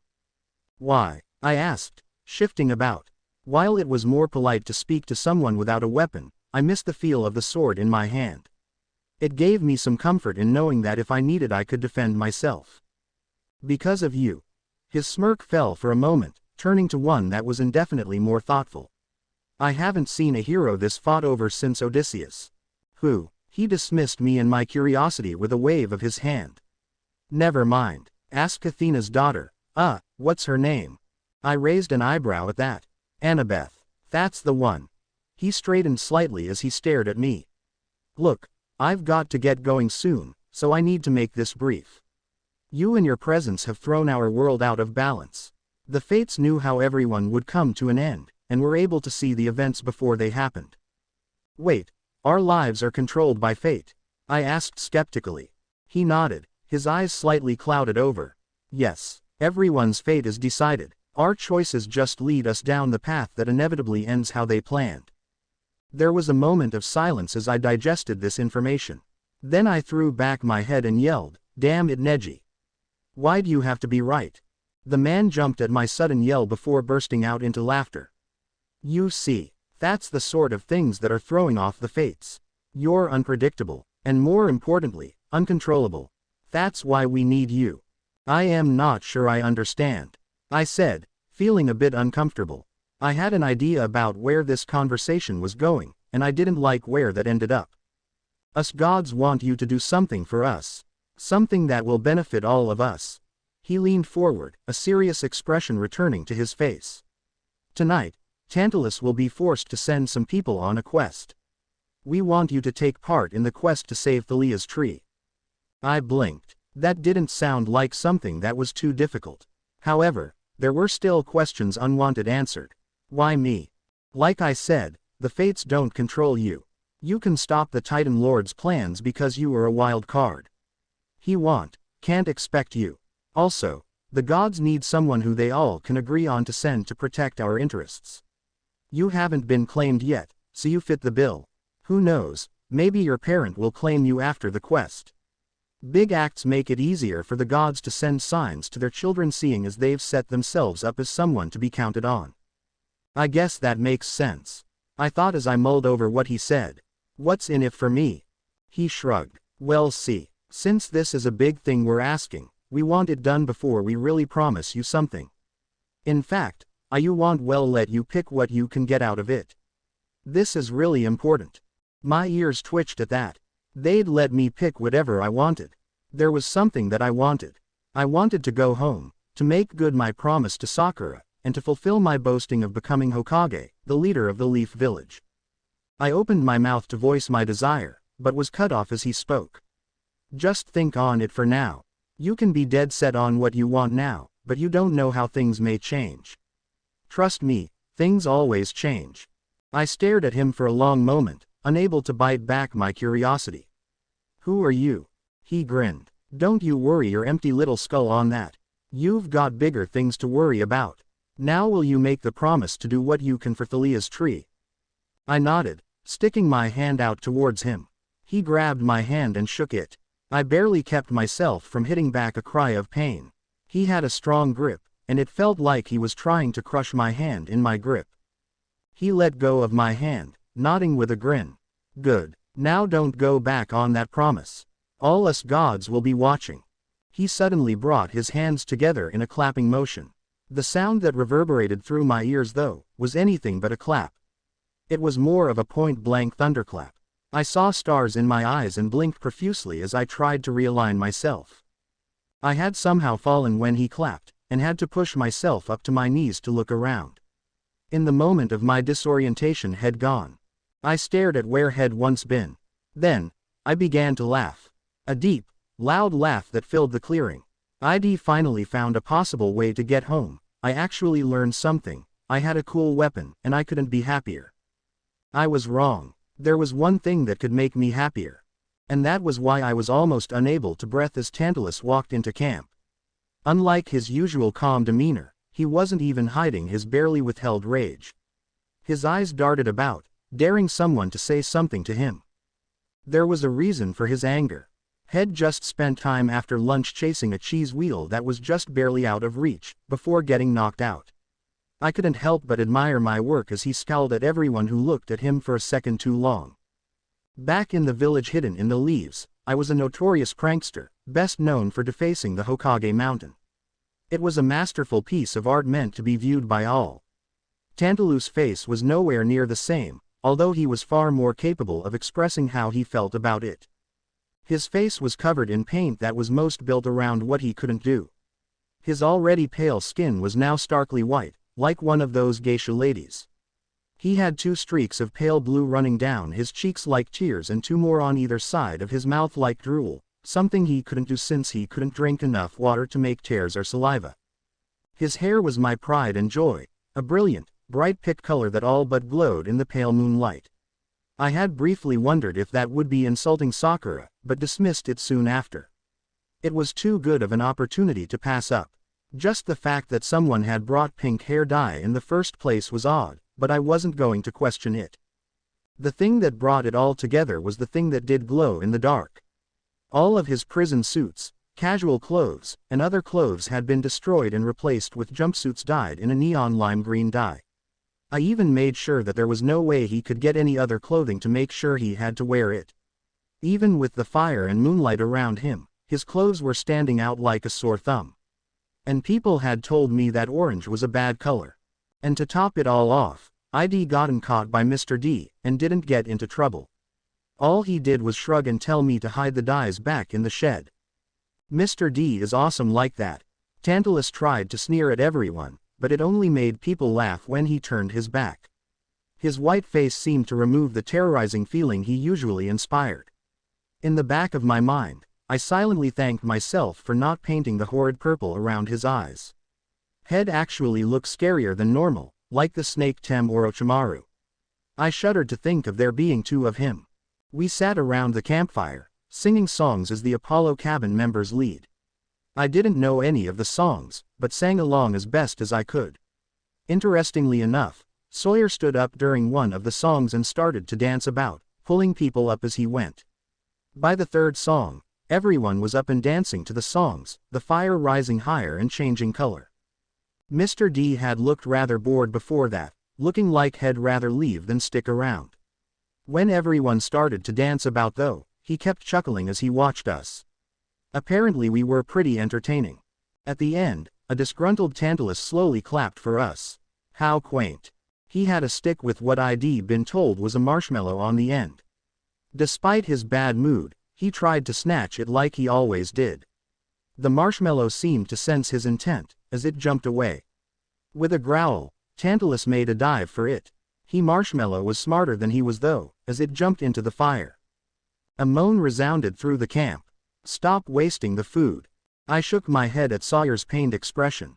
He was strange, that much I knew. There was only one thing that made me nervous about him though. I couldn't feel his emotions. I could feel everyone's emotions, from Tantalus to Percy. Everyone seemed to be almost projecting their emotions at me. Sawyer though, was a blank slate. Even with his emotions openly displayed, I couldn't tell what he was really feeling. Tantalus snarled at him before schooling his expression to a cold smile. Now then, some announcements about tomorrow's schedule.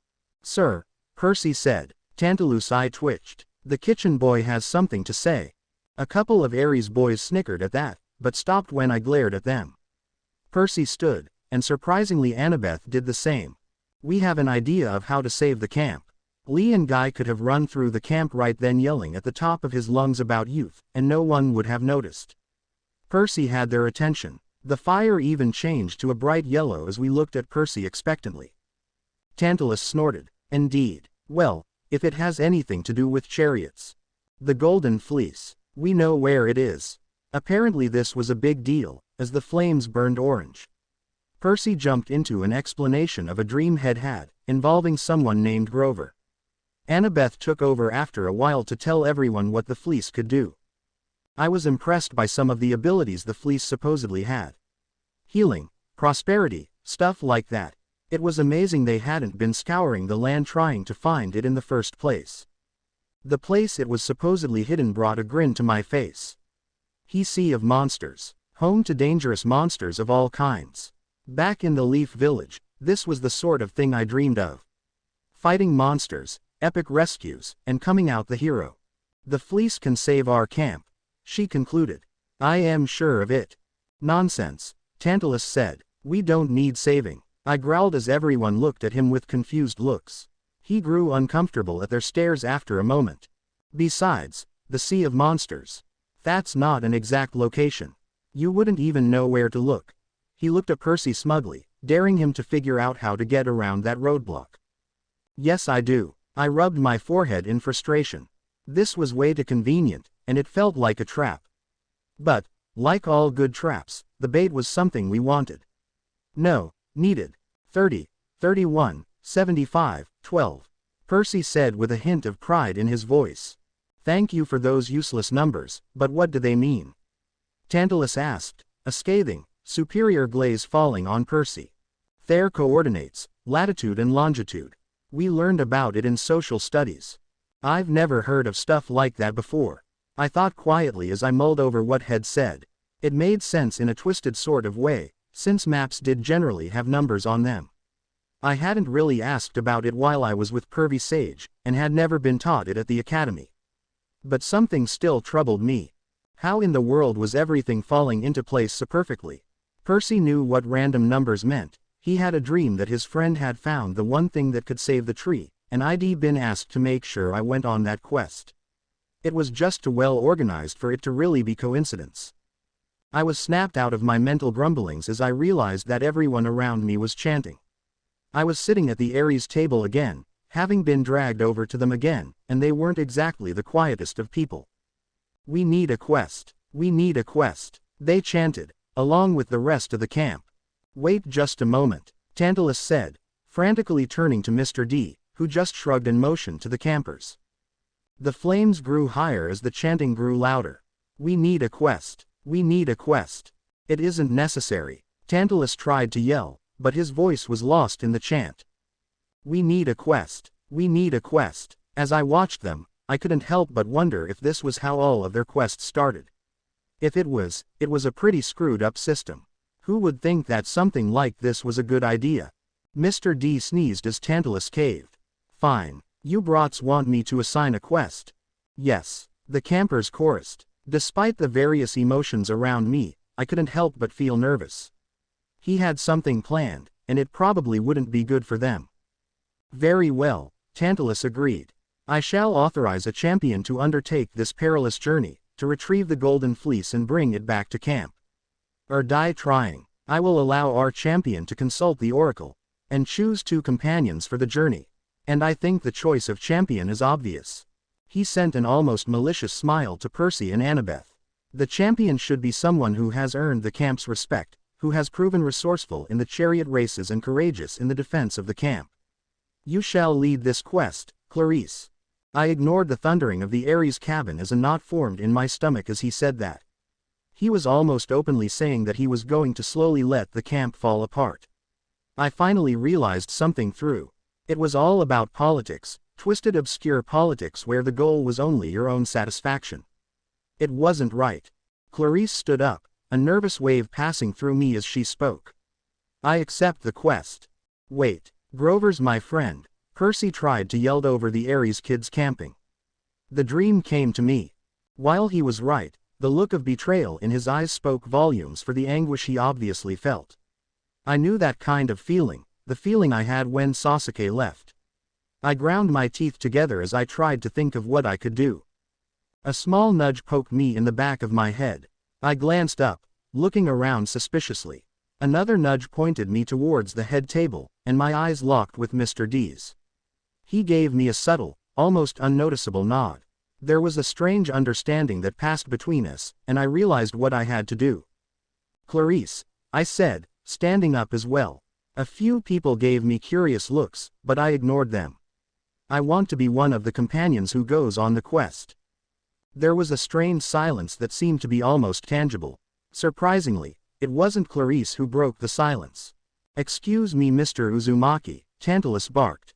He had a venomous, yet curious glare. What exactly do you think you're doing? You are not permitted to impose yourself on a quest like this. No, I suppose he doesn't. Mr. D interjected. But then, it would be quite an amusing sight to see just how much better 2 heroes are than one. Tantalus glared at me, twitching slightly as though he wished he could say more. Then, with a strangled sigh, his shoulders slumped. Fine, Clarice, go consult the oracle. Everyone else, to your cabins. A curfew will be enforced from now on, so make sure you make it back. A malicious grin crossed his face as he looked us over. The harpies are always hungry, and will attack anyone who does not have explicit permission from me to leave the camp. Go along. There was a small amount of muttering as everyone began to stand and leave. It was obviously an anticlimactic end to the meeting, but I suppose it could have been worse. He might have tried to get us to tell who'd pranked him. Then again, I was still waiting for his reaction to my other prank. A grin slowly spread across my face.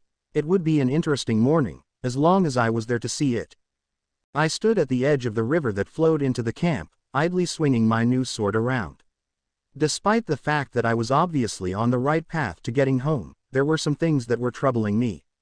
One of which came from the information my clone had given me when he dispelled earlier in the morning. Percy had gone off into the forest, followed shortly by Annabeth and Tyson. Tantalus caught wind of it, and took it after them with the harpies in tow. Moments after they had entered the forest, Tantalus and the harpies returned cursing under their breath. They had left camp under the cover of night, and gone off to rescue their friend. Personally, I couldn't be happier about that. However, that also meant that we might meet on our quest and have to help one another. Not exactly something that would be good. The other thing that was bothering me was a sense of first mission paranoia.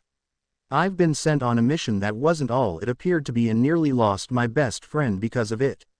Then again, I lost him later anyways. I turned on my heel and chucked my blade like an oversized kunai into a nearby tree at the thought. I didn't like the way these thoughts were going. After all, it was one mission and then I'd be heading home. Simple. With a small snarl, I all but ripped the blade from the tree. It didn't get quite the depth of my other blade, but it was far straighter cut. I rubbed my head in pain as it suddenly felt like my head was being hit with a hammer. I remember hearing about something like this in the academy, migraines I think they were called. I thought it was pretty odd for me to be getting them, seeing as I never used to get any at home. Then again, I didn't have to think about anything this complicated at home. They had just started since the night before, and were a pain to deal with. These randomly occurring pains in general were making my life much harder, especially since I'd become so weak. I was at civilian level speed, my breath ran out faster, it was harder to hide, and now I was getting painful headaches. The only thing that seemed to be better was my strength, and while I used to use that in a berserker style, it didn't make for much without my mass shadow clone jutsu backing it up like it used to. And that was only gone because whenever I made normal shadow clones, it drained a huge chunk of my chakra. You know, the tree didn't do anything to make you so mad. I sighed as Clarice walked up behind me in her full armor. You're late. Clarice scratched the back of her hand nervously. I had some things I had to finish doing. Don't worry, I've been up for a bit longer than you have. I glanced behind her. The night before, Clarice had told me to meet her here, and that she would be bringing another member of her cabin along. Looking behind her though, there was no one in sight. Where's the other guy? Clarice's face twisted into a snarl for a brief second before it settled back into a more impassive expression. My siblings decided to stay here and guard the camp in my absence. I nodded. It made sense. After all, Ares' cabin had proven to be amongst the most active cabins to guard the camp. Taking 2 people from the cabin might upset the way things were going more than if only Clarice left. The brief look made me wonder if there was more, but I decided to not ask for now. Last thing I needed was to get punched in my face by someone I'd be traveling with for a while. There was a rustle behind us as Mr. D emerged. Ah, our 2 heroes are preparing to set off. Mr. D said in his bored tone. Are all your preparations ready?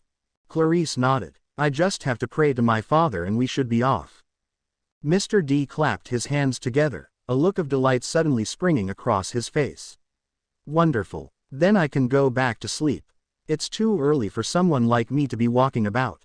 He turned to leave, giving me only one opportunity to call out to him as I remembered something. Mr. D.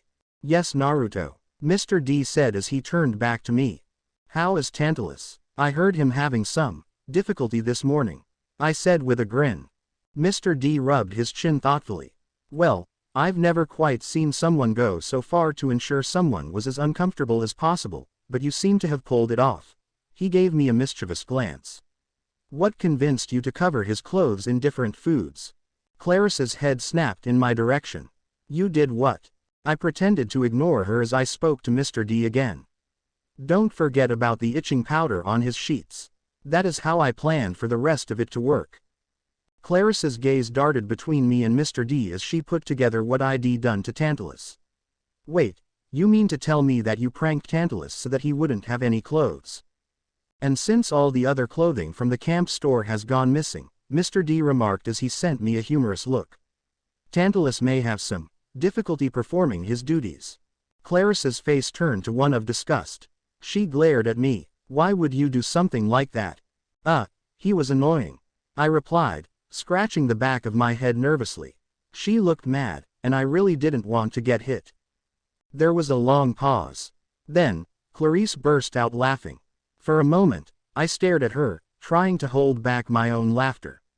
Unable to do so, I was soon laughing as well. It wasn't good for my migraine, but I didn't care. Even Mr. D got a good chuckle out of it. As the laughter finally died down, Clarice spoke again. That is the worst excuse I've ever heard. I shrugged. I have other excuses, but that one was most appropriate for Tantalus. Mr. D coughed lightly, getting our attention. Well, while that was indeed much fun to reminisce on, you really must be off. We need the fleece now more than ever. He sounded solemn, like this was something he had never wanted to think of. May the gods watch over you. Thank you, Mr. D, Clarice said, smirking confidently. We'll be back before you know it. Make sure all of the hamburgers aren't gone when I get back. I said with a grin. What can I say? The little meat buns had grown on me. And you make sure to watch out for yourself. You're too entertaining to die just yet, Mr. D said with a small smile before he turned and walked back into camp. Okay, that was pretty weird, Clarice said as soon as Mr. D was gone. But I think we'd better get going. Oh, right, I muttered, rubbing my head as another wave of pain rolled over me. I glanced around the shore. How are we leaving? My father will provide us with a ship, Clarice said as she bowed her head. Oh Ares, give us transport to the Sea of Monsters. Nothing happened for a moment. However, as I looked over the surface of the water, there was something that caught my attention. The sound of something bubbling up from beneath the water. I took a hesitant step back as the bubbling grew stronger, and I could finally see where it was coming from. Clarice just stayed where she was, staring at the bubbles. Then, with a large lurch, the water exploded outwards. I covered my face as a small splash of water sprayed me. As the rumbling died down, I peeked out to see if the coast was clear. As I did so, I came to the conclusion that Clarice had a very loose definition on the word ship. It was not a ship. It was a metal building on the water. I haven't seen many ships before. The biggest one I've been on before was when me and my team were on our way to the land of snow. And even that had been a big boat. This ship, however, was colossal. This ship was at least 2 or 3 times the size of the boat we'd taken to the land of snow, that made it at least as long as the Hokage Tower was tall. Another major difference was that it was made completely out of metal. How it stayed afloat, I wasn't sure. There were even 2 metal tubes attached to the middle portion of it, facing outwards through little holes in the ship. A metal ramp extended towards us, making me jump in surprise. Wow, Clarice was apparently pleased by my reaction as she smirked. We've got our transportation, so let's get going. I nodded, still in awe at the ship. As we walked on board, I noticed a large group of men walking around. After asking Clarice why I could see their skulls through their ever-gray faces, she informed me that they were all dead and were merely ghosts of former soldiers who fought and lost during some civil war. I shivered whenever we passed one. I don't like ghosts. Most had a tired look in their eyes, and barely gave us a second glance. Some, though, were more alert, taking notice of us and giving us a look over. They were dressed in matching gray uniforms that marked them as the soldiers they had once been. As we walked into the interior of the ship, one of the men with a particularly decorative uniform approached us. Greetings, ma'am. I am the captain of the CSS Birmingham. I assume you know your duties? Clarice asked, giving him a skeptical glare. The captain nodded, giving her a militant salute. Lord Ares has told us of our duties, and we will do whatever it takes to fulfill them. Good, then let's be off, Clarice said. I stood on the top deck, moving from side to side as I dodged sword swings. Unarmed, but trying all the same, I grabbed for my opponent's arm and caught hold of it. Giving the arm a sharp twist, I heard a sickening crack before my opponent disappeared in a puff of smoke. Not bad. That clone seemed more like a normal one should. I turned to my clone, watching as he sat on the nearby railing. You sure about that? I couldn't tell. My clone grinned. Of course I know. I am you. I sighed, moving over to the railing. Since there was really nothing better to do, I was trying to fix some of my problems that I'd been having since I got here. My physical fitness, shadow clone, and headache problems specifically. How's the migraine? My clone asked. I rubbed my head with a sigh. Better. My clone shook his head. You know, I think we've been lucky so far. Especially with how different things are here. I couldn't help but chuckle.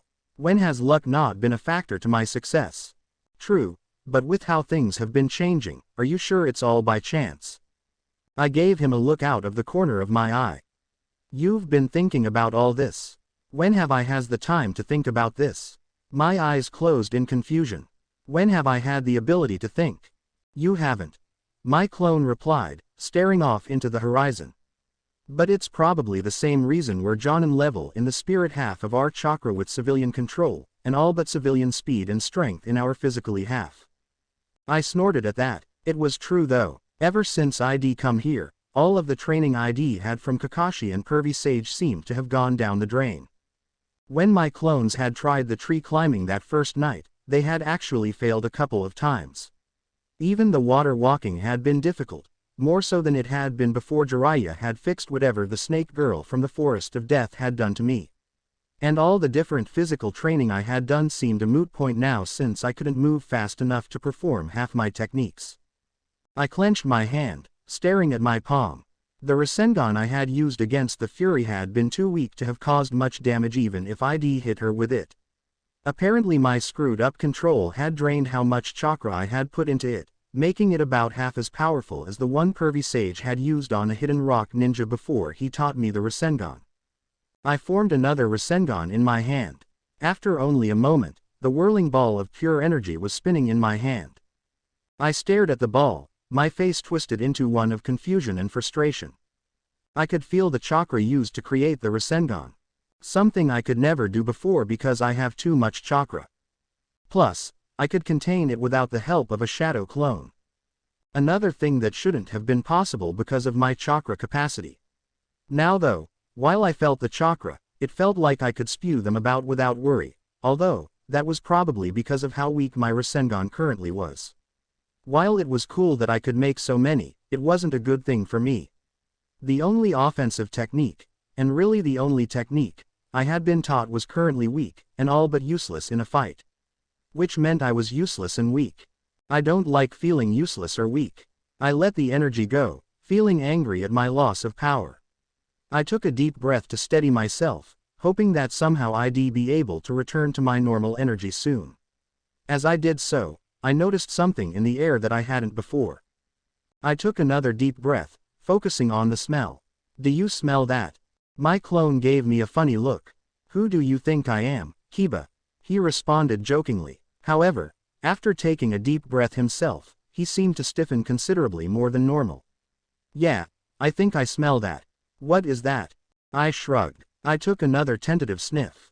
It wasn't the sea smell we'd been smelling all day, it was too rotten to be a sea smell. I tilted my head towards the sky as I took another sniff. It seemed to be just as bad higher in the air as it was right in front of me.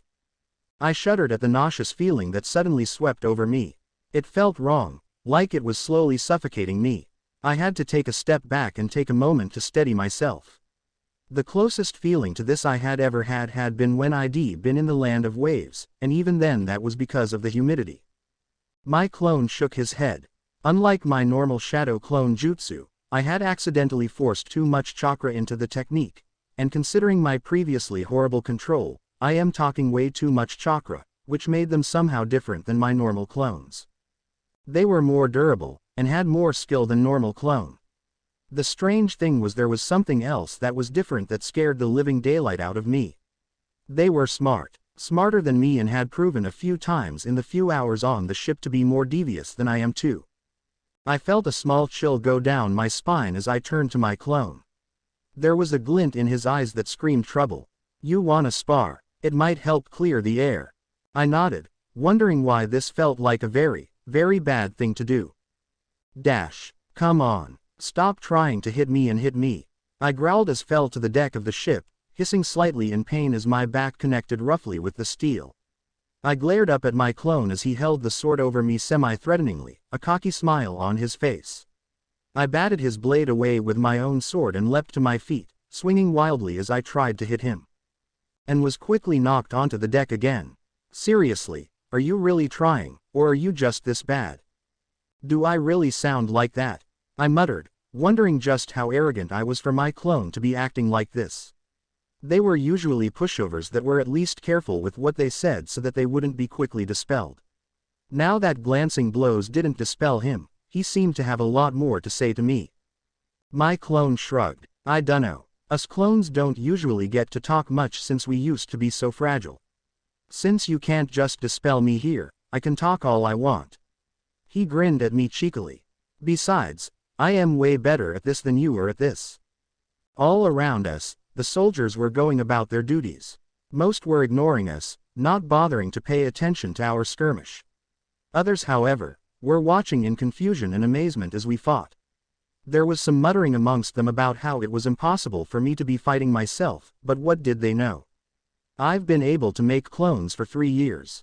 Jumping to my feet again, I hesitated before attacking again. Somehow, my clone was better at me at swordplay. I would attack, get a glancing blow off of his sword, and then be knocked down for my troubles. The strange thing was, he was me. How could I be better than myself at something? It was insane. Swinging my sword again, he knocked it away with a smirk. Feeling the exhaustion and blows to my head making me dizzy, I took a step back to put some distance between me and my clone. My clone moved faster than I expected, traveling the distance between us. Instead of using his sword, he barreled into me, knocking me further back. Stumbling further back and trying to get my balance again, I felt my back slammed against the railing on the side of the boat. Unable to stop myself, I slipped and fell over. Surprised, and caught off guard, I could only watch as my clone ran to the railing and looked over, getting further away as I fell. Then, I was surrounded by the cold ocean water. Shuddering as the water seeped into my shirt, I struggled to the surface. It was far from the cold of Snow Country's water, but it still sent a small chill down my spine. Kicking my feet and channeling chakra to them to get a quick boost, I rose and exploded to the surface. Coughing and spitting up water, I glared at my clone who looked relieved that I was all right. Placing my hand on the surface of the water, I attempted to push myself up only to have my hand pass through the water. Sputtering in surprise as I was hit in the face with another prey of salty water, I tried again. Not getting a hold on the water's surface like I'd been trained to do, I growled frustrated as I tried again. And again, and just for a change of pace, I tried again. My clone, who could have been helping me, just watched with an amused expression on his face as he watched my struggling. Are you comfortable down there? I sputtered again as more salt water got into my mouth. Oh, just fine. Why don't you come up here and see for yourself? I shouted as I roughly slammed my fist against the water, spraying the side of the ship with water. It didn't help, but I needed to vent my frustration on something. I could see his grin as he shuffled down the railing. I would, but then I would probably get left behind like you're going to. I blinked, shaking my head to get some of the water out of my face as I looked at the ship. True to his words, the ship was still moving forward without me. Luckily, I'd been able to keep up with it, not getting too far from the deck where my clone and I had been fighting. Growling angrily, I swam to the side of the ship. I didn't have time to relearn water walking, so I would just have to use the tree climbing on the ship's hull to get back up. As I placed my hand on the hull and began to pull myself up, my feet slipped a bit as I tried to place my feet against them, so I just kept pulling with my hands. As I climbed and go higher, I heard someone yelling on the deck. Confused, cold, and ready to kill my clone, I ignored it as I continued my climb up the ship. Halfway up, I could make out some of what was being said despite my state of mind. I told you, I am Naruto. He's lying, mistress. I saw him knock his original over the side of the ship and into the water. Well then get him out of there. I chuckled as I listened to the conversation, pushing off my hands and finally getting my feet to climb up. With a small grin, I watched Clarice, the captain, and my clone peek their heads over the side of the ship. Waving as nonchalantly as I could, I grinned. Hi. Their expressions were hilarious. My clone looked bored, though a bit frustrated by something or another which confused me.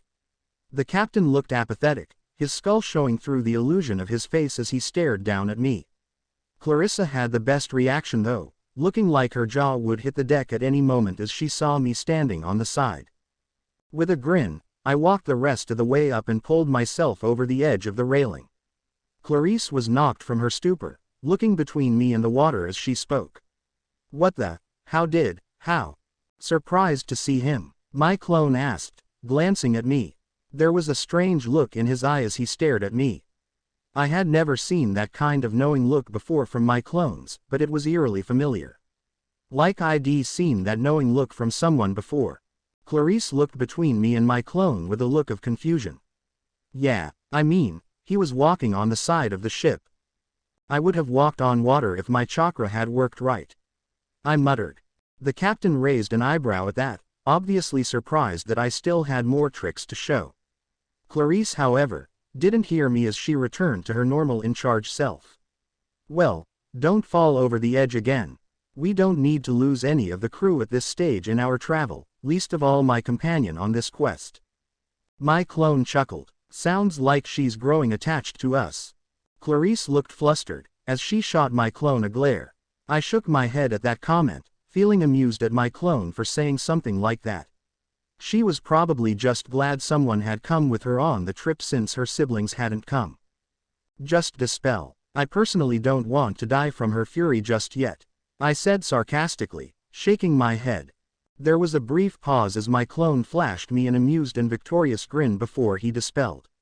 I had to take a deep breath as he shimmered out of existence and the memories hit me, only to flinch in pain as one particular memory hit me. I slowly turned to Clarice, who was channeling my world's womanly aura of death behind her. I gulped and looked to the captain for help. He just shook his head and turned away. Now that he's gone, would you like to explain his actions while you were overboard? And now Clarice, I had nothing to do with that, I said, backing up to the railing again. I quickly found that despite the fact that I was taller than her, something that I would have mentioned in other circumstances, she was more than strong enough to lift me further into the air as it was saturated in bloodlust. Oh really? So the fact that your clone said that he was a copy of you and was just acting like you do was a lie. I mentally cursed my clone as I braced myself for a long voyage. After being thoroughly and savagely interrogated and tortured, it was dinner time. Of course, due to my clone's actions, I was being held responsible and was sent to the bunks without dinner. I might have gotten off easier if I hadn't opened my big mouth and asked one of the ghost soldiers if Clarice was what it was like to have a mom. She didn't like that very much. I groaned as I flopped into one of the ground, not really willing to put forth the effort to drag myself fully to bed for the time being. Not only that, but the cold steel floor was actually quite nice against some of my more painful bruises. With thoughts of how to apologize on my mind, I slowly drifted off to sleep. I should have known better than to think I was going to get any rest. Sometime after I fell asleep, I had the most bizarre dream. I was back at the Valley of the End. Sasuke stood on the head of one of the great founders of the Hidden Leaf Village, looking across the waterfall. He looked older, like he was in his 20s or something, too old for the time I'd been gone. I'd imagined him barely changing his look, his black hair spiking backwards, his eyes filled with their usual anger at the world, in a high-collared shirt with white shorts. Instead, he looked similar to his brother. His hair had grown out, still spiking out in the back but with a small clump at the back of his head grown out to his mid-back in a loose ponytail. He wore a black muscle shirt with a white GI worn over it, covering his chest with his family crest, a red and white fan on the back of the GI. White hakama with black bandages on the lower portion of his legs worn in a similar manner that Kakashi had worn his, a black rope belt tied around his waist securing a straight sword behind himself. He also had forearm-length fingerless gloves with metal plates on the back of his hands, and black ninja sandals to finish off his look. As I looked over his face, I felt my heart twist in pain. He seemed impassive, but the rage was still burning brightly as his Sharingan flickered to life, like the calm before the storm. It actually took me a moment before I realized that his eyes were focused on something just out of my sight, his Sharingan spinning rapidly.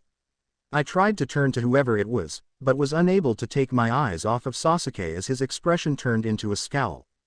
I lost interest in turning around as Sasuke spoke, malice laced in every word. "I told you to come alone." There was a response from someone, but it was muddled, like trying to hear someone's voice while underwater. Another voice spoke up soon after, this one clearer and obviously a guy's voice. "Besides, we all have something we need to do." Sasuke scoffed. "What? Vengeance for that idiot Naruto?" I glared at Sasuke for the absent sting, wanting to yell at him that he was the idiot for saying something like that when I was right there in front of him. "Face it, he's not coming back. Killing me won't bring him back." A chill ran down my spine as he said that. I couldn't imagine that, being considered dead. What had happened while I was gone that could have convinced anyone that I was dead? A small part of me wanted to smack my head at the thought, memories of the Kyubbis reverse summoning trick coming back to me. Did that mean that for some reason or another, they had me considered missing in action? Or was my name on the memorial stone like other heroes of the past? I really didn't think anyone would think of the second option. I didn't die for my village, and I was just another outcast. Another outcast with a giant furry demon sealed in me, but an outcast nothing the less. Another voice spoke up, this one a little higher, kind of girly I guess. Once again, I couldn't hear anything she said, but I had a feeling that it was supposed to be a jab at Sasuke, because his scowl disappeared for his old impassive look. What I am doing is making up for the mistake I made, blaming the wrong person for what was done to me and my family. Ever since I learned the truth, my eyes were finally opened. I am alone in this world, and no one will stop my vengeance for my brother. So you'll just keep killing people until you think you've killed everyone related to your family's death. That's crazy, the second voice said, still surprisingly clear compared to the other two it was with. I tried once again to turn my neck around to see them, but my gaze rested firmly on Sasuke. "I've already done that," Sasuke replied, a brief look of peace crossing his face before it returned to his previous dark look. "Now I am finishing their families." The first and third voice started yelling at Sasuke, both voices overlapping. They sped up and slowed down randomly, continuing to throw off their voices. Then, the second voice spoke again.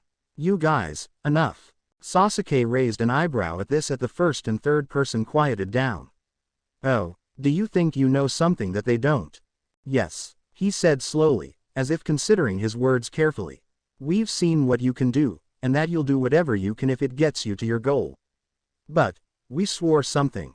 He paused dramatically, taking a deep breath before speaking loudly. "We swore that you wouldn't live to see the end of the war you helped start." Sasuke nodded as if agreeing with what had said, reaching for the sword behind him. "Well then, I guess that words are pointless at this point." There were two shouts of summoning, one of which was in front of Sasuke.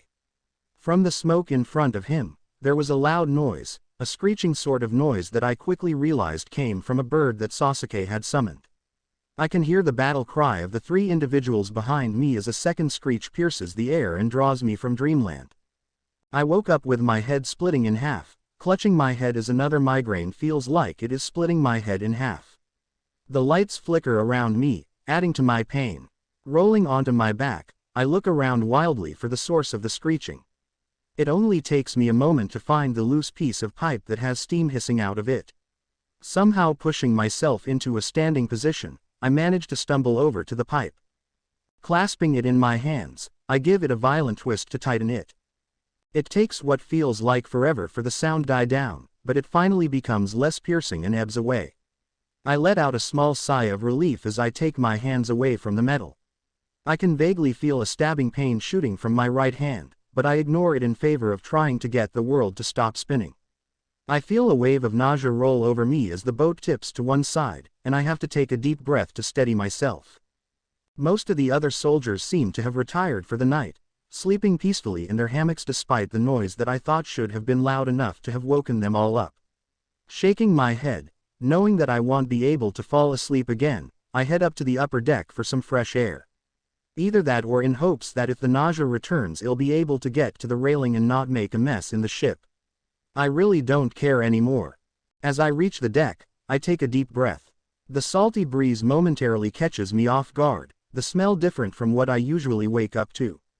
The ocean's smell is somewhat soothing despite the rocking of the boat, in a way that seems to help my migraine slightly.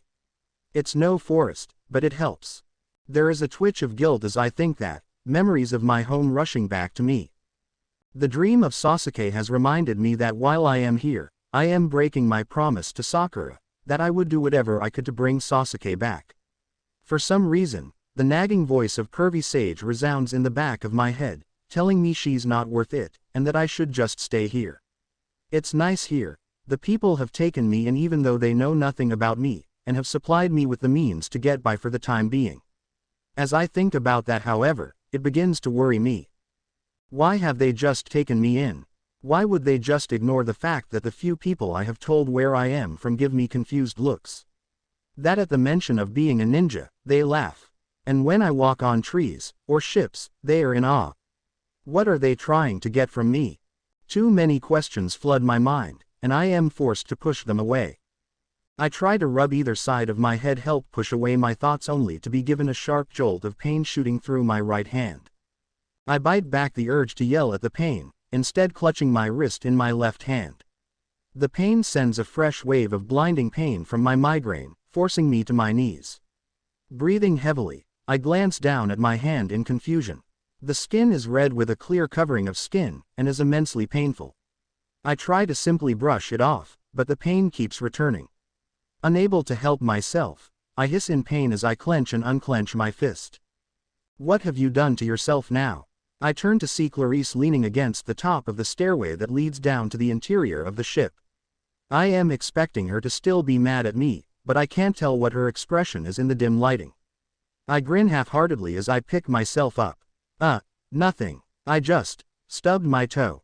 Clarice shakes her head at that, obviously not convinced. Yes, because stubbing your toe makes you fall to your knees. I don't think so. As she walks over to me, I stand up, trying to hide my hand behind my back as discreetly as possible. For a second I think I am all right, but that is quickly blown away as she motions to my hands. Let me see your hand. Okay, I say, holding out my left hand with a nervous smile. Clarice's eye twitches slightly as she pushes my left hand away. Your right hand. I try to think of something that could distract her from just taking my hand, which makes me just distracted enough for Clarice to reach behind me and grab my hand. I yelp in pain as her fingers brush over the blisters on my hand. Yow, watch it, that hurts. Clarice ignores me as she stares at my hand. And you weren't going to get this looked at, because it's not that bad, I say, trying to brush her off. Really? I feel a sense of foreboding as she asks that. A second later, my fears turn out to be quite justified as she dug a finger into my palm, forcing me to my knees once more. Then that didn't hurt much, did it? I growl at her, wondering why she's doing this. No, it didn't. Listen, I am fine, you don't have to worry about me. Honestly, you're. Whatever I was going to say gets cut off as I notice a strange look in her eyes. It silences me without hesitation as I bite back what I was going to say. I have a hard time placing the look, but finally realize what the look in her eyes is. Concern. She is genuinely concerned about me, and is worried because I am trying to hide my injury. I suddenly feel ashamed for trying to hide it from her, and have to avoid making eye contact for the feeling to go away. Look, it's just a minor injury. It'll go away in a few days. I mutter. She looks over the burn on my hand intensely, seeming to ignore my half-hearted words. I figured that she was going to hit me or yell at me, so I braced myself. After a moment of silence, I was caught off guard as she sighed. Fine, it doesn't look that bad. Let's put some ambrosia on it, to help it heal so you won't be unarmed when we get to the Sea of Monsters. She said, pulling out a small container with ambrosia in it.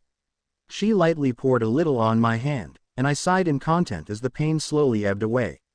My hand didn't look much better, but I figured it would take a bit for the ambrosia to heal the burn. Thanks, I managed to say with a smile. Having people worry about me and my well-being is something new, but I rather like it. I began to rub the ambrosia in a spiral-like pattern on my palm, wincing as some of the pain came back. The blister looks slightly worse than a moment before, but I shrug it off.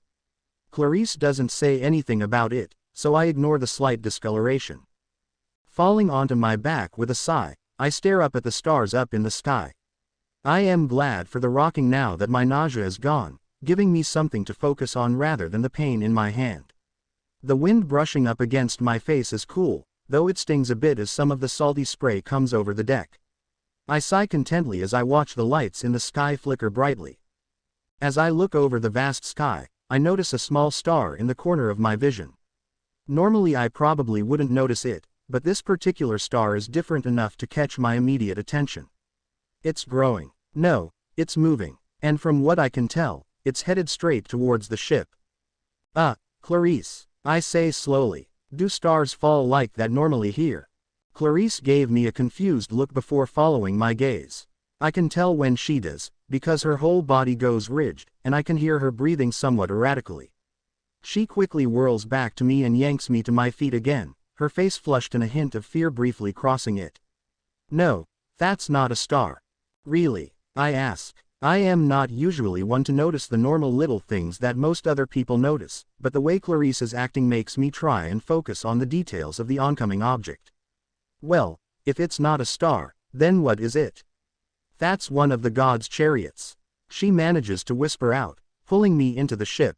Go and wake the crew. If any of them backtalk to you, just tell them that Lord Ares, my father, is coming aboard. Thanks for watching.